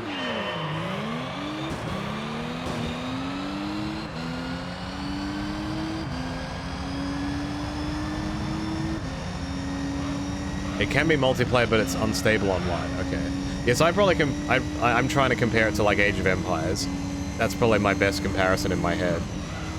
It's mainly a single-player game, but it has potential to go online if you were super interested in it. Or like Heroes of Might and Magic.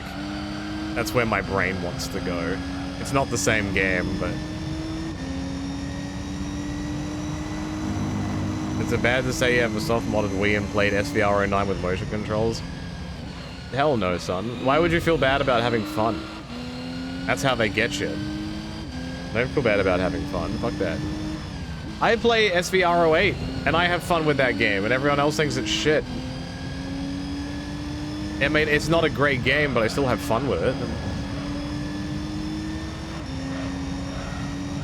I wouldn't die on a hill for the game, that's for damn sure, but it's still fun.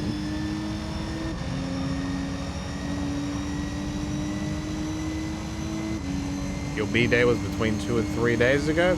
Which one is it, son? But happy belated birthday.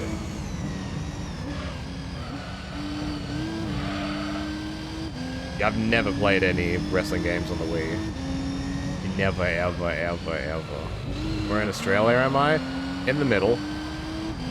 Central time. My birthday is coming up soon. Me too! It's somewhere within the next 12 months. Basically, it's a game where you stare at a map. It requires a special sort to enjoy. Oh, like me with Football Manager. Yeah, I've got like 1,000 hours in Football Manager 2024 because I just turn my computer on and I just open the game and I just let it sit there all fucking day. And then whenever I have a moment, I'll like play like 20 minutes. and then leave it again. Because the game takes...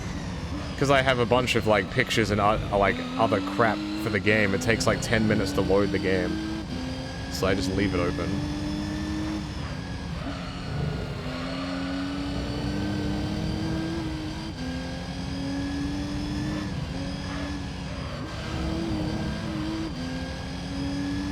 Yeah, most people don't remember my birthday typically either, at least in real life.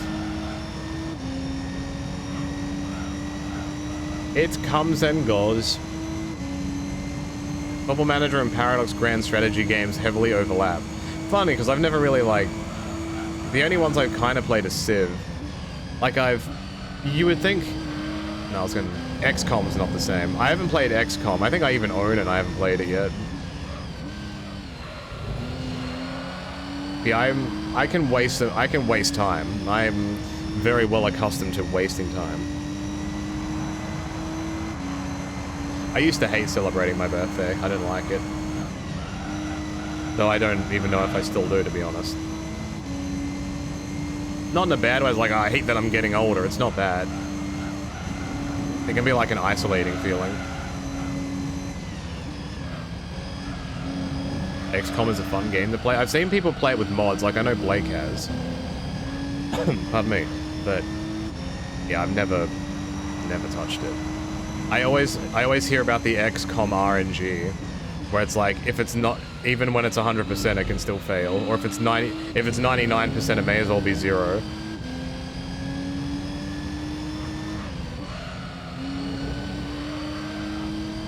We are why you bought TW 2020. Hell yeah. Those games are good. If you always want a good free-to-play place to start playing those games like that, play EWR or Journey of Wrestling. Like, those two games are pretty good for that. EWR is what I started out playing. Extreme Warfare Revenge.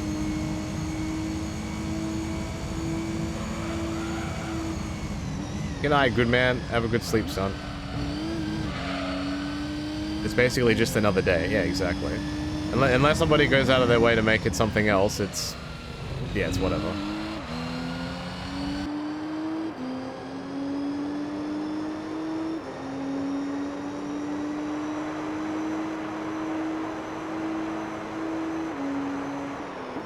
EWR was how I got into wrestling games, almost. I played, because I had played Football Manager before I played my first wrestling game, before I got into wrestling. This was like 2006, I want to say.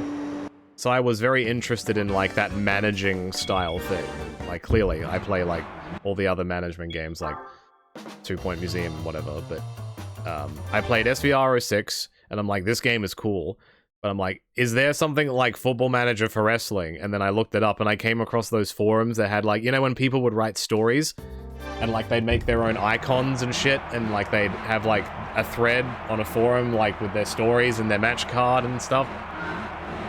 I came across all that stuff, and then I found out, oh, this game is actually free, and oh, people actually make like databases for up-to-date things. I'm like, perfect. So that was, yeah, that went pretty crazy for a while. There are some things in that game that I fucking hated, though. Like the Japan excursions. Like, if someone was in Japan, you couldn't sign them to a contract. And the only way you could get them out of Japan was if the calendar year rolled around and the company decided not to bring them back. But if they did decide to bring them back, they were just locked there for all eternity. It was awful. Like, a guy like me's trying to get Tanahashi, and it's like, I can't. Unless I edit the game files, he's not leaving. Then I'd have to be paying him like $100,000 an appearance. Like, no. No, bro.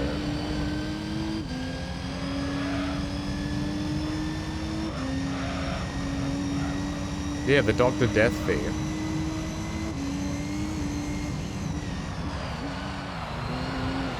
These are nice races because they're like 3 laps. It's just enough for me not to care about this track. I can't hate the track when it's only 3 laps long.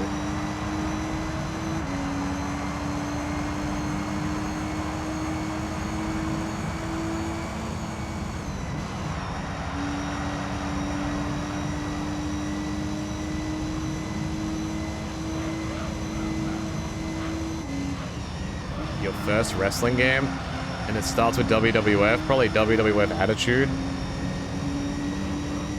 That's the only one I... Because if it was No Mercy, it'd be pretty obvious. What console? Was it on other... What was it on? PS1? I think it was on PS1. And it was on something else, but I don't remember what else. I only know the PlayStation one. I was on the Dreamcast? Was it? I guess it was. Alright, I'm gonna say 64. Attitude on the 64, that's my guess.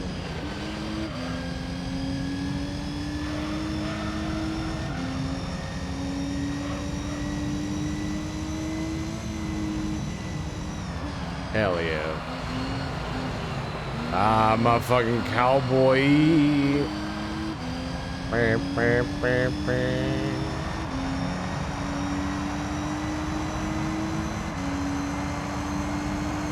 The theme song in that game was called Kiss My Grits. That was Warzone? That's all the fucking same to me. I don't know video games. Leave me alone. All of those games just melded in my head because I never, like, No Mercy, WrestleMania 2000, WCW vs. NWO, World Tour, Revenge, Attitude, fucking Warzone. Like, you could just, like, wrap them up in a ball and I would not be able to tell the difference. Like, Hardcore Revolution, all way over my head. Still never played No Mercy. Honestly, you're probably not missing out on much at this point. I think that game doesn't age well. Like, you can mod it to shit and it might be presentable, but I think if you don't have any attachment to the game and you go back and play it now, I don't think it's that good. Like, a lot of the boys love it because they grew up with it. Like, I never played it, never knew about it when I was a kid. So when I played it for the first time, like online on Parsec and stuff, I'm like, I don't get it. I don't get it. It's very hard to go back when my first gaming experiences were like, Here Comes the Pain and 06. It's a bit of a step back.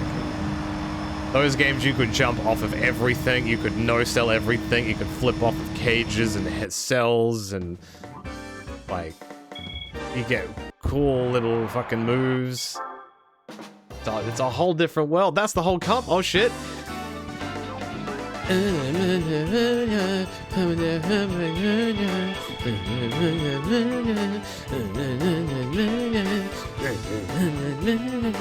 I can't wait to get an Audi TT Quattro as the prize.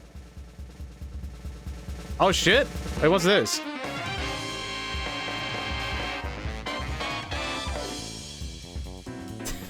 An Audi S4.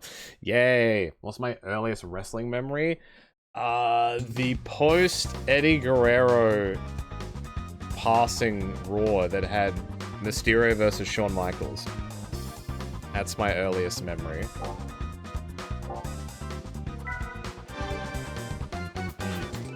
Alright. I can... This is also 5? Fucking... Alright. I'll do this championship and then I'll probably have to wrap that shit up. Because this is probably going to be 2 laps. So this shouldn't be too bad. Yeah, 2 laps. Let's go. Pro Wrestling for the NES was a step up. From what? Oh, Pro Wrestling for the Intellivision? Mamma mia.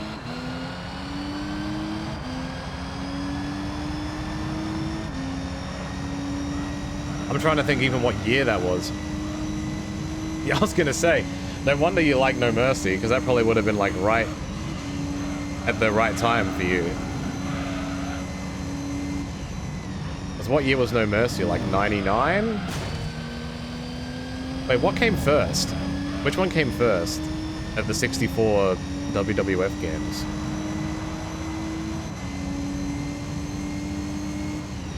Because I think it was No Mercy first, right? Was WrestleMania 2000 the first one? I thought it was No Mercy and then 2000 came out like 6 months later or less than that.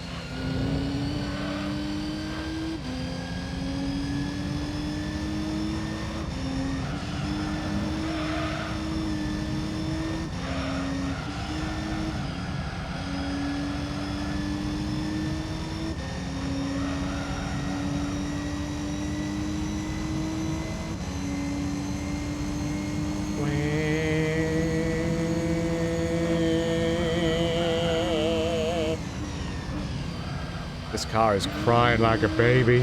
Where?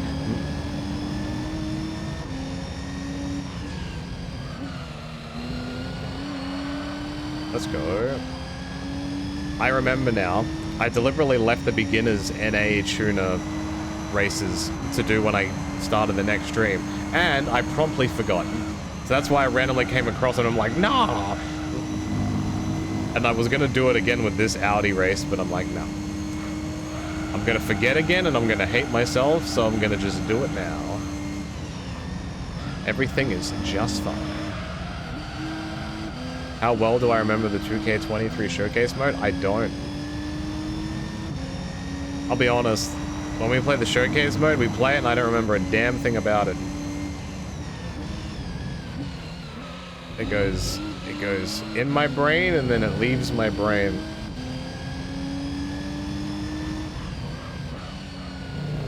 I get more invested in the stories that we make up in like My Rise than the real life ones in the game.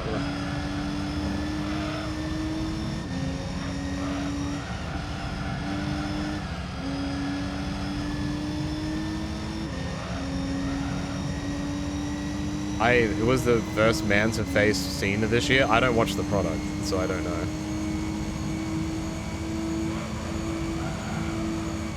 I hate to break it to you.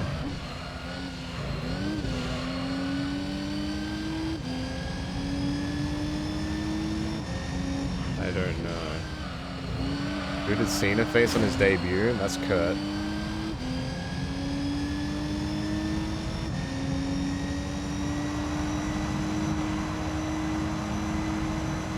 Easy 3-minute race.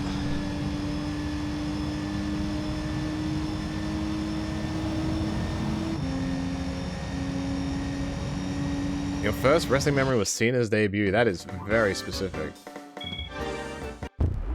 Nothing else? Did anything else happen on that show? Like, what else happened on that show?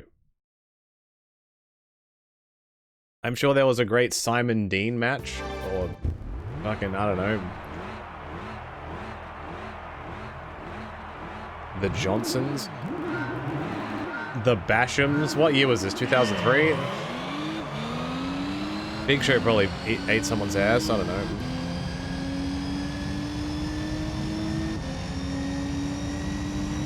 Yeah, Macon, look that up. What happened on the... in that 2002 episode of SmackDown where Cena wrestled Kurt Angle? What else happened? Something surely vaguely interesting happened on that show. I need to know.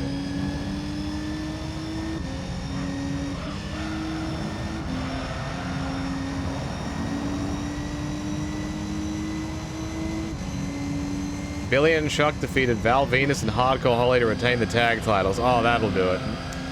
That's the peak of our business right there. Lance Storm beat Mark Henry. How? Does it say how? What the fuck was he, like, a super kick?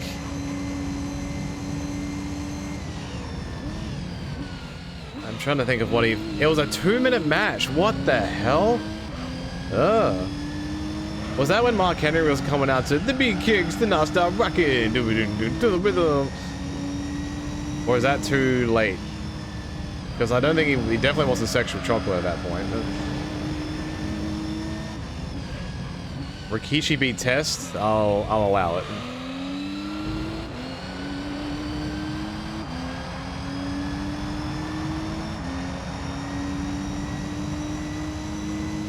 And Mark Henry got like jabronied for years, and then Hall of Pain saved his ass.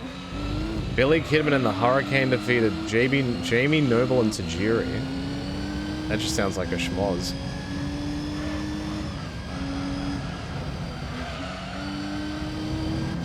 Reverend Devon and Batista beat Farouk and Rookie Orton. Damn, yeah, I guess that's OVW, yeah, that's fair. They were about the same time. And the main event was Hogan beating Jericho by DQ. And believe me, if they could still run that match back today, they'd probably do it.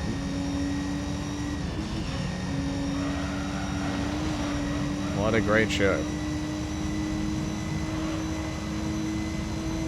I think my favorite match there is the Billy and Chuck one. Actually, no, it's honestly probably the Cruiserweight tag. Why was Orton with Farouk? Is there a story for that? Dylan Thunderliger, thank you for the 18 months. Tag title match last. What is the longest match on the card? It's probably like no more than 10 minutes tops.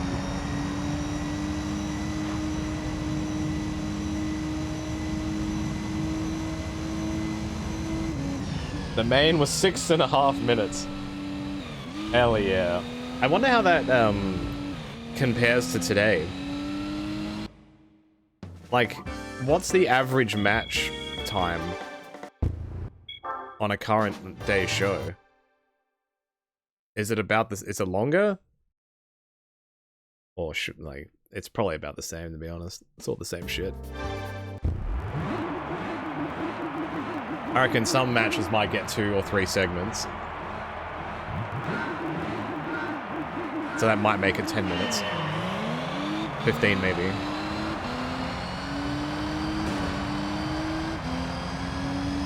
What was the longest one-on-one match in WWE history? I imagine it's one of the 60-minute Iron Man matches, probably. Either the Brock and Kurt one, or the Cena and Shawn Michaels one, if I'm guessing. If I'm not counting, yeah, one-on-one, probably one of those. The times for the last SmackDown are these. 10 minutes, 11.5 with less change, 8.5, 2 minutes, 5.5. That's a bit all over the place, yeah. The main event probably gets some crazy time.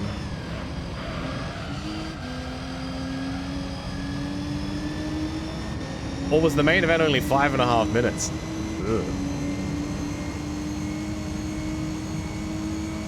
Would you be shocked that the women's match was the shortest? No. But what I would be shocked by is people thinking that's enough, because it's fucking not.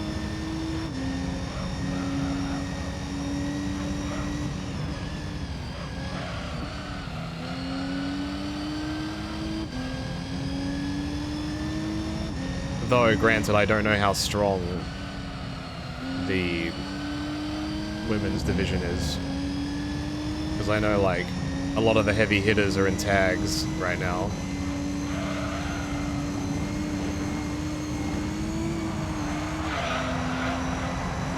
Why did Bronson challenge Cody for the belt?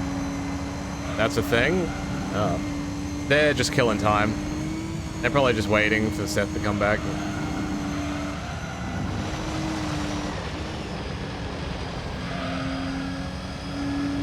The longest one-on-one match was Bruno and Waldo. Waldo is a fucking name. Waldo Von Erich. Where is Waldo? 81 minutes. And it ended in a draw? What a scam. What an absolute scam. I would have felt so annoyed if I watched a match for almost an hour and a half and drew.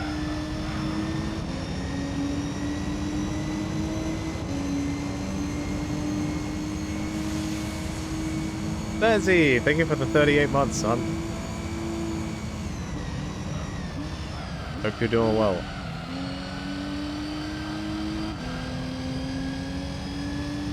Have I played Simpsons Wrestling? I have. The game sucks. Very much so. It's good for like 30 minutes and then you're just like, I had a very good time throwing bowling balls at people's faces as Homer. And then you just stand there and eat.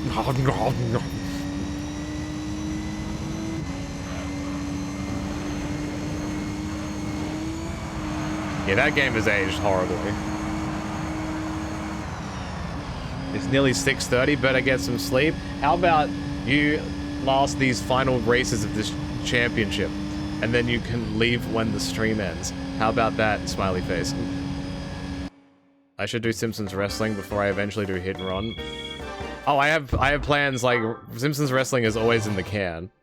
I kind of want to do it when Johnny's around, because he likes the Simp. He likes to simp.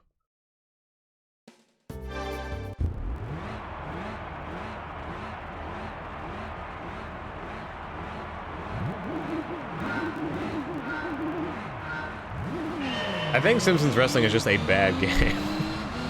Sorry. Like, it's playable, it's just like, I don't know what the fuck I'm doing. I think that game should have been like an insert coin at an arcade, and nothing else.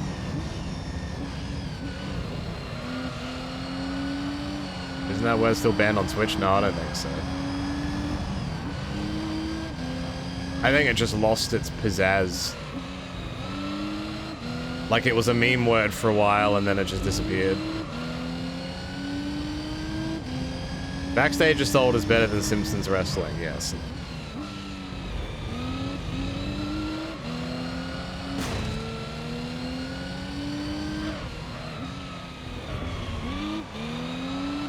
Oh god.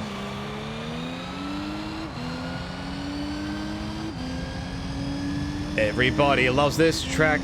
It's their favorite track if they're crazy or stupid or both.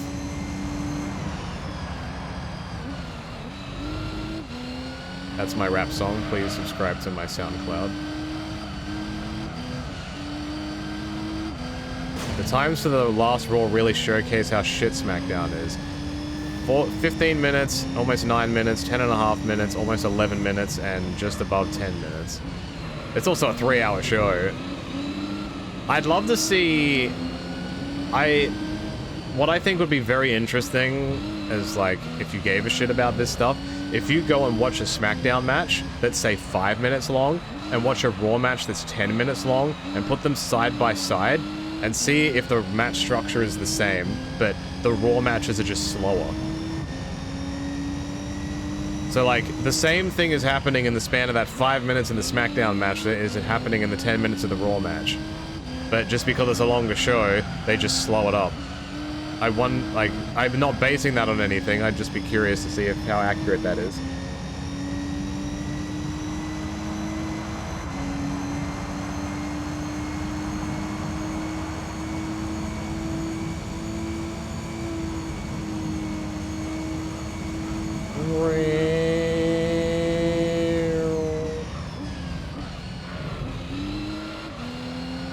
So I've got this race and then one more after this, I think. And then I win, probably, this exact same car. Actually, I hope not. It'll probably give me another Audi car.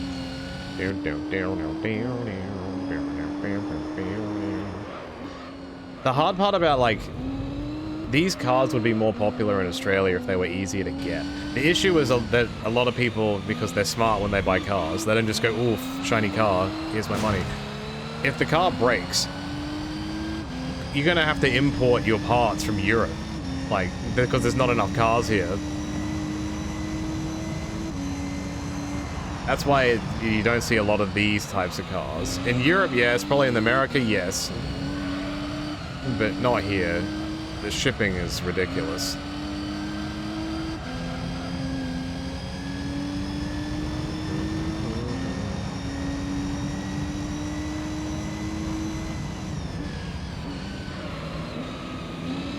Hitman, I'm pretty sure those memes died like a good half a decade ago. I'm gonna be honest.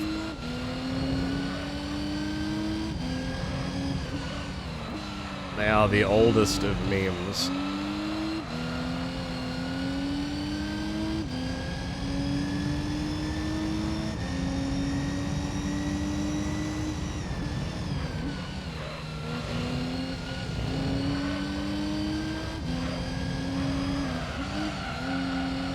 Does he still poop standing up? I can't remember what stream it was. I think it might have been one of the 24/7 modes. I think he mentioned that he swapped. He was a sitter or something. I don't fucking remember. It was something. I don't remember. A statement was made, but I can't remember what the statement was. He either stands or sits. That's all I know. Or he's... I don't fucking know.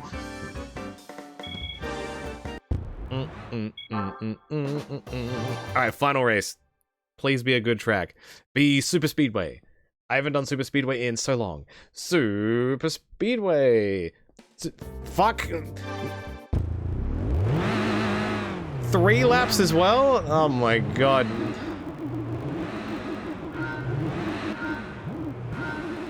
What did I do to deserve this?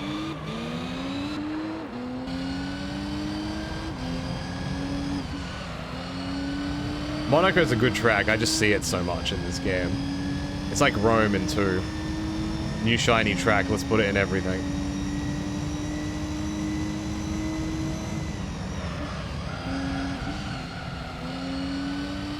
You got a championship? I'll be there.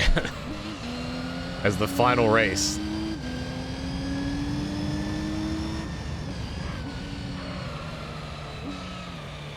Hey, you see that water? It's like blue and shit. Crazy. Oh, very random question. Has anybody here played the Dragon Quest III remake?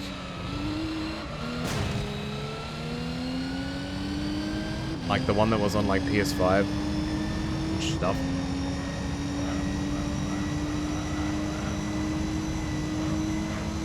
No, damn. Because I see it going on sale a bit and I don't know if they're any good.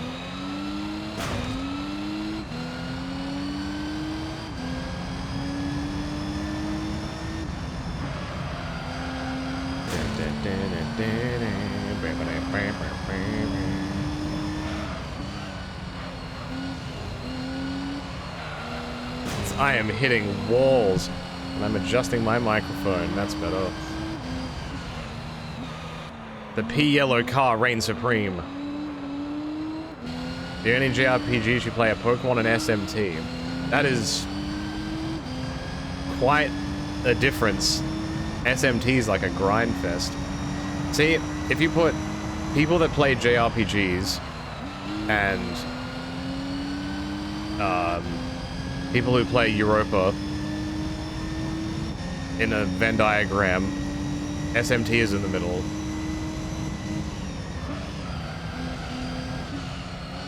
Really? It's not a grind? I thought like that was like it's got a lot more involved in like status effects and stuff. Like it's a lot more involved in, instead of just hit move, do damage. Like you gotta debuff your shit. You gotta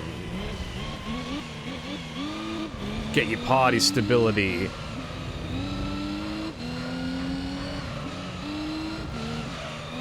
Ow. I like the original Dragon Quest games. They're a bit hit and miss for me. The DS ones were good. I like those.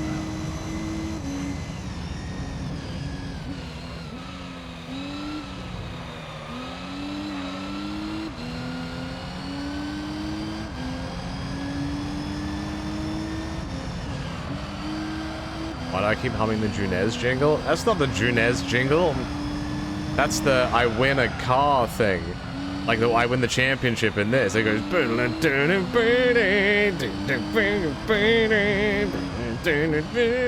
and the trophy's like spinning around and shit. I'm just warming myself up for this next lap. Because I'm gonna get it. I'm gonna get that song to play.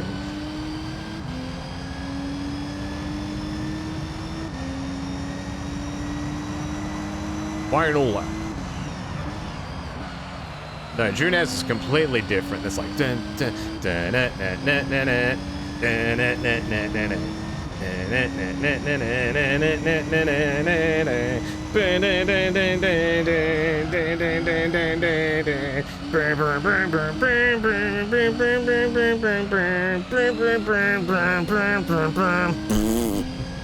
that's the song.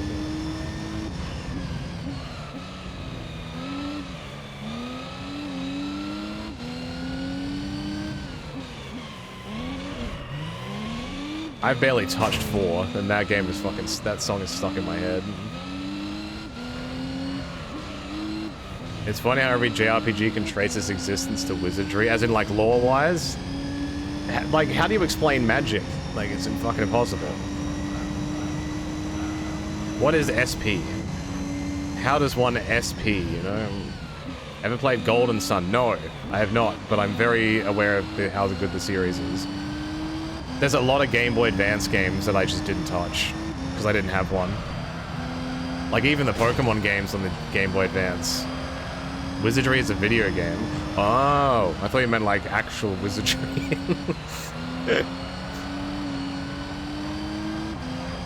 Fucking magnets, how do they work? Depends who you ask these days. Ow. Here we go. The dreaded Audi races are finally finished, and they weren't anywhere near as bad as I thought they would be. Yay! Swim move. Now, just like in the Formula 1 races, put a camera on my wife.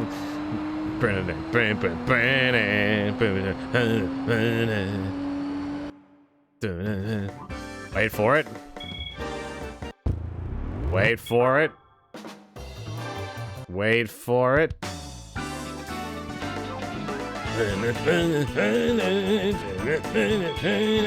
Dude, he's shitting. Wearing a glass helmet's a fucking idea, dude. If you hit something hard enough, it would just shatter in your face. That's messed up.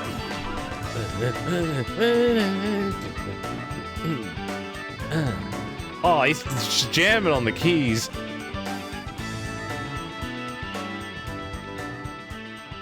The music ends? What happens if I just let it run? Does it restart? Please restart.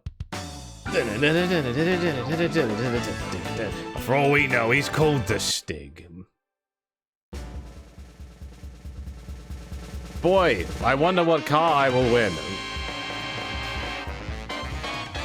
Oh my god. Dude, the only car I can use in this championship is the TT. Why would you give me one after I win the fucking... whatever. Stupid ass game. Alright, what am I at on this? You know what, I'm gonna lube this car up just in case. I'm gonna wash it. I'm gonna wash my pea-colored car or whatever, and then I'm gonna change the... I'm gonna put some rims on it, actually. Let's put some sweet rims on it.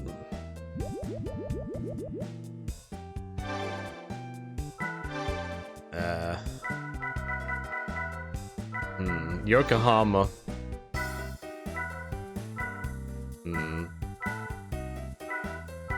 Yeah. We love rimming here.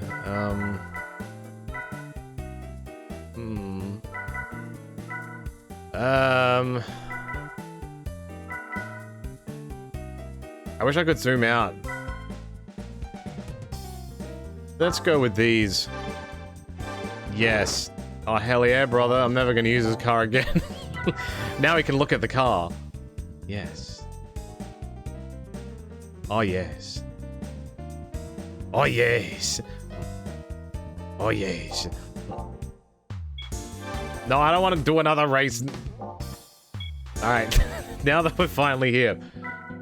This is where I'll be finishing off to 65%? For fucking what? Where did that other 4% just come from? What? Did it...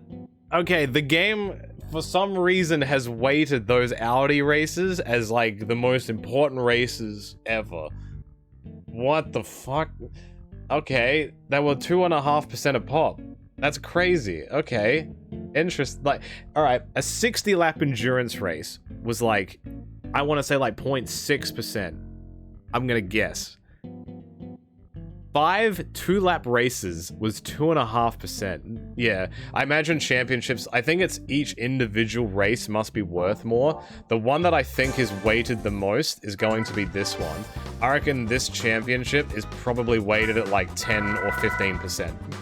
This one. It's stupid. I don't know if I can show you it here. No. But, like, yeah, all of these races are full-length endurance races. Every single one. It's dumb. But anyway, that's the final championship I do when to hit a hundo. I make sure I finish everything else and then do it. But that's where I'm at now. 65%. I think I started with about 9 million credits, and I've got just as much now. Let's save the game, and you have to watch me save the game because nostalgia. I'm overriding the save data. Oh, hell yeah. We've come such a long way from having Gran Turismo 2 take 7 years to save. But there we go, 65%. I'm so glad we're almost 2/3 of the way through the game. Holy shit.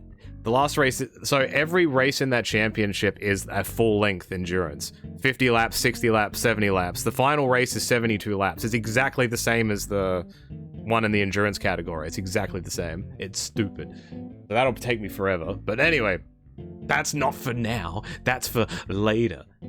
We got some good races done today, and the Audi car I never have to see ever again, and that's fantastic. And that's me done for now, and I will see you with more Gran Turismo 3 next time.